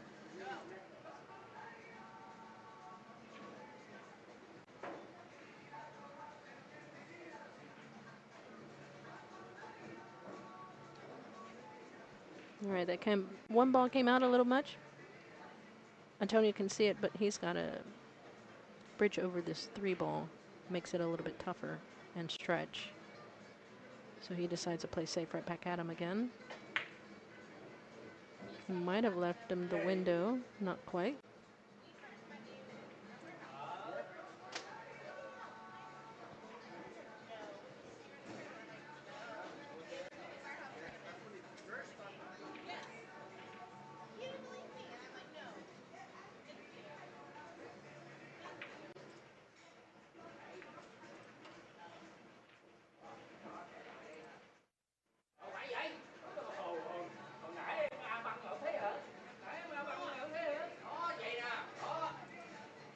Oh, he plays another good save.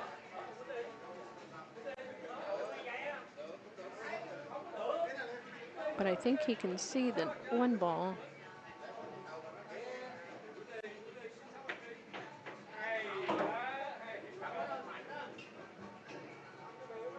It's a nice shot on the side pocket.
right, Aro did not bring that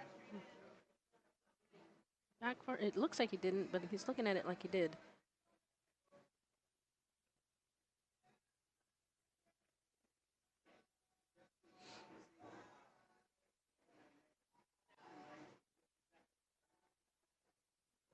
That's not a typical miss for Aro. I wonder if he didn't feel comfortable that he could see all the ball to make it.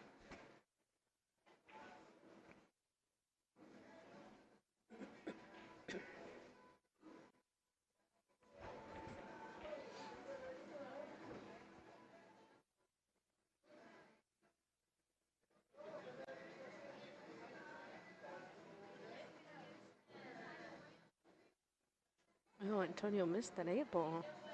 Does not leave Aro very good at all.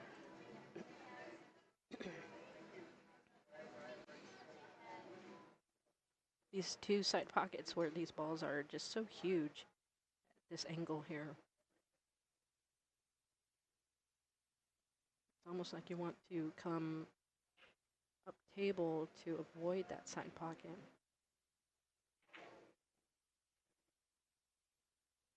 Like that, but he missed the 8 and leaves Antonio straight in. Excuse me. He's gonna scratch. Wow. I was about to say he just got up there and shot that ball so quick.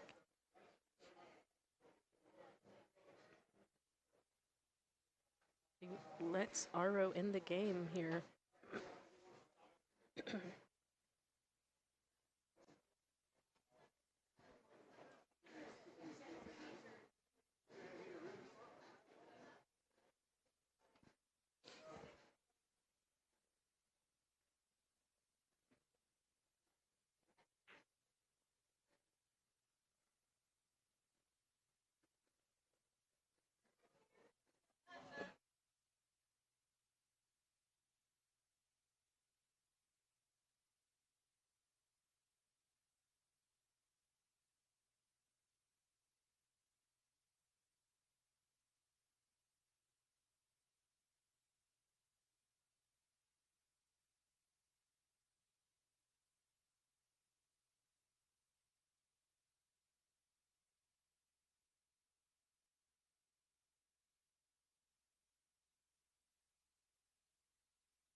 He's gonna jump this ball. Hopefully he stays on table.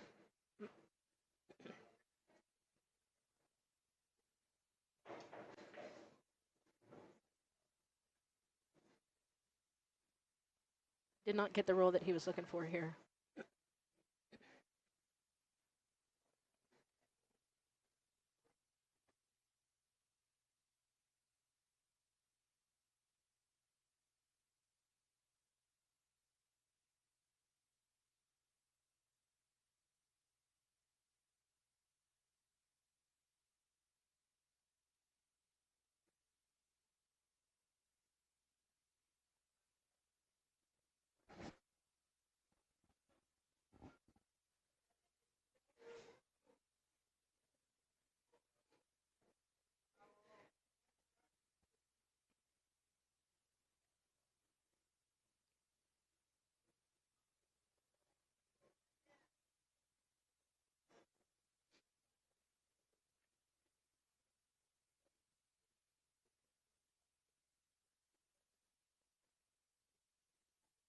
Aro's waiting for somebody to shoot on table 5.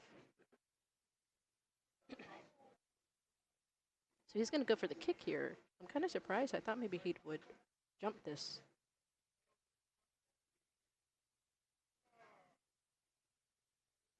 Whoa, he had some spin on that ball.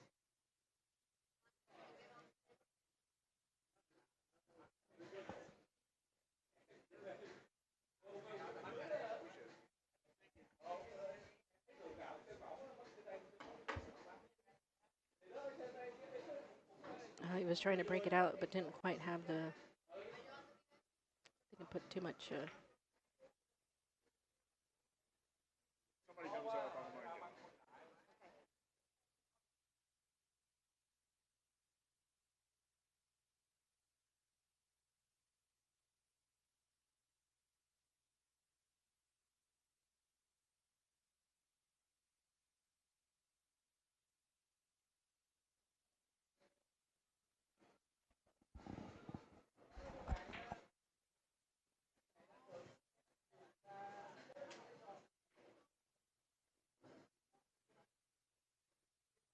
Oh, he almost got in there. He did get past. He got past. He says sorry to Antonio. I don't know, I'm curious. How do people feel about saying sorry to your opponent? I mean, it's 9-ball. This is part of the game. The luck is part of the game.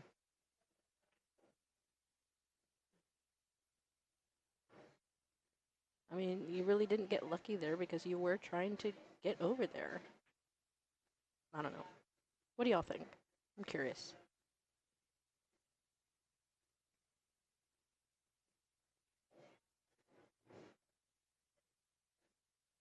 It was a nice shot there to get on this 6-ball. I think he can do the same thing here for the 7.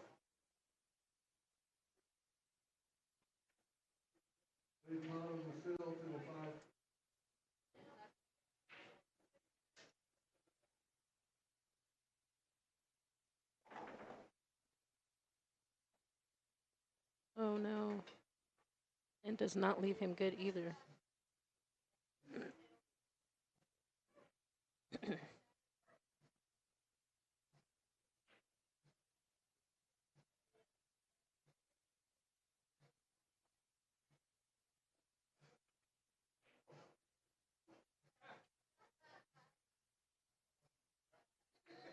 He almost scratched. That was a weird angle.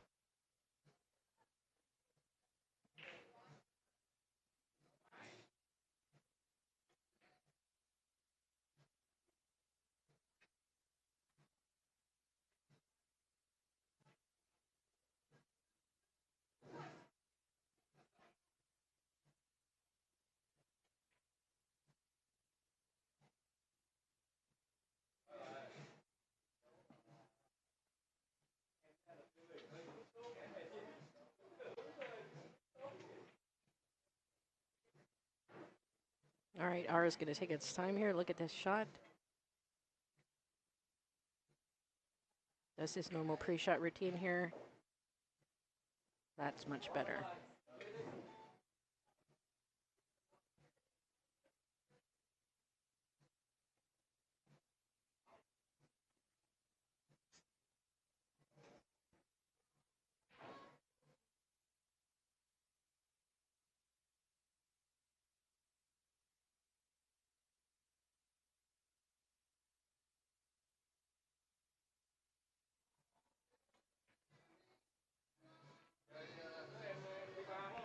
Lil Chris in the chat says, acknowledging to your opponent that you just got lucky isn't a bad thing.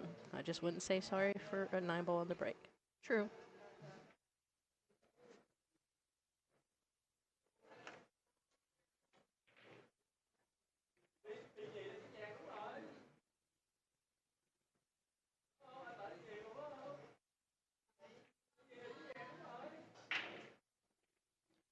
Nice break. Unfortunately, the cue ball gets knocked over, almost scratched. Now he's got a really long shot on that 1 ball, and he's got to come back up table for the 2. And he doesn't have much of an angle. I think maybe cross-banking the 1 ball here the other way, but that works too. Oh no, I think he lined up that 2-9 or made it an easy carom. Oh, the carom is much easier now, I think, for the 9.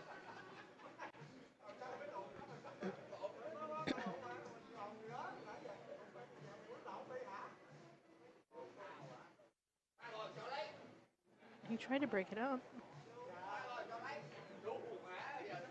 I don't know if he even looked at the carom there. Now we're in a tough spot here.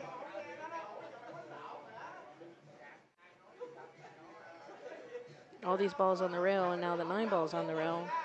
He's going to have to get this 2 ball out of there and get as many balls out of there as he can.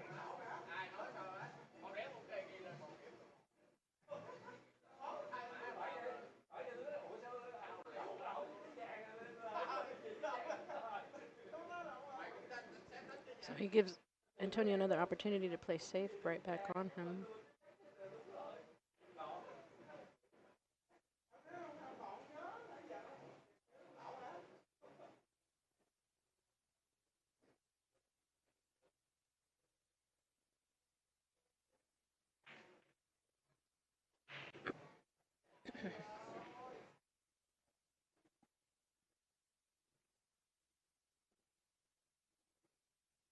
All right, Antonio has an opportunity here to close out this match for the win.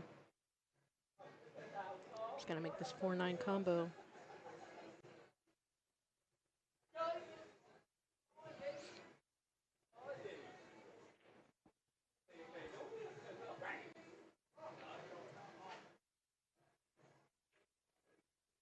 Oh, he doesn't get there. All right, Aro's back up now. That 8 ball is going to be a little tricky. As long as he can get good shape on that 7 to shoot in that side pocket and roll a cue ball up to stay on that side of the table, it should be good. Not quite there.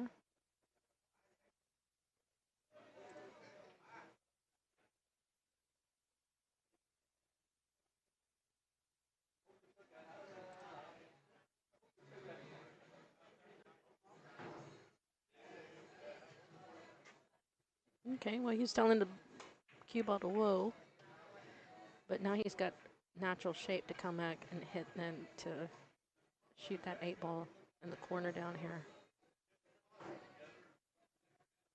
Just like that.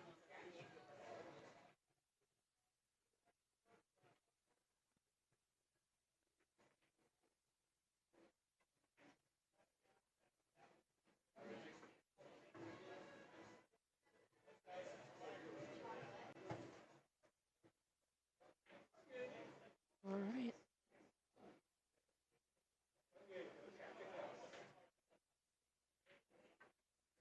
Aro makes it a hill-hill match here.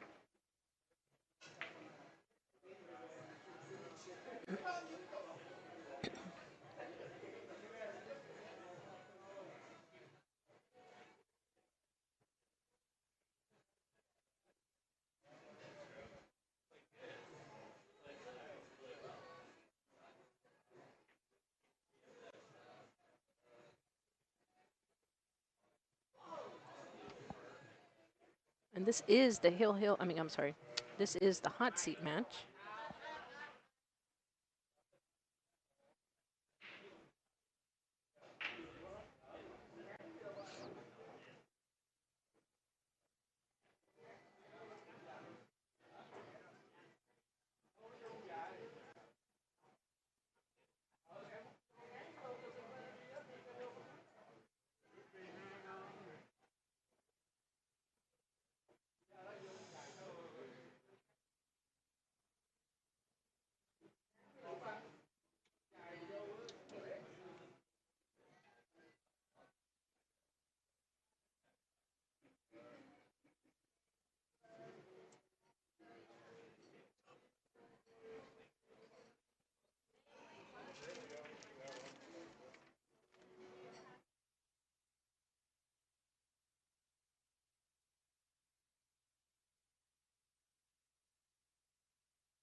There we go. Hell, All right. hell. We've got Kevin Welling here in the booth with us. Sorry, I was just showing him our new drawing feature. Well, I came at the right time. 4 balls left. Oh, he's playing safe here. Oh, I thought he was going to go for it. That was a little unaggressive. From Mr. Aggressive. Right? Well, he'll you always have nerves come up. People start shooting some things they don't normally shoot, don't execute the way that they normally execute. We'll see if we can get out here. He's going to try to. It's a tough one here. He's probably just going to use straight. Yeah, he's using a little inside to kill it off the rail, which caused him to miss. But Aro is going to have a chance here to.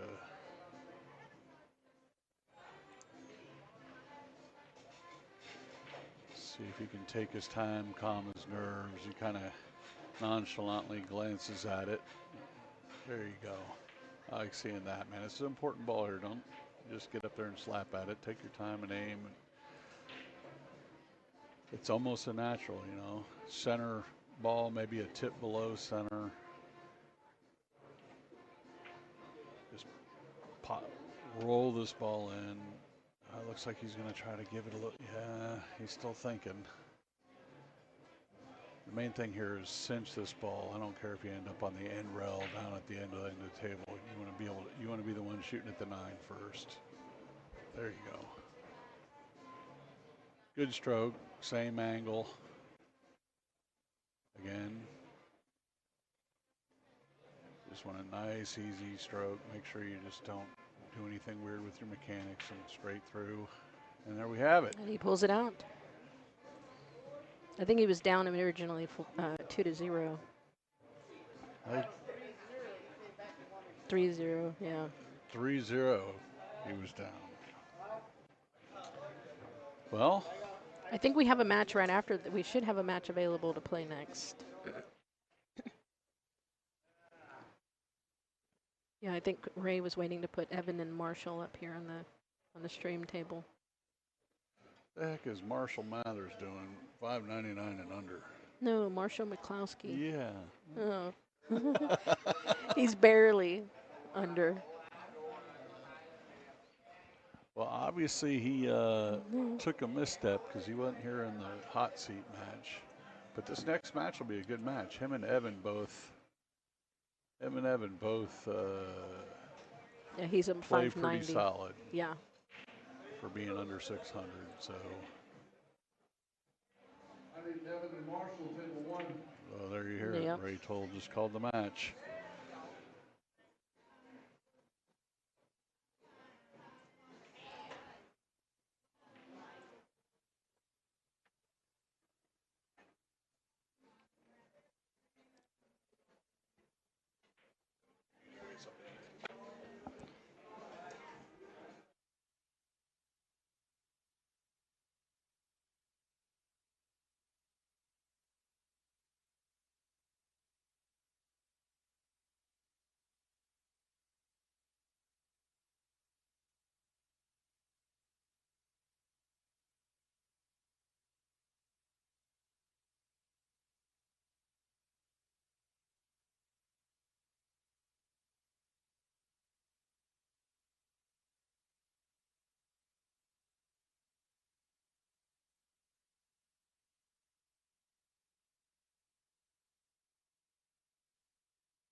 Okay, Kevin Welling here live from Skinny Bob's. We've got the $5.99 under tournament. We're down to 5th, 6th play right here, so the loser of this match will end up 5th and 6th. Looks like the winner will go on to face the winner between, oh no, Michelle Cortez just on the other table to scratch on the 9.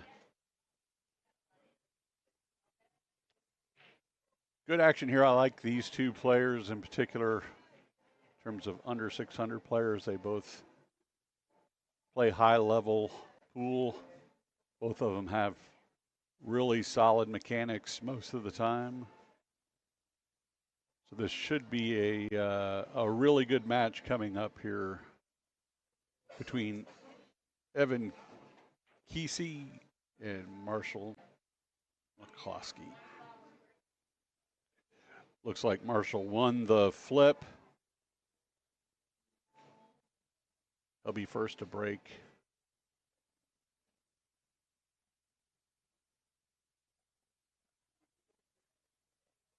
And away we go. Makes the wing ball with a nice solid break. Makes the 9 in the side to start the match. What a way to start the match with a 9 on the snap. He seems apologetic, but anytime you can make the 9 on the break, that's a good thing.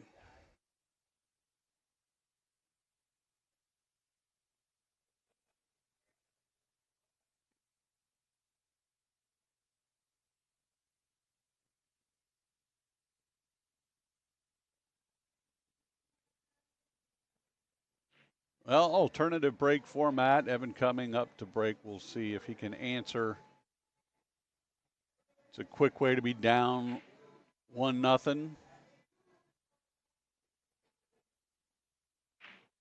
Oh, he chose to take a little bit off of the break there.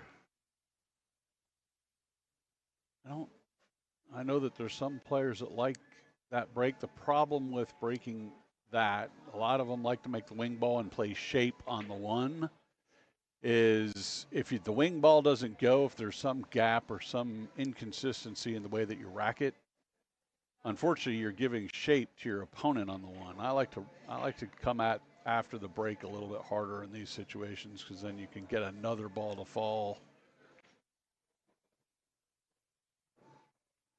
Marshall started off with a nice shot there. Needed to get pretty steep and straight in on the 2 here. It does look like the 3 passes by the 7 here in the lower right corner. But we'll see how Marshall attacks this one. Looks like the way he's looking at this, it does go in the lower right corner. He'll want to be pretty straight in on this 3 ball, so he'll elect to shoot the 2 in and float over, about a diamond and a half out towards the center of the table. Didn't quite get there, but I like being on that side of the 3 rather than on the other side.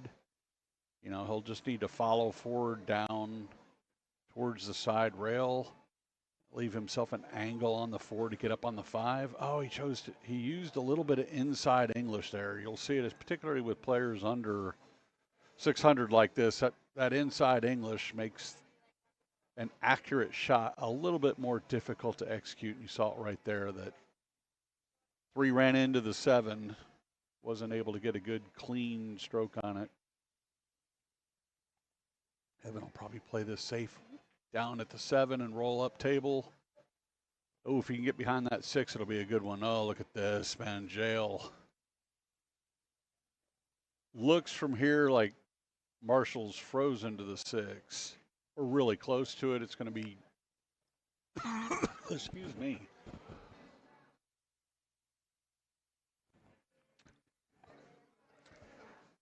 He's really in jail here. This is going to be an almost impossible shot. I like the play here. I like is to try to roll the 6 up onto the 8 to tie up the balls. I mean, ball in hand. I mean, even at 5.99 and under, these guys are pretty proficient at being able to run out. I mean, he can elect to attack here. He does have a little bit of the. Looks like he's going to go 2 rails at it.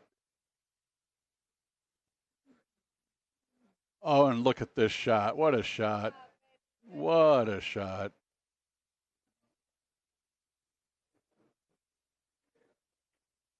Evan will probably return safe again. This is a pretty easy natural safe. He'll try to, if he can, he'll want to suck it back up underneath the 4. I mean, that's a little advanced. I mean, the main thing here is get the 3 ball to go 2 rails up to the center of the end rail on the other side. Using the bridge, I mean, he may not elect to do too much with the cue ball. He could also just try to, you know, thin it and bring it over, but it looks like he's hitting it full to go 2 rails up to the end of the table. Yep. Perfect. Oh, he left the cue ball sneak out.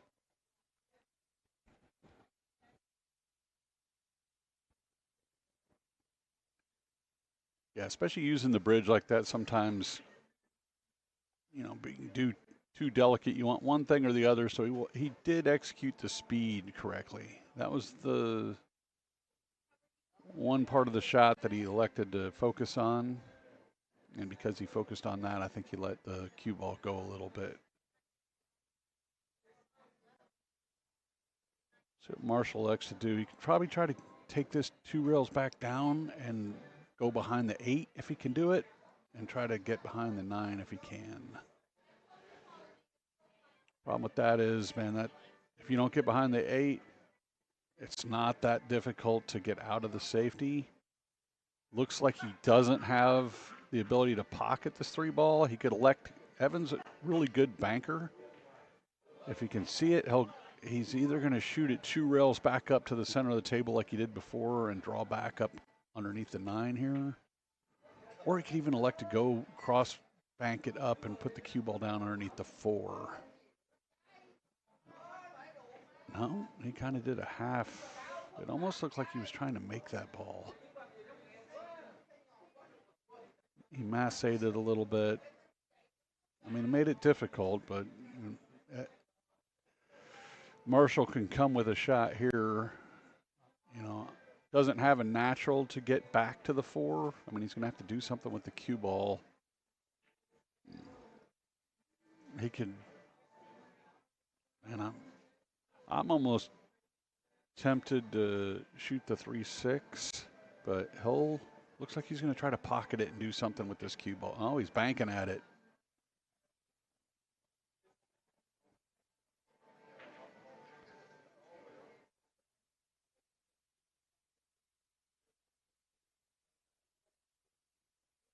Again, left Evan fairly wide open here. It's a natural 2 railer to come between the 7 and the 9 to float down. If he just shoots center ball and pockets this ball. Oh. Missed the ball and had a little bit too much pace on it, but that was the right idea there. I mean, it was a natural to be able to get shape on the 4 there.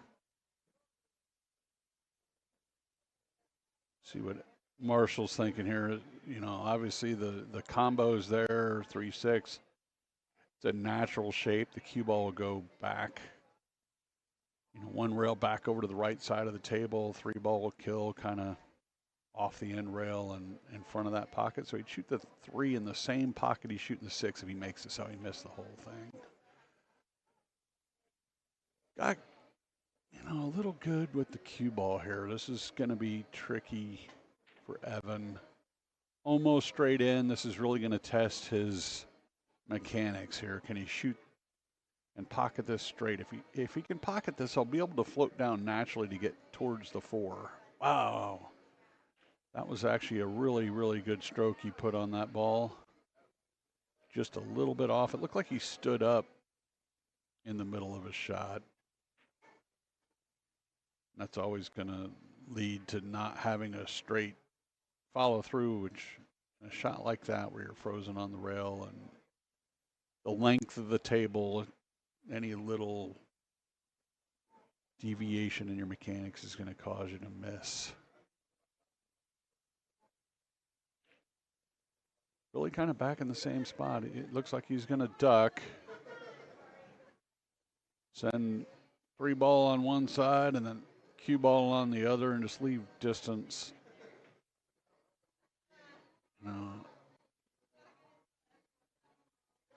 All these guys really aren't taking their time. You can tell. Yeah, I mean, he's going to get away with a little bit of a save here. Still like to see guys, you know, especially here, man. This is for the money to get, you know, far deep into the tournament. We're down to the cutting time, and you know, taking your time to evaluate the shots. These guys are just rocking and firing at this point. Oh, Marshall may have left him. If the 3 looks like the 3 goes, it'll be a natural 2 rails and around, almost bring the cue ball back to where it is right here is what Evan's going to try to do. Hit a little soft. It's okay. He's got a natural angle to pocket the 4, play shape again for the 5. He may go back and forth and bring the cue ball out to, no, he slow rolled it.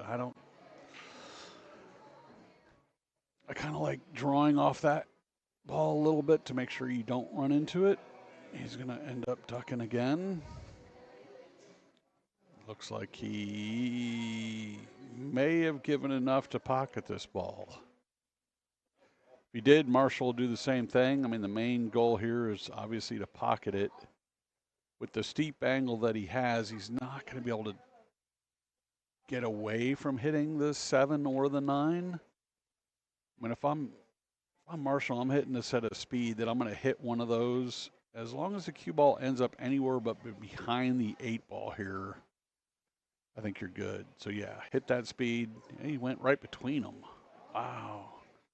It's a little unlucky. That was a really small window to get that cue ball to go directly between the 2 of them. Hit the 9 on the way back, which led himself a little bit straight on the 6 ball.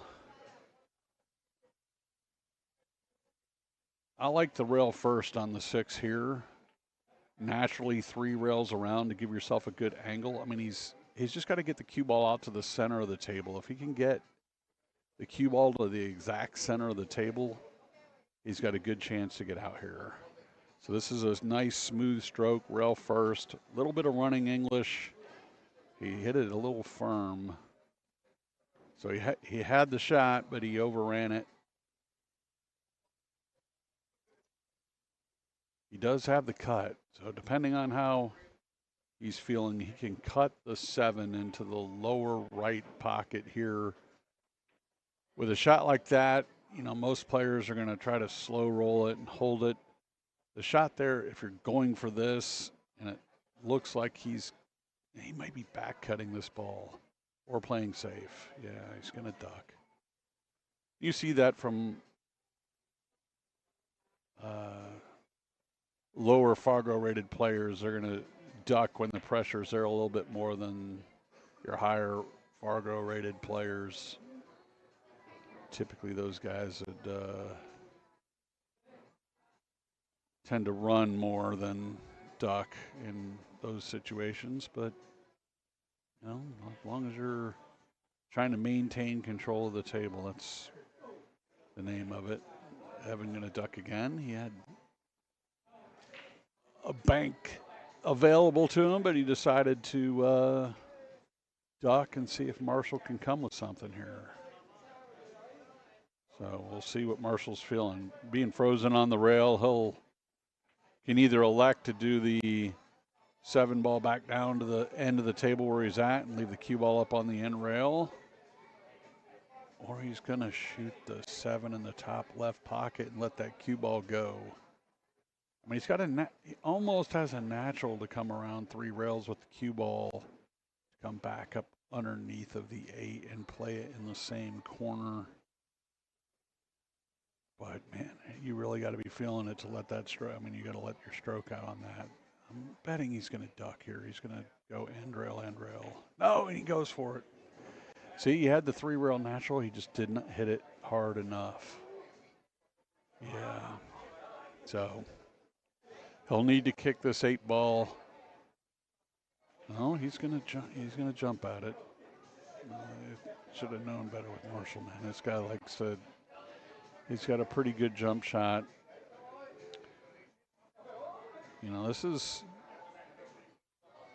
pretty natural here. If he can pocket this ball, you know, the cue ball is going to want to come back out. The only thing he's got to fade is the scratch on the opposite side, but he missed.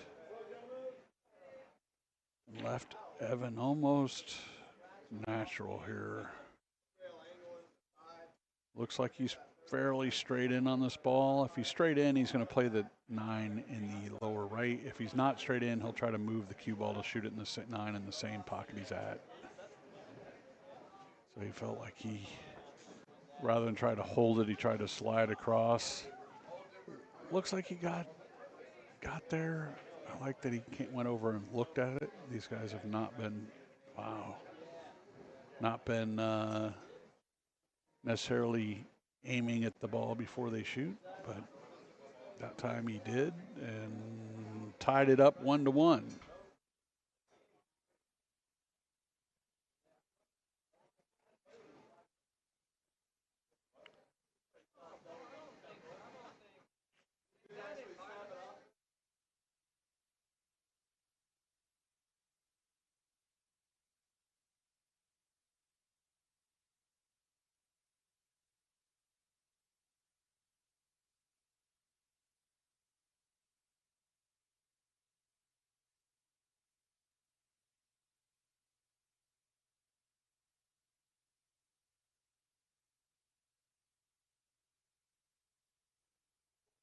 Okay, here we go. Marshall again. Last time he was able to pocket the 9, get a golden break here on the side.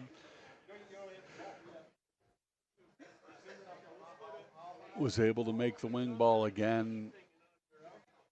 Has control of the table. The one's in no position to make it anywhere.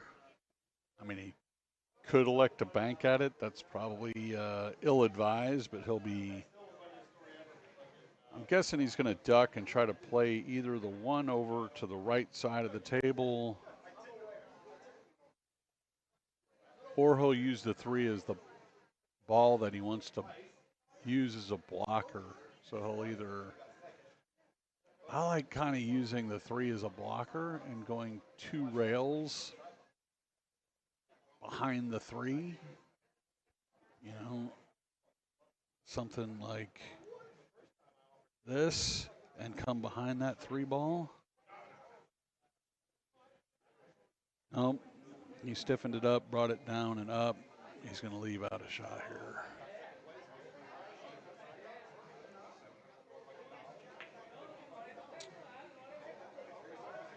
Evan's got a tester here.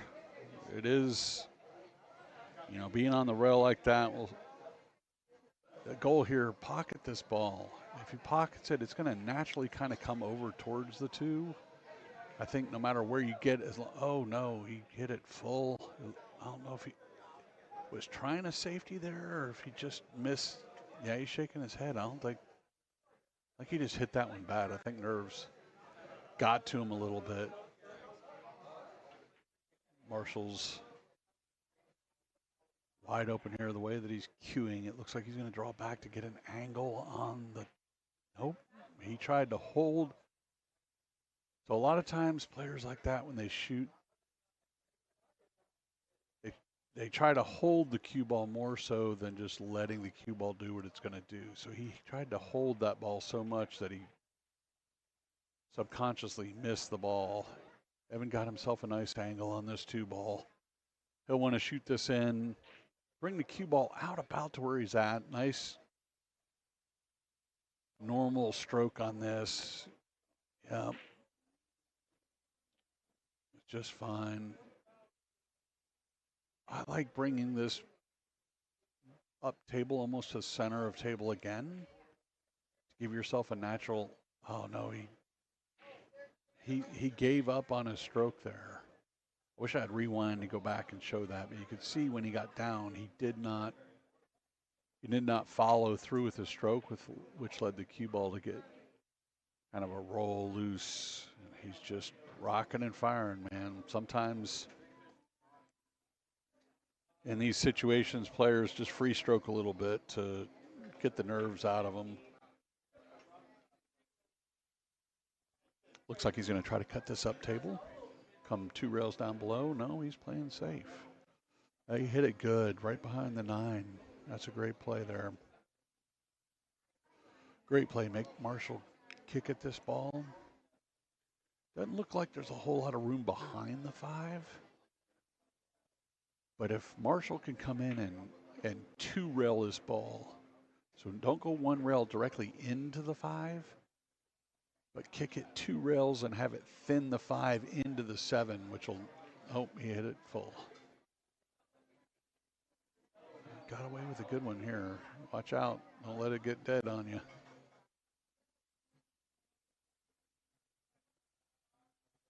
Evan will probably just, oh, he's teeing up.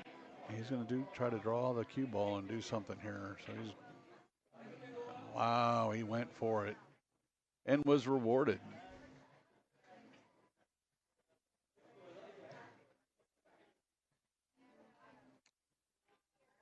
We're freestyling here at the $5.99 and under tournament. Evan just took a 2-1 lead on that carom. It's kind of a twofer there. He went for the 9 and the 5 ball on the bank. Was able to make the 9, so he's on the hill first. Race to 3 here on the loser side of the $5.99 and under Fargo tournament at Skinny Bob's.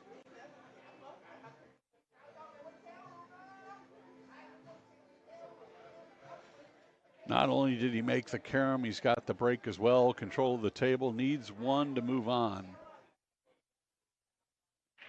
Tried the slow break again. I don't like that.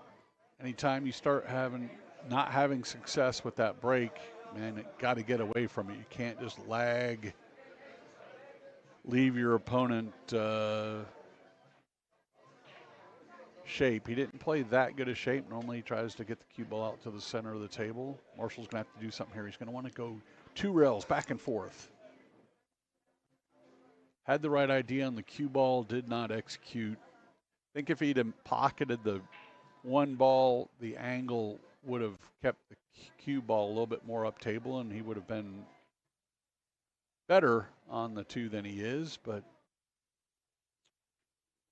he overcut that ball and left Evan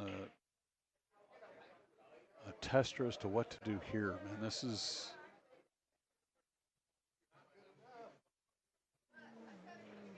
a bad spot. We'll see what Evan's thinking here. He's gonna try to bring it up almost a 1 pocket shot a little bit, bring it around 3 rails and just put the cue ball down on the in rail. Allow distance to be your friend. I mean, Marshall has a pocket to pocket this 1. And he's got the whole right side of the table to now a shot on the 2, but he's going to, oh, there he is. He hit it good. Man, he hit it really good. So he has, 2 options he can either go here. He's got the cut. The shape on the 3 is going to be the touchy part. He may run into the 5 and stop and try to see how it does, or he can hit this 2 full and draw the cue ball up underneath that 4 ball. I almost like that shot. Oh no, he spun it too much though. See, on that shot, the natural path of that cue ball is to go towards the 4. You almost want to use straight draw. He used a little bit of right hand English, which you saw right when it touched the rail. It caused that cue ball to spin and get loose up underneath the 4.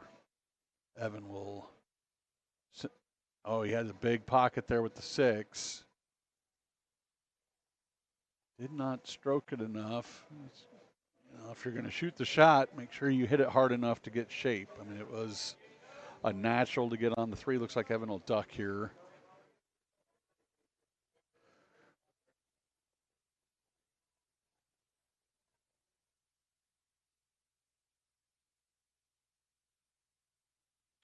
I don't believe Marshall can see any part of this 3 ball. He is good with his jump cue, so may elect that, although I think the 5 is going to preclude him from being able to pocket the 3 even with a jump. And he could jump and try to just play safe and thin the 3. Very difficult shot from there. The 7 is keeping him from kicking one rail to the side rail. That's the spot that he's in. If anything, I like kind of coming here up behind the 3 this way. If you're going to kick at this ball, it's the most natural path, but it doesn't look like he sees that. He's going to try to swerve this ball or up into the, I just missed it. That was a real narrow window for him to get through. Ball in hand for Evan on the hill. Everything wide open. We'll see if Evan can get a run here. I think, for Evan, the key here is going to be getting from the 4 to the 5. If he can get a fairly straight in angle on the 5 to the corner pocket here, although, he left himself a little up table. It's natural from here. He'll be able to make it. He'll slide over for the 6 in the bottom right corner. It might be too steep of an angle. He's going to have to almost ramp down the speed a little bit if he's going to hold this ball. But just like Marshall before, when you're trying to hold a ball like this, you still concentrate on pocketing the ball. Just let the speed dictate you holding it. Oh, and he really went after it there. I like the stroke. If you're going to shoot, even with the slow speed, you want to shoot confidently through the ball. Him ramping up the speed, and that's why you see a lot of players at under 600 shoot harder because they're more confident in being able to execute a firm stroke with harder hit. He's going to pull this back about a diamond. No, he's going up table and he scratched. So, again, he just needed to draw this back to here. Anytime where they say keep it simple, stupid, you don't need to be moving the cue ball, 9 feet up table and back to try to get shape when all you had to do is draw it back 1 diamond.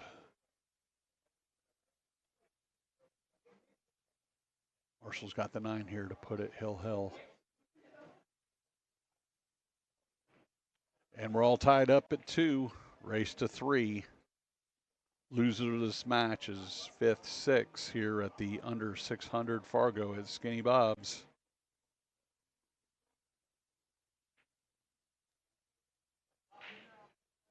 Looks like Michelle and Tom are tied up 2-2 as well. We got 2 hill matches going in the 5th, 6th finishers. The winner of Tom and Michelle will play the winner here between Evan and Marshall. Hill, Marshall to break. Marshall's been making the wing ball the first 2 breaks. He goes back to the exact same position. We'll probably see him ramp the speed up again. He's had good success smashing the break here. Hits it good, controls the cue ball. Made another ball in the side as well, and he's got natural shape on going from the 1 to the 2. No balls tied up. Hill, this is where it's at right here. If he's got the entire table, the only thing he doesn't want to do is end up behind the 9.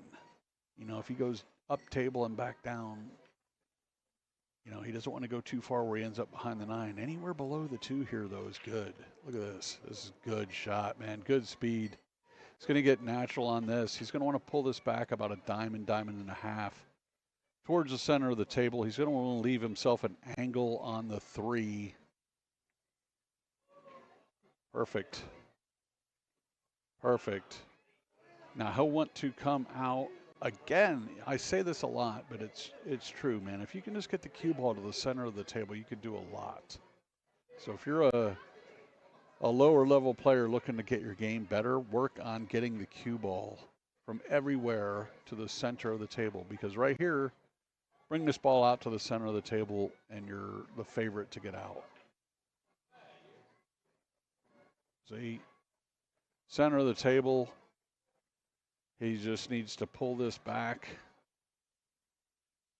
You know, the one thing he doesn't want to do is get too steep on the 7 in the corner because the 9's going to come into play. But as long as he gets, you know, if he pulls it back 2 diamonds here, you know, just past center of the table. Nice smooth stroke. Don't overhit it. Oh, he got straight in. But even straight in here, man, is fine, right? Like you can, where the 8's at, he's going to have to draw this ball over. The only thing he'll have to fade is the side pocket. Sometimes players will get a little careless and they get ramped up. They know it's a high pressure situation. Really focus on the cue ball here. Really focus on where you're hitting the cue ball. Perfect. Perfect.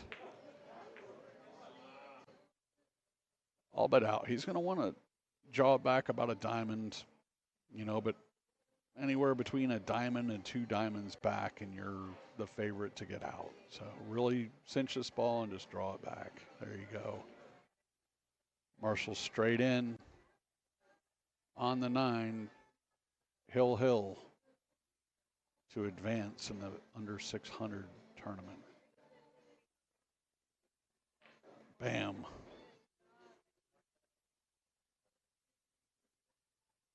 So Marshall advances. He started the set by making the 9 on the break.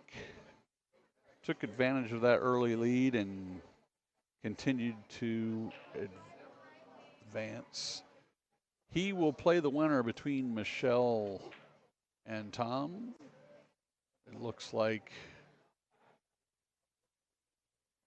they are down to the final 5 balls on that table. They're Hill as well, so we'll see. We'll see who advances on that table, and we'll have further action here in just a little bit. Be back in a couple once they call the next match.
Okay, folks, we're back. Live action here at the under 600 tournament at Skinny's Bob's. Race to 3 on the loser side. We've got Tom Passow and Marshall McCloskey coming to you live. It looks like Tom won the break. This is an alternate break format.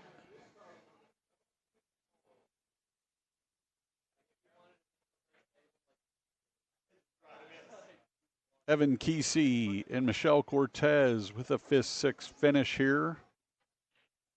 Tom was able to beat Michelle hill to hill. Marshall able to outlast Evan hill as well to both get to this position. Both these guys are frequent Skinny Bob's Friday night tournament players. Tom won the break.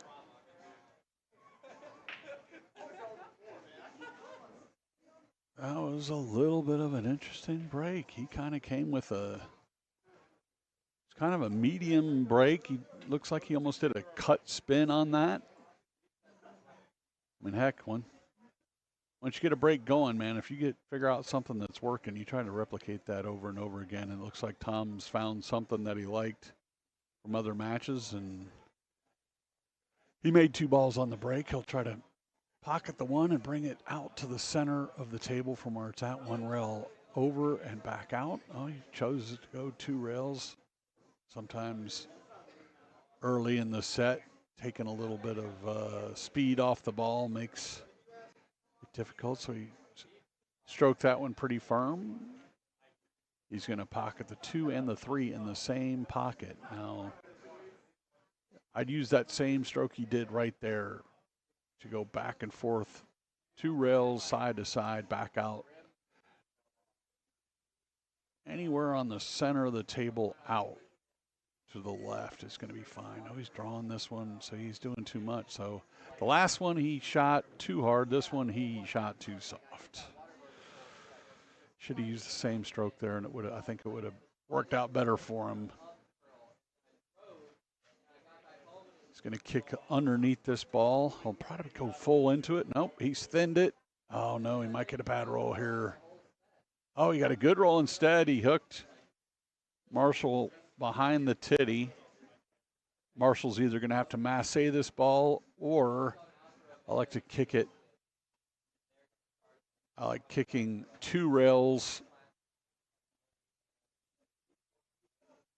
this way, and catch the bottom rail and catch the 3 on the way out. Try to make the 3 here and send the cue ball up table if you can do it.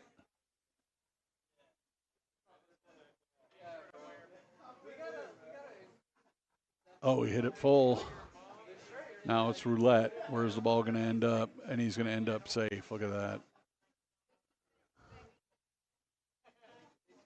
All right, Tom is going to, looks like he can see part of the 3. He's going to thin this and try to put the cue behind the 5 here. Nope, too hard. He's going to send it around.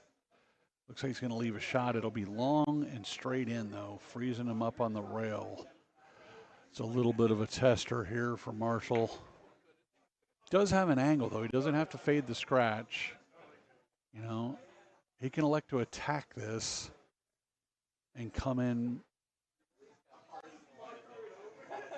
That's perfect. Okay, he's got a natural angle to go up table. If he shoots this center ball, he's going to have to kind of hit a nice slow roll of this ball to float it down. If he goes after it, he's going to want to go down table and back up. It looks like he's going to go slow here. Oh, no, the side pocket's going to come into play. Oh. Got him a little steeper than he wanted to. Still good, though. I think he has enough of the 7 ball to make it in the corner. Here's what I like to see. If players are really playing well, is go over and look at the 7. Look at the path from the 7 to the pocket.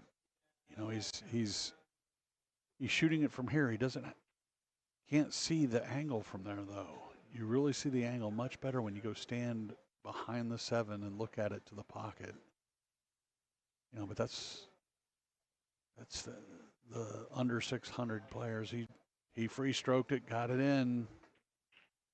He's got a natural angle here. I'll follow this up. I like going 2 rails with the ball.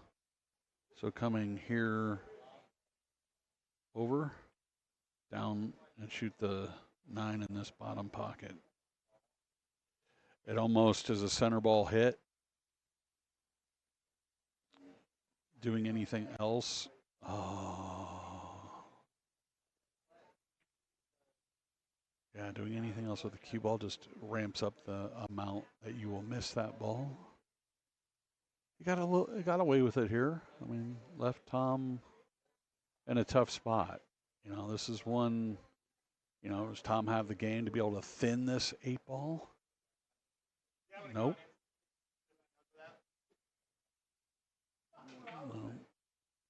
You know, that was going to be tough. He was going to try to thin the 8, bring the cue ball back down to the table and almost leave the 8 right there, but missed it entirely, hit it too thin.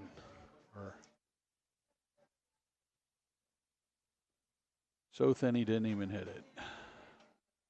Ball in hand. Oh, he'll come 2 rails. I like the angle there. You know, coming into the angle of the 9. Always want to try to play it that way as opposed to cross the angle. A natural shot here. Just shoot a nice, you know, Marshall really attacks those 9 balls, man. Sometimes I think it's good to hit it firm, but sometimes he hits it a little bit too hard on that. But he pockets it, takes care of the cue ball, takes the lead early here, 1-0 over Tom Passow. Again, race to 3, under 600 Fargo here at Skinny Bob's Billiards. We're down to the final 4 players. Winner of this advances to play for the right to go to the finals.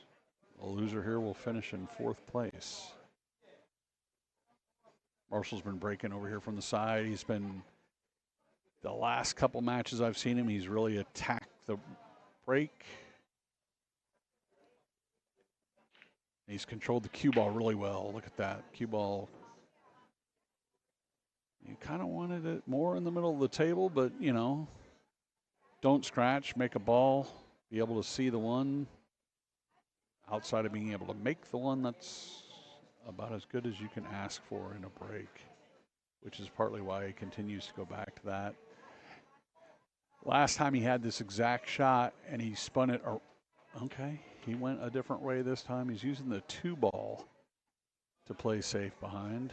Last time he tried to get behind that 3 ball and kind of hit it too hard and went around and left the guy straight in. So maybe that came into play there as to why he was shooting the way that he shot.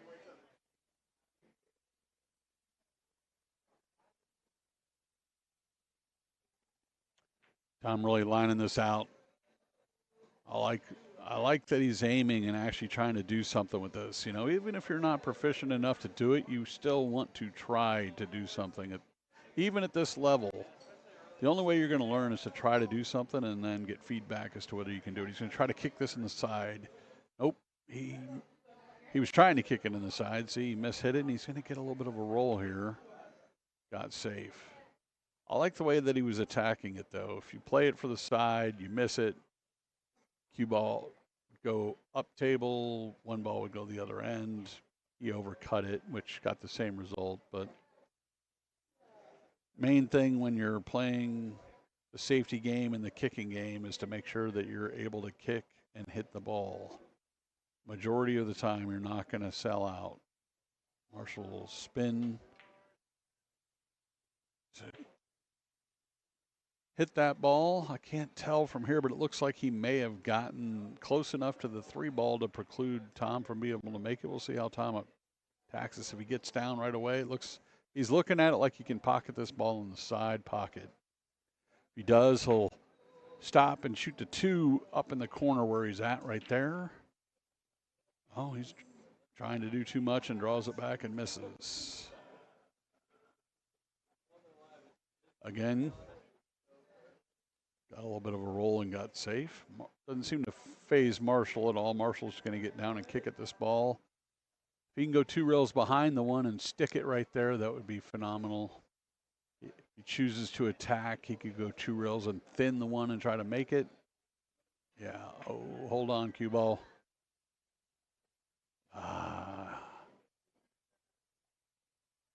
That is one of the problems of coming behind and sticking it is there is that one spot that you can hit. That cue ball is going to want a tangent line right across the back rail.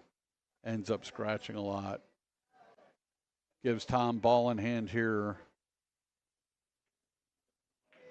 Tom can almost just stop there and shoot the 2 in the top left, give him an angle to get to the 3, or he can come this side. I like following forward here and playing the 2 in the top right corner from this angle. Give yourself a little bit of an angle to get over to the 3.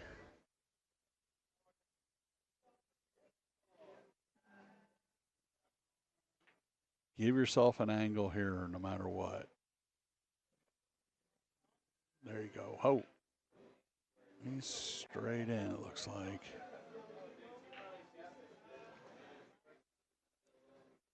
Looks like he's pretty straight in. This 5 ball, if he's straight in, he's going to have to draw this ball back about 2 diamonds. If he's got an angle, he can swing it over to the left side rail and be fine. But if he's straight in, and it looks like he is going to try to draw this, at least with that steep angle he's going at. Here's one for you. I didn't see him chalk on these types of shots. Well, he was able to execute and get over to that side row. He's got a shot on the 5. Still like it before you're going to use a shot like that to always double check that you gave enough chalk to the end of your tip. Rocking and firing here. Taking no time at all to get to the next shot. He's going to execute. Oh, and he hung it up.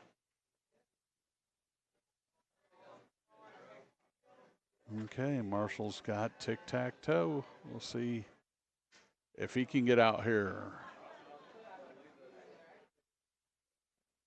You know, he wants to be either under the 6 or above the 6, depending on how good he feels. Does not want to be quite this straight in. He's going to have to do a little something with the cue ball now, or he can kind of stun it here and force follow a couple inches and be straight in up on the top right pocket, or he can juice it and go up table. He kind of force follow to shoot it up. I like this. This is a natural. Pocket this ball, one tip above center. Oh, what is he doing? He's shooting the side and coming over. Wow. I guess he felt more comfortable in the side pocket there than the distance of the corner. You know, he'll stop this and bring. Oh, see, tried too much. He had a natural angle to just shoot that in, to go up table and back down to be straight in on the 9 in the corner. Could have either done that or gone up and back down to shoot the 9 in the side. Instead, he elected to ramp up the speed and draw it and do, I mean, frankly, too much with the cue ball there. That is, see,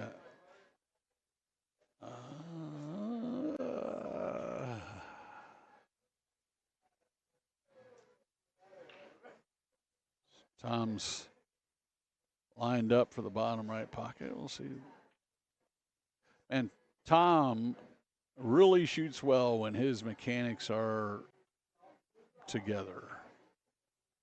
When you don't see pass out, jump up, or do weird things with his elbow, he shoots really straight. I like him when he is solid in his mechanics. You know, if there's one area that he could really focus on to improve his game, it would be that, is to really work on staying down on the ball. I think we all have that when we get high pressure situations. Tied up at 1, race to 3. First break, Tom did this weird jacked up side spin, medium kind of hit. He pocketed 2 balls. and got shape on the one. We'll see if he goes back to that same break. He's really upright. Look at this. He's got this weird spin going. It's almost like a cut break. He missed the one a little bit there. He kind of gave it a glancing blow. So did not execute like he did the first break, and as such, that brings Marshall to the table. Really, the 5 ball is the only ball that's going to cause some issues. You know, obviously getting from the 1 to the 2 here is going to be a little tricky. It looks like Marshall's going to try to draw, maybe straight down table. Oh, he ran right into the 7 though. If he misses the 7, that's got a chance to be good. Ran into it full. He's got the side of the 2 that he can get at, either straight on or with a little bit of spin, but it looks like he's going to attack the kick. There you go. That's what I've been saying to do the last couple. 2 rails behind it leads to a good result there. Tom's in a bad spot, man. He's got the 9 kind of in the way to attack at a good angle. You know, the 4's going to be in a little bit of a way. He may have to go more than 1 rail, or he's going to have to do something and really spin the cue ball. If he can see enough, if he can get by the 9, he can kick this 2 rails down below. There you go. Oh, put too much spin on it though. If he didn't put the running spin there, I think he had a good chance. If he would have just used straight high, felt like he had a chance to do something good there, but he used a little bit of running English, missed the 2, gives Marshall ball in hand. Marshall played the 3 in the side here. Give himself probably a little more angle than he wanted. Looks like he's going to go up table and back or slow roll this. Got to hold on. He got there. Got a good angle on the 4. It's almost a center ball, natural stroke will bring him back up towards the 5. A lot of players you'll see here. Oh, he overstroked it a little bit. Still got there though. Man, this is center ball, go back and forth. 2 rails back out, just off the side rail, right rail. I mean, almost cue ball back to around where the cue ball is right now. 1 rail, 2 rail back. Oh, ball, don't get on the rail. Perfect. So he can elect to draw it back 2 rails. He'll want to leave himself an angle on the 7. So where the cue ball's at, that's the angle to the 7 that he wants. He can go 1 rail straight up table at it. He likes to go 2 rails. I like this. It's going to end up in a good spot.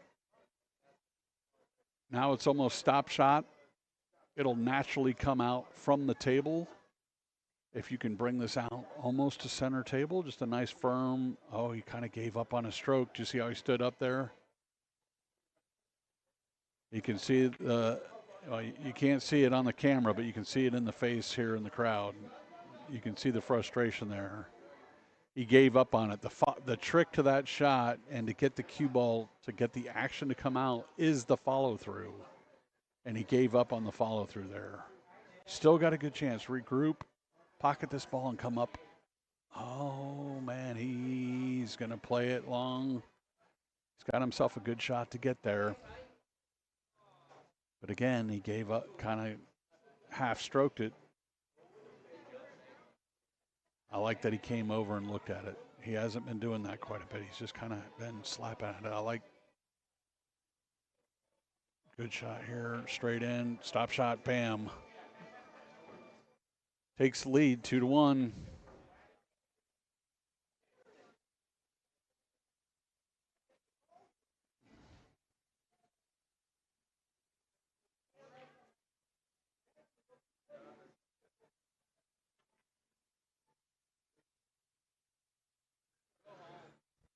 Okay.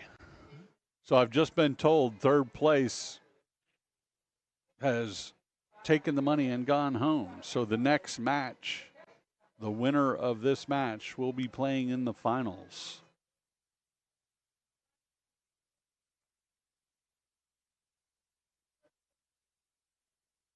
Two to one, Marshall. He's been coming with the smash break. He's been hitting this one really good. Squatting the cue ball, making the wing ball.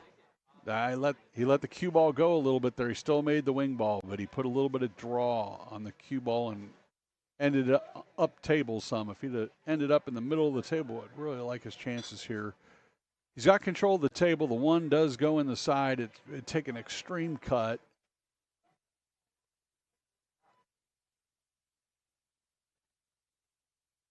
You see a lot of players here would slow roll this one down to the end rail and play the cue ball and use the 5 as a blocker for a lot of times, especially here. You got control. Make Tom do something here. He tried to go the other way, and he's going to leave him a shot.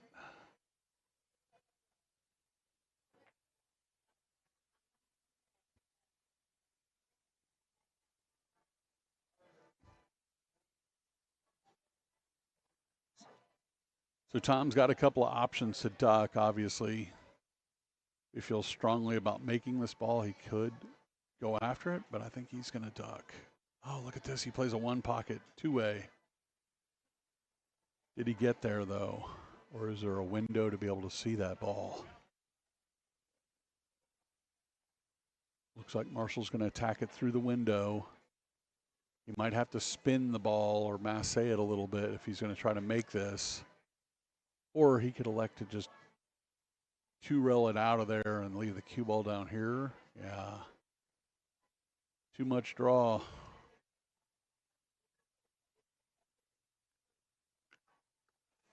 He got pretty good, though. It's going to be tough even if Tom makes this ball to get onto the 2-ball. He's trying to play safe back.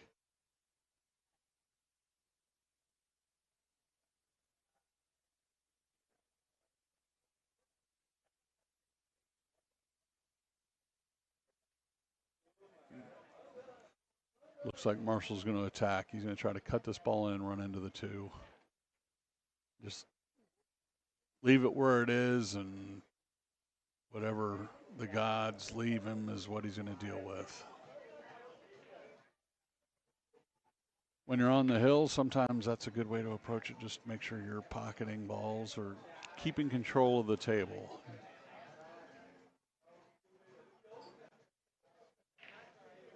Not a whole lot of natural safeties here.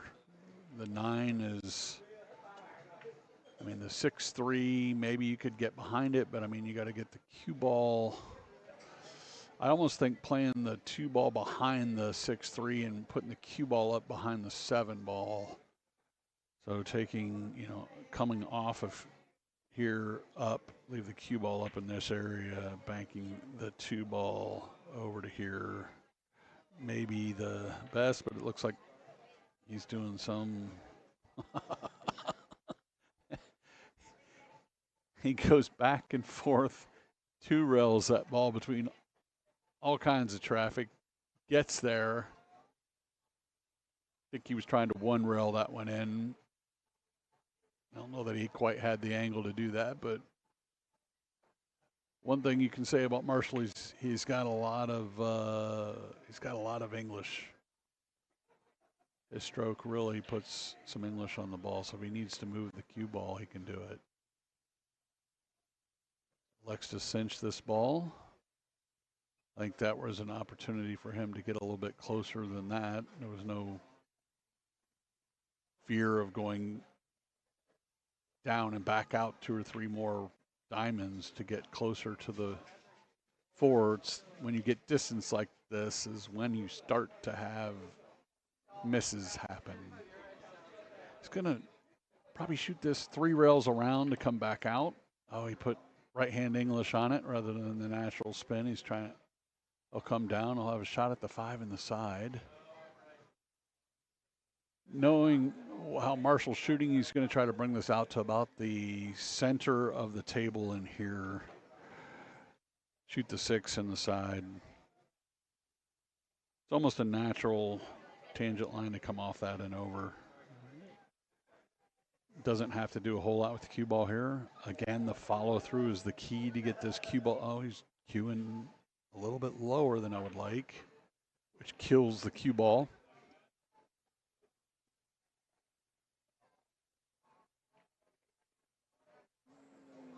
He can either bank at this ball or he can cut it in the side and swing around. Swinging it around, he's got to fade the 9 ball here. It's almost going to take him away. Both shots are going to take him away from a natural angle to get on the 7 ball. It looks like he's going to draw to get out of it. There he goes. Good shot there. A little close to the work, but because he took the right angle there, using that draw allowed him to get here. The natural angle would have taken him right into the 9. So by drawing the ball, he came at the angle here that he wanted to come at because he was trying to shoot it in this pocket. You know, if a lot of people come this way, come across that angle, it's a real short angle to get at. By coming off this angle towards this, even though he hit it too hard and too far, he still got a natural shot. I think he can pocket this ball and get on the 9 naturally, although it looks like he's going to duck. He's going to duck. I don't like that at all. He could have made that ball, and he had a natural to get back on the 9. I mean, he might have had to use the bridge. Maybe that's where some consternation came in. Tom looks like he's also ducking. He's going to bring the cue ball down here, freezing on the end rail. Make Marshall do something. So Marshall's either going to have to, I like crossing the 7 ball. You cross it, make sure you go short. If you miss, oh, he double kissed. It's the right idea, though. The right idea. He just had a little bit of execution there. You do have to fade the double kiss on the way back. Means you got to do a little something with the cue ball if you're going to shoot that shot. Looks like Marshall used natural and just had the double kiss come into play. Really left Tom a pretty easy shot here. He can either draw, you can use stun, come straight down. Is what he did. I like that better than doing follow or draw or anything natural. You know, just let the natural path of the cue ball come into play. Cinch this ball, don't scratch. And we're all tied up at 2. Hill match winner will go on to play for the finals. Loser of this match takes 4th place.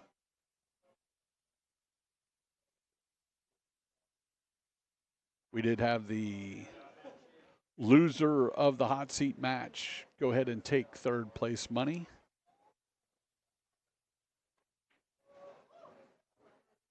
So the winner of this match will advance to the finals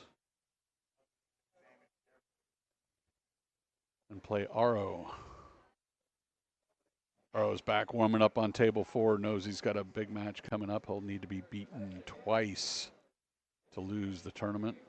Tom coming again with this crazy side spin cut break thing that he did before. He's had, 2 out of 3 he's had success with. Last brack, he glanced. That one he hit full, pocketed a ball, kept control of the cue ball. He's got natural shape here. He's got a window that he can hit here. He's going to want to come 2 rails around here and end up there, or he could really use inside English and come up and straight down. We'll see what he tries here. He goes outside. He's got to slow it down, though. Slow ball. Perfect. Perfect. Well, he's either going to have to bring the cue ball up a little bit past where the cue ball is now to shoot the 3 in the bottom right. Got to fade that. He could run straight into the 9 here, or he could elect to go, there you go, below. What a shot. That was the shot.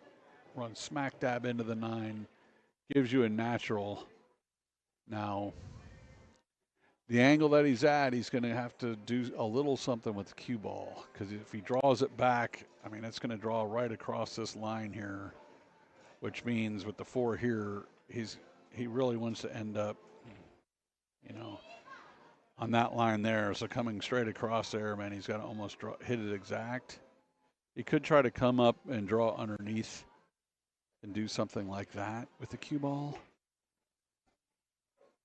I don't know if he's got the angle, he could go to the bottom rail and straight up table with it. Oh, and he used outside. Okay. So he did have the bottom rail and the angle to go to the bottom rail. He didn't need to put all that side spin. If he just would have used straight high going to that bottom rail, it would have came up and given him a natural angle.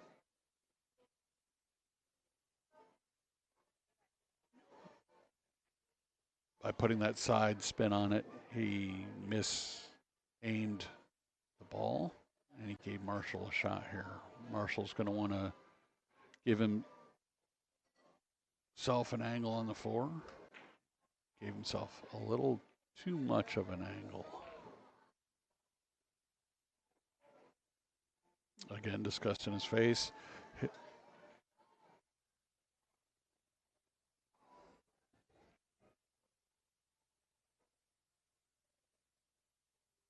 Got told I didn't mark the game, so we are hill here.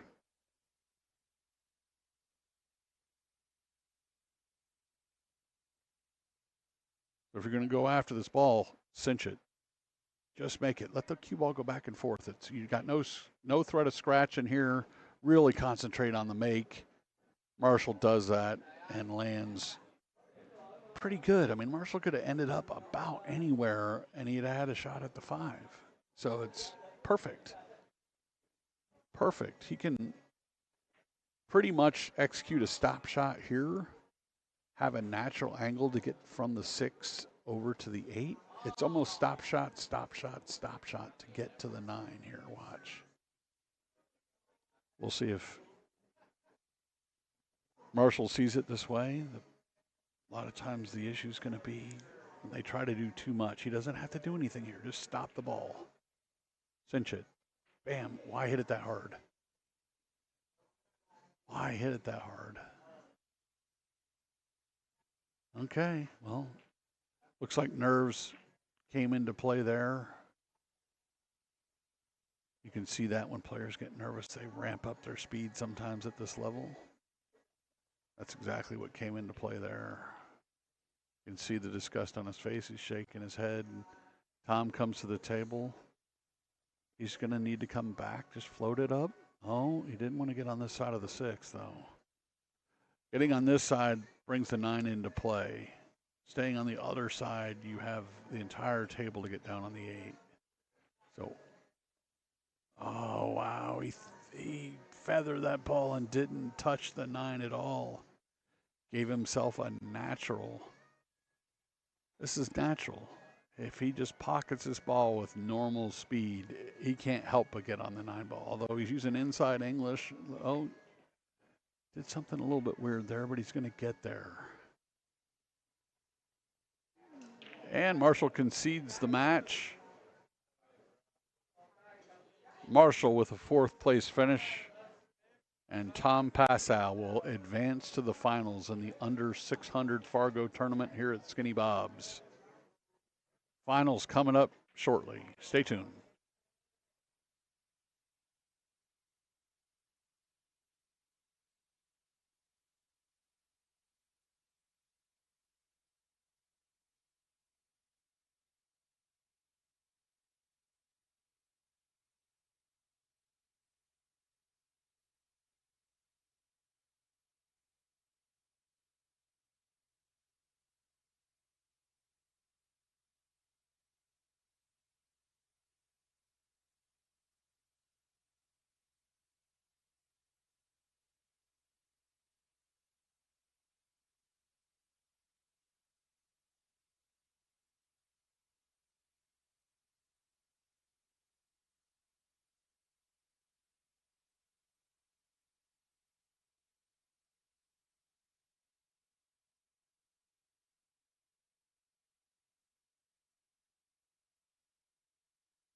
All right, here we are in the finals of the under 600 Fargo tournament, live from Skinny Bob's Billiards.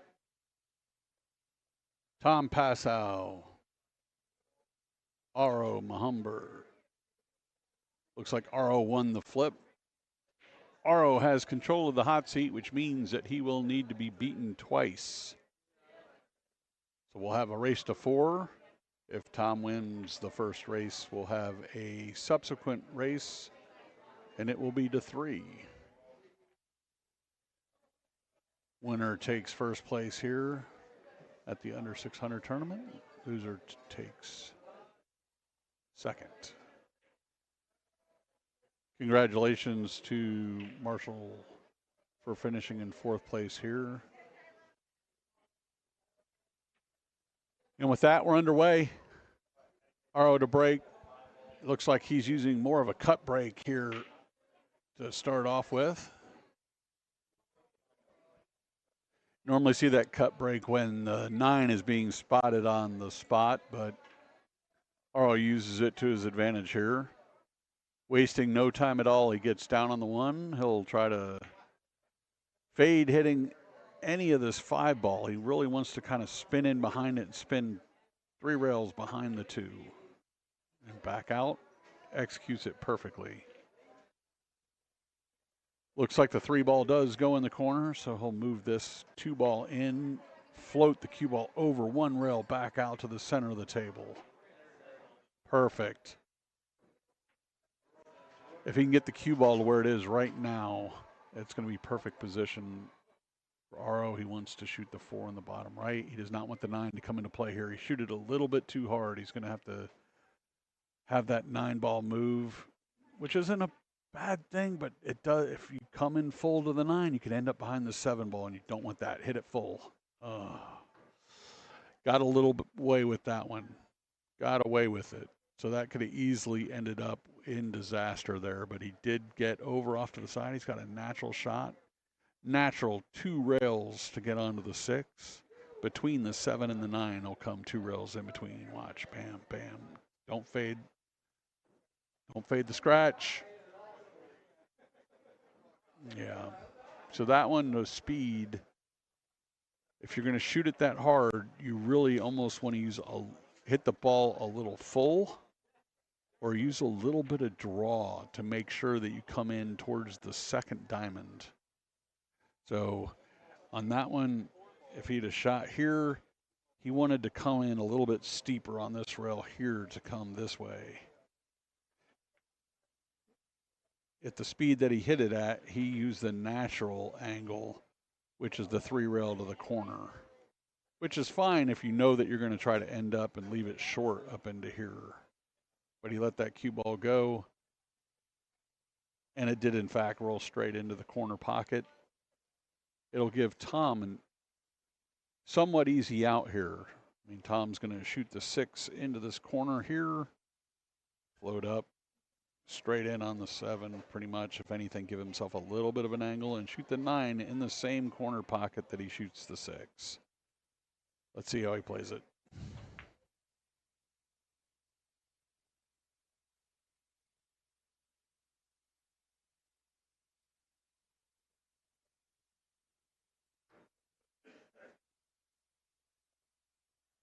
On track so far.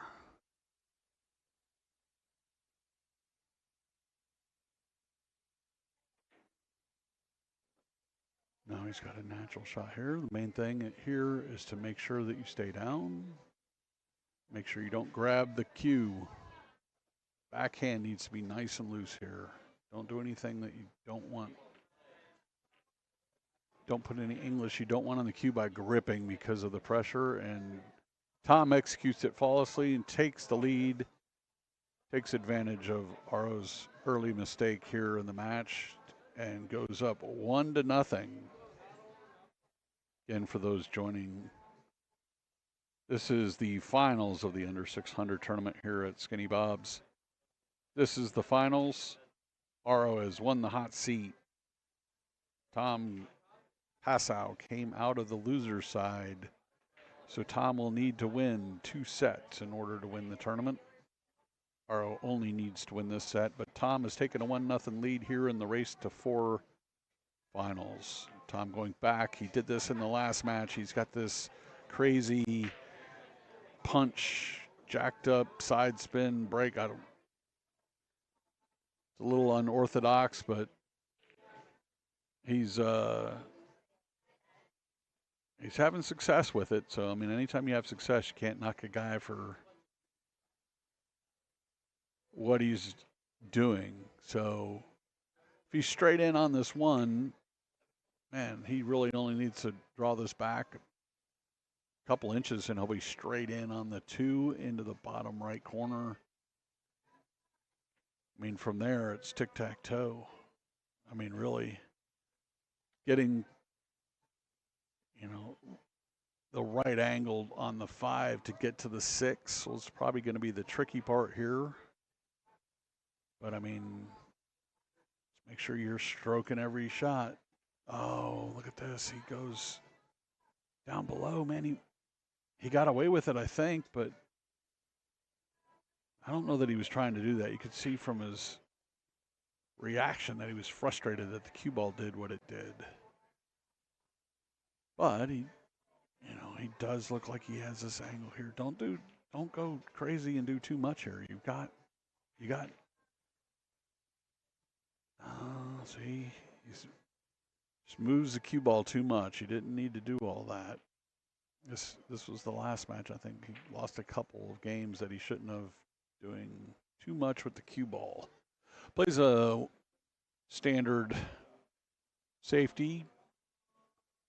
Even though he didn't get there where Aro can't see the ball, he did put it end to end. So Aro's got a couple of options to play safe here. I like trying to move this cue ball behind the 4. There's a big old space behind that 4 ball to get nestled in behind. Hit it full. Oh, he didn't quite get there. Going to leave distance as long as it doesn't end up dead. Is this 9-ball dead?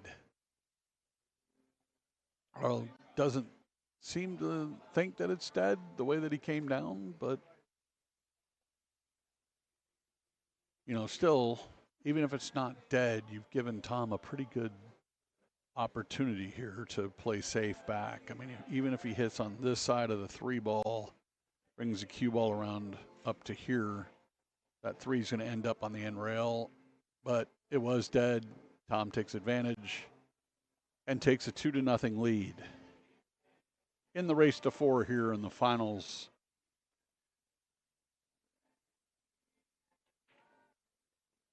And just like that, 2 mistakes by Aro so far have given Tom easy pass to victory, and he's taken advantage. Up 2-0. Aro coming to the table to break. He used a cut break from, the first diamond last time. He kind of goes back to that same break, it looks like. He had success before. We'll see if that cut break works out again. And it does. He can see the 1. Don't know that he has a pocket to put it into. May elect to duck here. Again, I like the 4 ball. Got to hit this one better than he did last time. Get behind the 4. There you go. Sneak out there. I think he executed it where Tom can't pocket this ball, but it's not going to be difficult to hit this 1 ball. He'll be able to spin in behind it. May even be able to masse and cut the ball in. Tom looking to see if he can get behind the 2. But no, he'll come in behind this ball if he can get in full.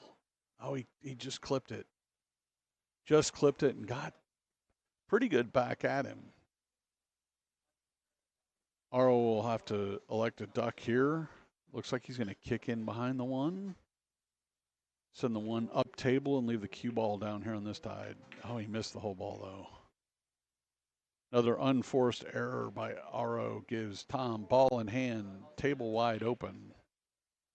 The only difficulty will be going from the 2 to the 3. Has a steep window in it, but it shouldn't be a problem if he gets good on the 2. And having ball in hand here, you should almost be able to get anywhere you want on the 2.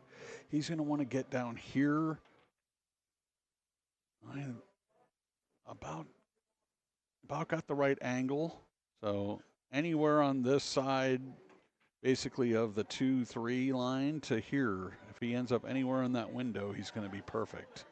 So coming off the rail here off the 2 and just floating the cue ball straight down table is what he's going to want to do. It's almost a center ball hit. Looks like he's using high. I don't like that because it's going to take him down further. He still got there, but he put the 5 at risk by going at it that way. Center ball hit was a much easier path to get there. He'll want to leave himself a angle on the 4. I like going 3 rails around the 9-5 here. He's going to go straight up table. Pretty good angle, though. I mean, that's about where he wanted to go. I just like coming into that angle as opposed to straight up the table at that angle. But he still has it. He needs to come back a diamond or 2.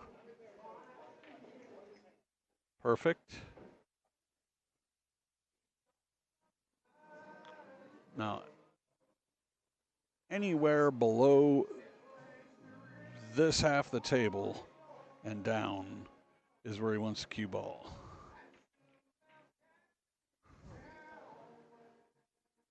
Leave himself a little bit of an angle here on the 8 ball. You'll see a lot of players do too much with this cue ball and get out of line. See, watch this. The more you move the cue ball around, the more you tend to have mistakes come into play. I think Tom got away with that. He's got pretty good angle here. He can just cinch this ball. Oh, he stroked it though. Look at this. That's what I was saying, man. Going all the way up table and back down, he left himself a further shot than he needed to, which led to having too big of an angle, which then led to where he's at right now, which is kind of a tough spot here. I mean, I can't tell whether it's frozen to the 9. If it's frozen to the 9, he can shoot directly into this ball. Depending on the path, it looks like he can take, if this is frozen, he's going to try to come here and bring the cue ball like over to here, if he can do it. If it's, I mean, it looks like it's, oh, what is he doing? Okay, well, he decided to, they called Rachel over to the tournament director to watch the hit, and I think Tom changed up what he was going to do there because of the referee. That is, RO spears it in to take the game back. I think that is a strategy when there's a difficult shot there. Put a little bit of pressure on the guy, make tournament director come over and stand and watch the shot at this level, particularly guys stress out by having somebody standing there watching the shot, and Tom elected to shoot something different than what I feel like the right shot was. Kind of whacked at it and gave up the loss. Still has the lead though, 2-0. We're going to see that kind of wacky break he's been doing here, jacked up side spin, kind of a poke stroke. He's been making the wing ball.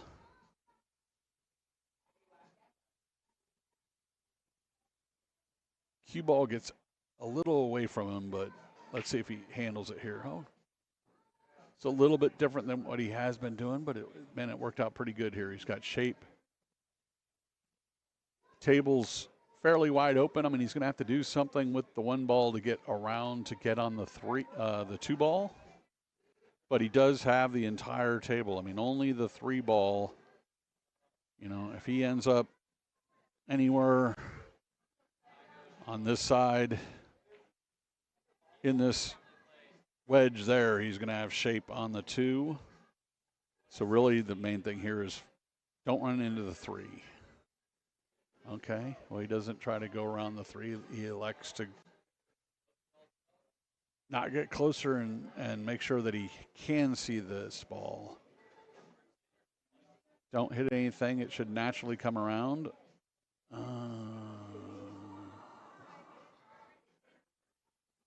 Overcut that ball, changed all kinds of trajectory on the path of the cue ball.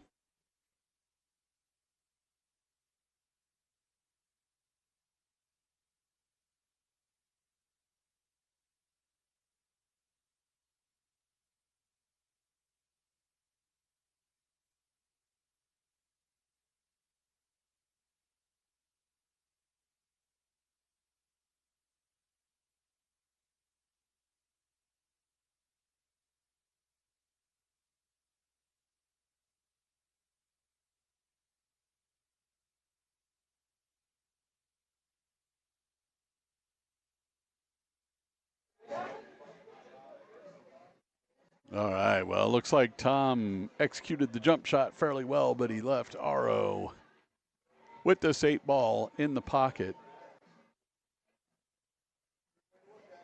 Should be fairly straightforward. You want to hit this on the good side. There you go. Oh, always, I like going almost aiming at the rail on that ball so that you make sure you don't have the follow and you know that the ball's going to end up there.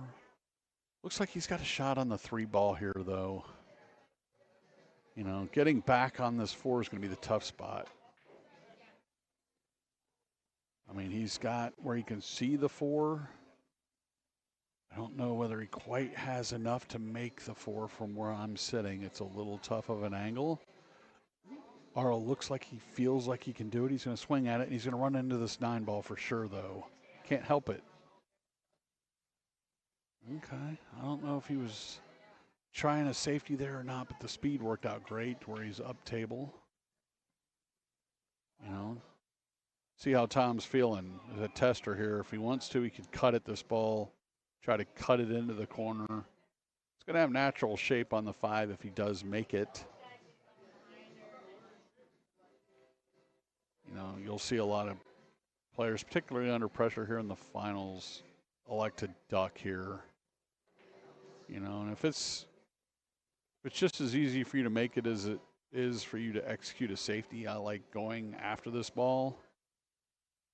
I mean, if you miss the 4 on the way in, you're going to hit it on the way out anyway. So I like going after this. He undercut it, though. He undercut that ball. If you're going to miss, you want to make sure you overcut that ball because then it'll go, you know, here and back out and leave a safety. He undercut that ball by quite a bit. Leaves RO fairly straightforward out here. Again, stroke through this ball. Make sure you follow through, stay down. Bam. Wow. I mean, he executed in terms of his follow through, missed the aim on the 4 ball and hung it up there. I do like the follow through, though. I mean, that was a lot of lower Fargo players don't execute those shots where they have to go to the rail and have the cue ball come back out because they don't follow through and stay down through the shot. Oh, good shot here. You could really see the concentration on Tom's face on that shot. Really bared down, made sure that he pocketed that ball. And now he's just got to execute and pocket this 7, and he should be out. Good shot. He overstroked it again, though. Overstroked it again. That's 2 times in a row now. Tom's really had a little bit too much stroke. I don't know if that's the nerves coming into play and he's just amped up and really making sure that he follows through. He's going to duck here. Oh, he's going after it. Look at this. 2 rails, a 9 in. He's going to take it. Didn't mean it. But he goes up 3-1 here in the finals in a race to 4.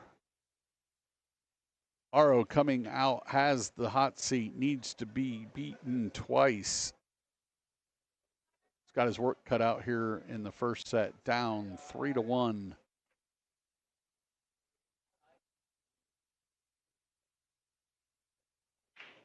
RO quickly to the break. Again, he's using that cut break. Man, really effective cut break there. He's got natural shape on the one. Draw back just a little bit to get on the 2 ball. Gave himself a little too straight in. Let's see what he does here. I like drawing back.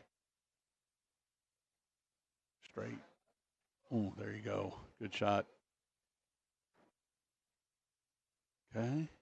I want to slow roll this out and come out about a diamond off the side rail. There you go. Oh, he did it again. He did it again. He concentrated so much on the shape. It does not look like he aimed the ball. He overcut that by a bit. I mean, he shot it straight into the titty of the pocket and it held it up. Allows Tom to come to the table here, needing 5 balls to take the first match here in the finals. He's going to have to do something here. Oh, no, I don't like that. So Tom decided to use the titty to play shape. Using draw there takes the rail out of play. He's going to duck. Doesn't get there. Uses a lot of body English to try to get it there, but he overrolled that one just a little bit. Aro will probably swing at this. Nowhere else to go. He's going to have to bank it. Bam. He says, there's a 2-railer back at you.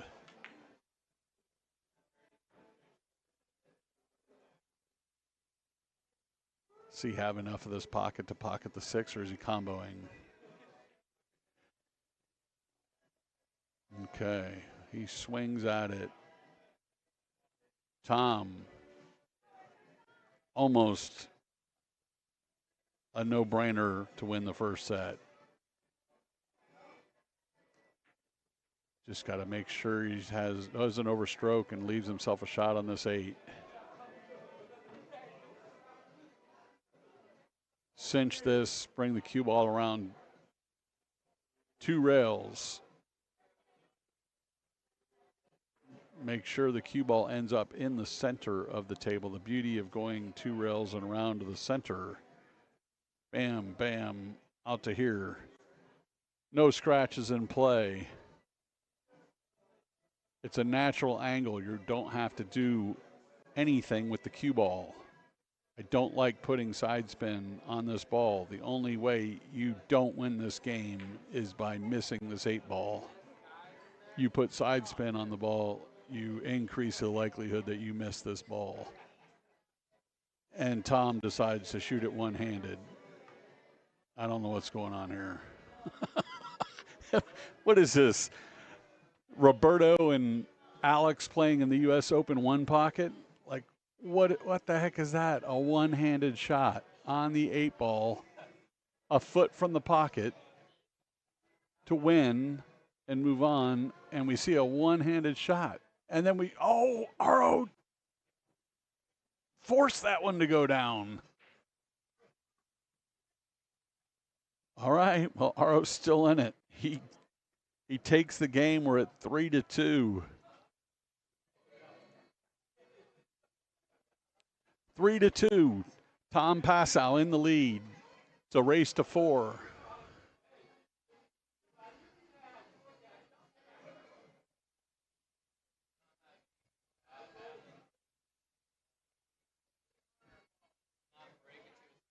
Tom's break.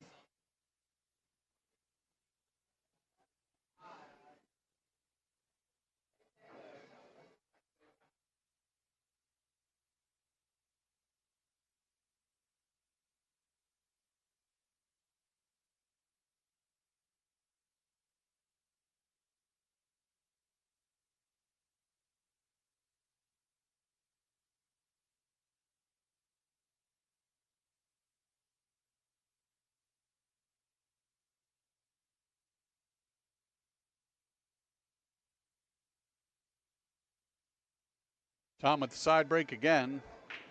He's poked. Uses that extreme spin on the ball, jacked up. Up 3-2.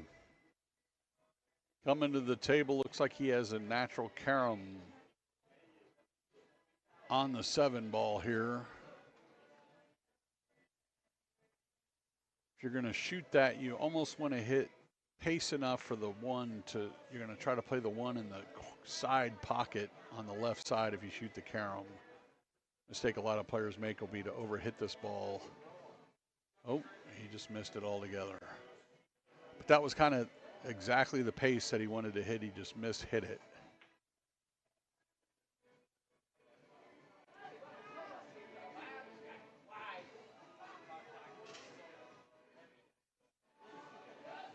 Natural here, just got to get out away from that 8 ball. Oh no, and he scratches. Looks like neither player wants to win this set. We've got one-hand shots. We've got straight-in shots with no stop shot at all on it. Dogs and cats living together.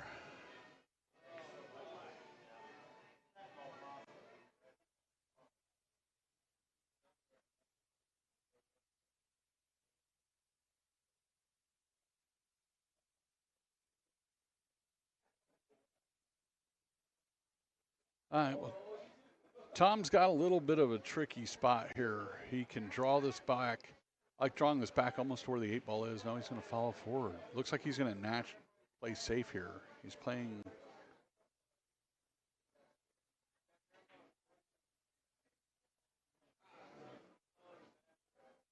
And he got there behind the 5. I like playing safe early in the rack. If you're not confident about everything's going, getting ball in hand, always a good thing. Aro's able to see that ball. He puts, almost makes it in the side. Leaves Tom in a tough spot here. He can cut this ball up if he elects to do that. He's almost going to want to go 3 rails with the cue ball, though. And he's got a steep angle, so going 3 rails back and forth back is easy to do, but he used a little bit of inside and went up table a little far here. You'll probably see him duck here, nudging the 5 over to the side, or he'll go bank 1 rail up to the end rail and up, down on the bottom here. Oh, he's going to use the 6 ball to hide as a blocker. I don't know that he got all the way there. I don't believe Aro can make this ball anywhere. So you'll probably see Aro cross this and try to bring the cue ball 2 rails back down to the end rail. Oh, he could see it. He could see all of it. Was able to make it, get straight in on the 6. He's going to just suck this back. Difficult shot here. He's going to really need to stay down and follow through, and he does.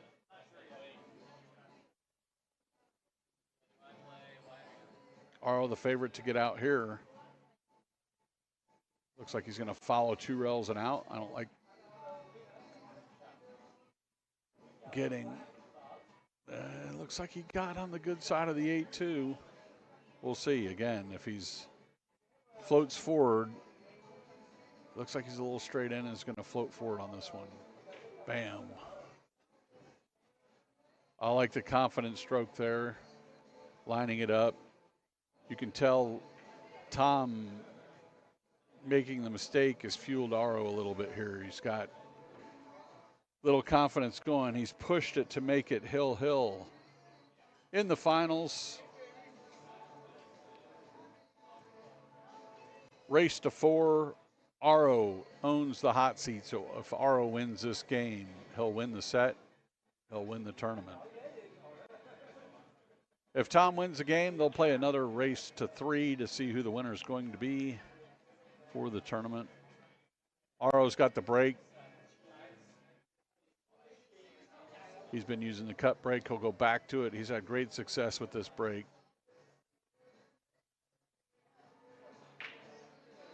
Pockets. Oh, he also made the 1 on the side. And believe it or not, he didn't doesn't like it when the one goes in the side. He's been playing shape on the one, and when the one goes in the side, then it's random as to what the next ball is going to be. But he's got control of the table. Looks like he went after that ball and has left Tom a shot here on the 2 with a natural to get onto the 3. Tom really doesn't have to work at all to get on this 3 ball. He can just use center ball, pocket the 2. The cue ball can go one rail and float up straight at the 3 ball here. Now getting shape on the 4 to be able to hold on the 6 will be the really tough position play here. Oh, he missed it. Missed it, rushed it a little bit, got up there, didn't see Tom go through his normal routine there. I think making a couple errors here at the end, he just kind of rushed that, got into his stance and fired a little bit quicker than he probably wanted to there. Aro's more than likely going to play safe here.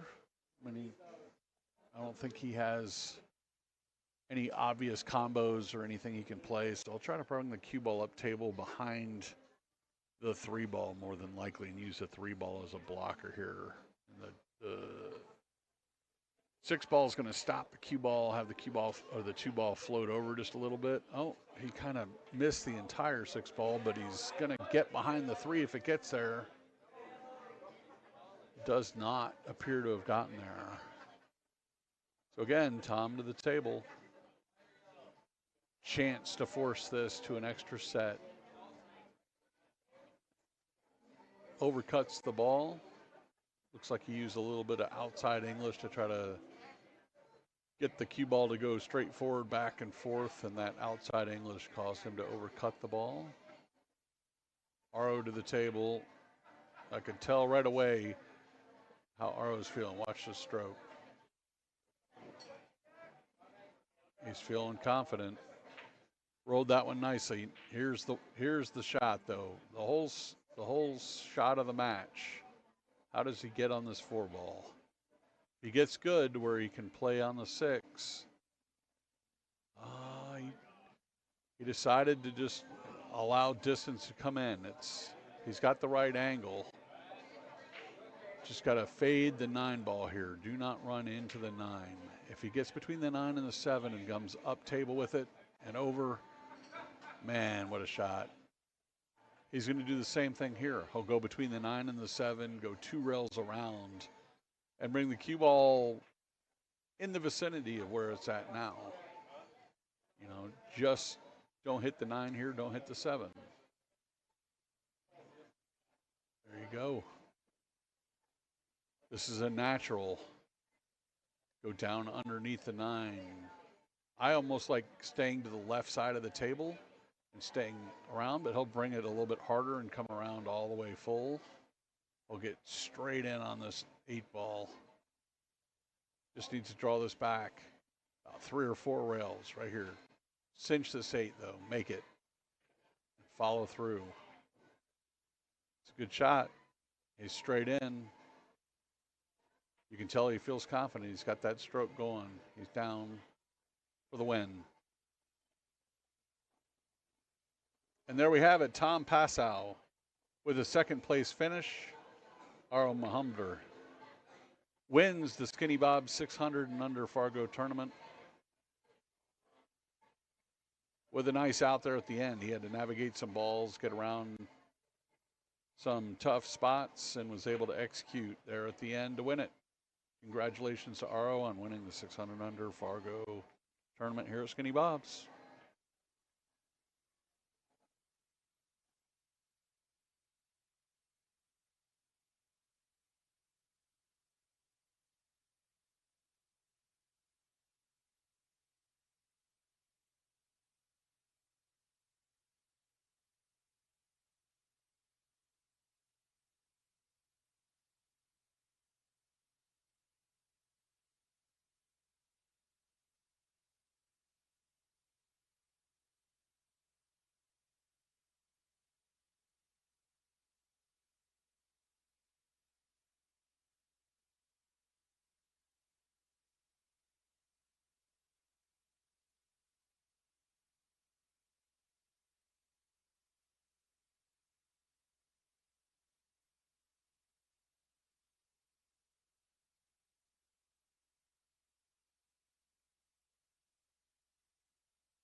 All right, that's it for the broadcast. Don't forget to like, subscribe, tell your friends. More broadcasts coming soon.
All right, we want to thank everybody for joining us. We're going to have the Saturday night tournament coming up next. That doesn't start till 7:30 though, so we'll just leave the stream on muted. We might do that for most of the evening because I've been here all day.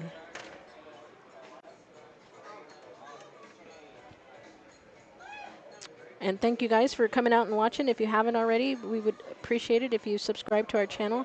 This is how we bring you guys all this free content going forward.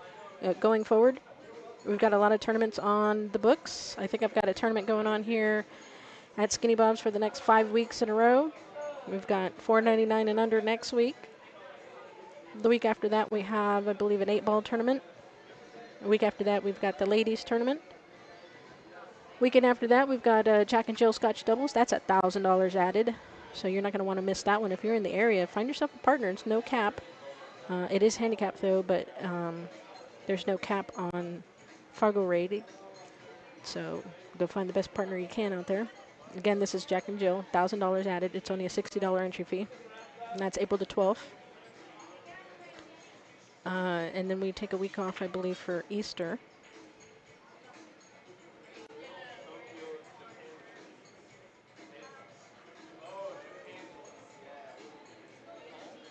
All right.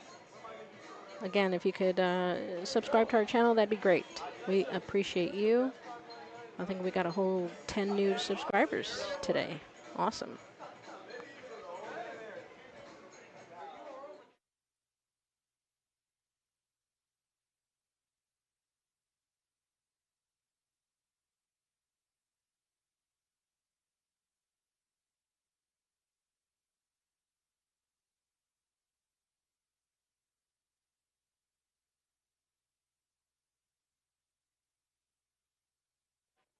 You know what I could do? We could stick the camera on our 3-cushion table. We got a lot of 3-cushion action going on right now. Let's see if we can get this table moved over. This camera moved over real quick.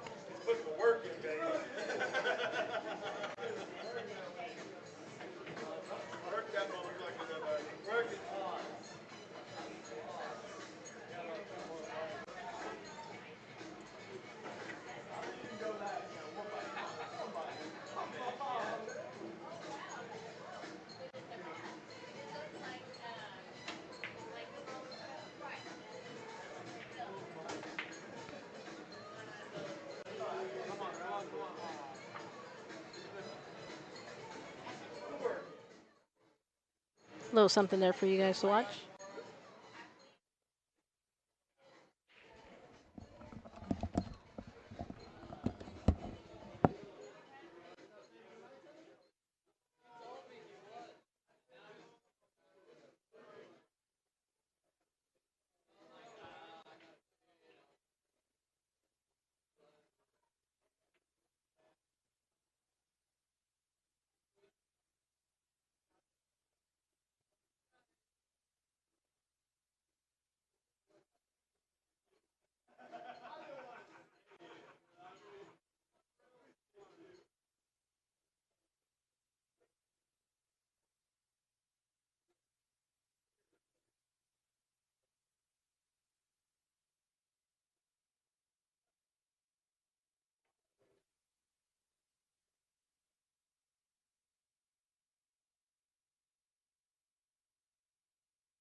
See my message?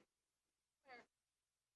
You posted some photo and I sent you a message. Oh, the one with the my sunglasses? Yeah. Yes, thank you. You will. By the way, my written English is okay or grammatically or not okay? I understood. Because I'm not so good. I know. I understood what you were saying. Thank you. You're welcome.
tour players not taking entry fees for the Saturday night tournament break run contest.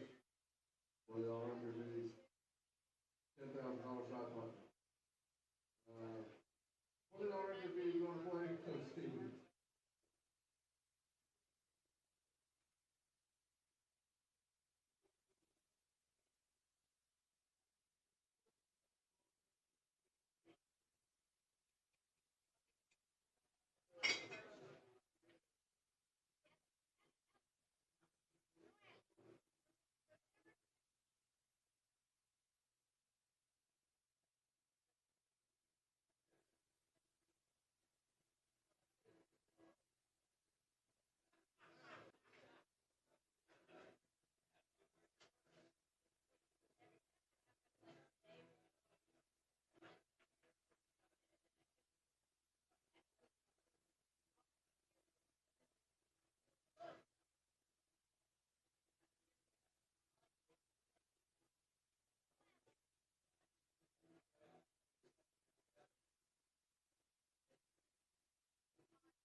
Bill and Carlos Jr., table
8. David Sanders, table 1.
Lindsay, you can have table 10.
Field winner on 2.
Daniel Perez and Miguel Baez, table 3. Carlos Jr. and Justin Espinoza, table 8.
Carlos Cruz and Ken, table 2.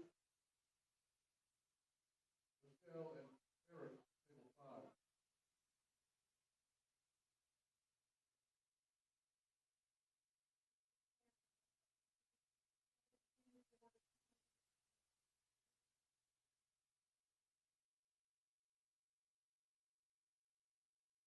All right, anybody want to buy tickets for the Break and Run contest? Break and Run contest is over 13,500. Want to buy tickets? They're 1 for 5 or 5 for 20.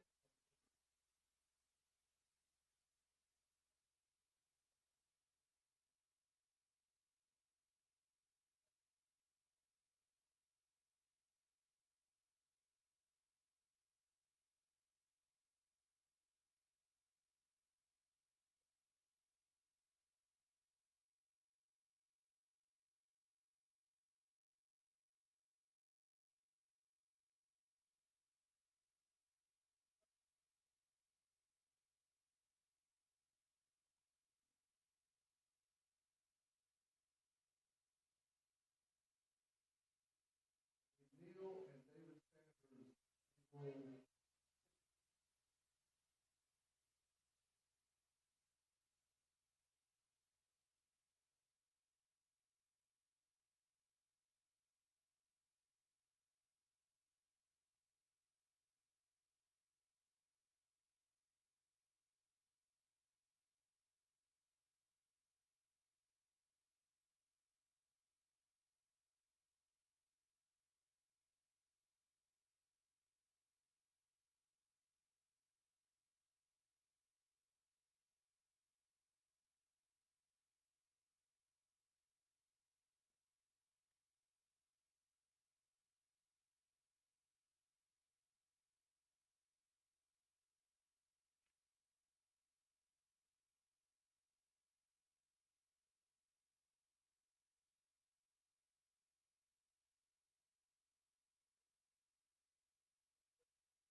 and McKenna in the pool.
call for tickets, last call for tickets. If you want tickets to the regular run contest, no 1 for 5 or 5 for 20. This is the last call.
And a holiday table too.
for the break and run contest.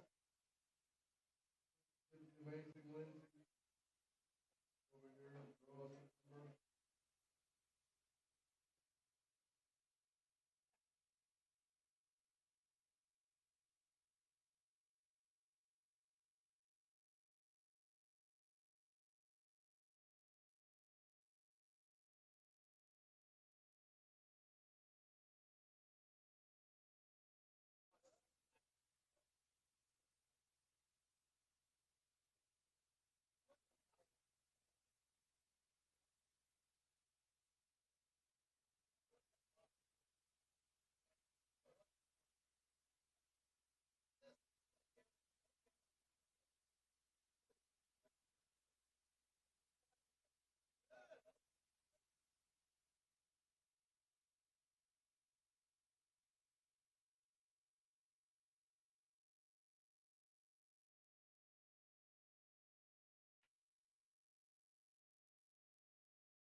All right, Espinosa. Money is at risk.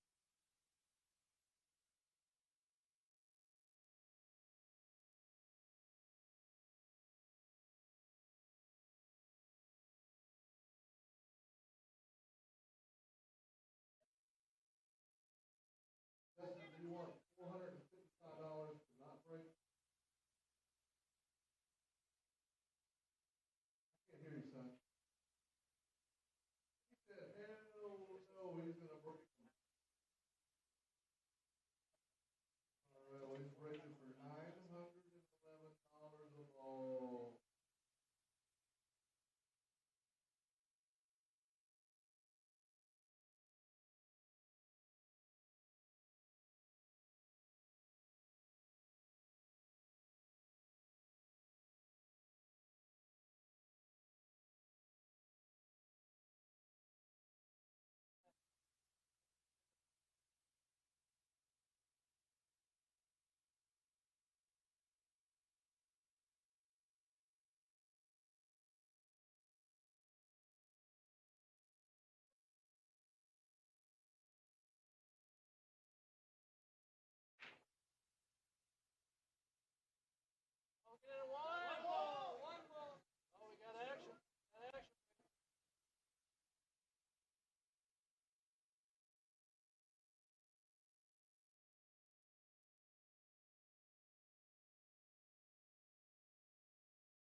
All right, well, he made one on the break and then he pissed one in.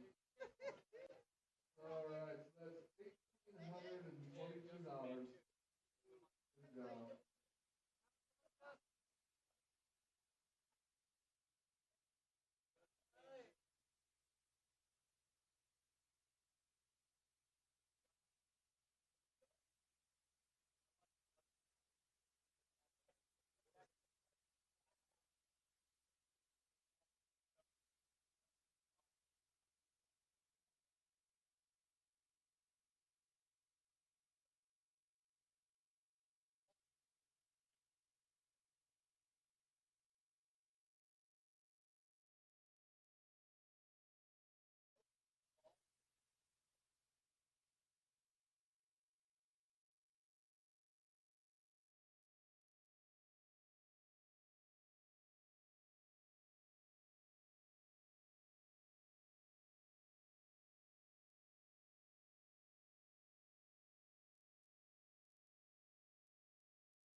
table 7 and down at that whole side.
Yo creo que como 40 pesos.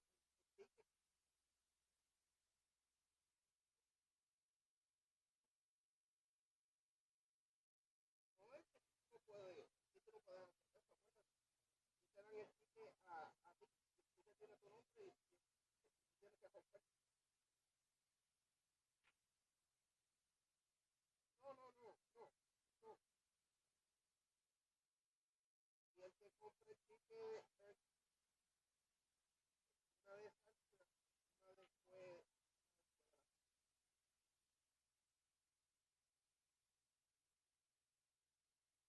antes, una después, la bola estaba 900 y cada bola.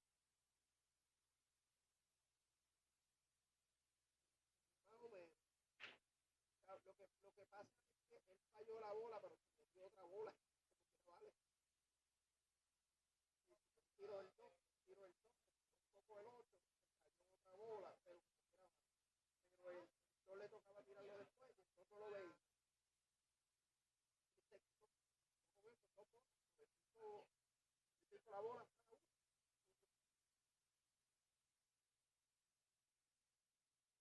pero la bola,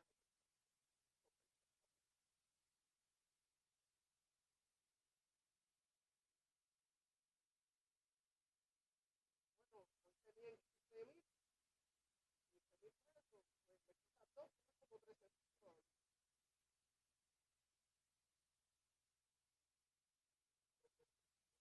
Cuando tú te apuntas en el torneo, te regalan los 15 y después te lo venden a 5 por 20.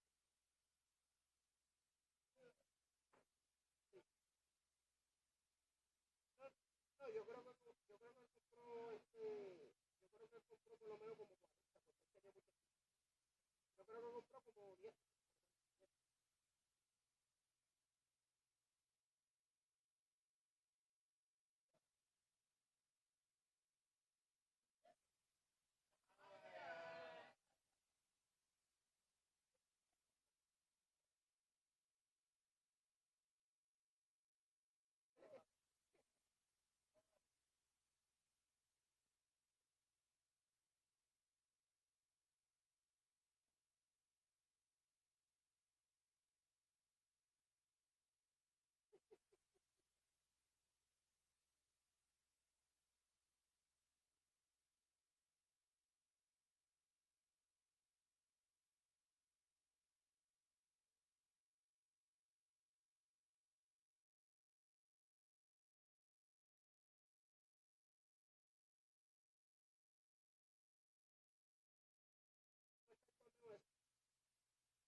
Carlos Cruz and David Sanders, table 3.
David Sanders, table 3. David Sanders, table 3. You're on the clock.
gave a 1, Michelle Moon gave a 5.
Be aware if you're still in the tournament, you're in the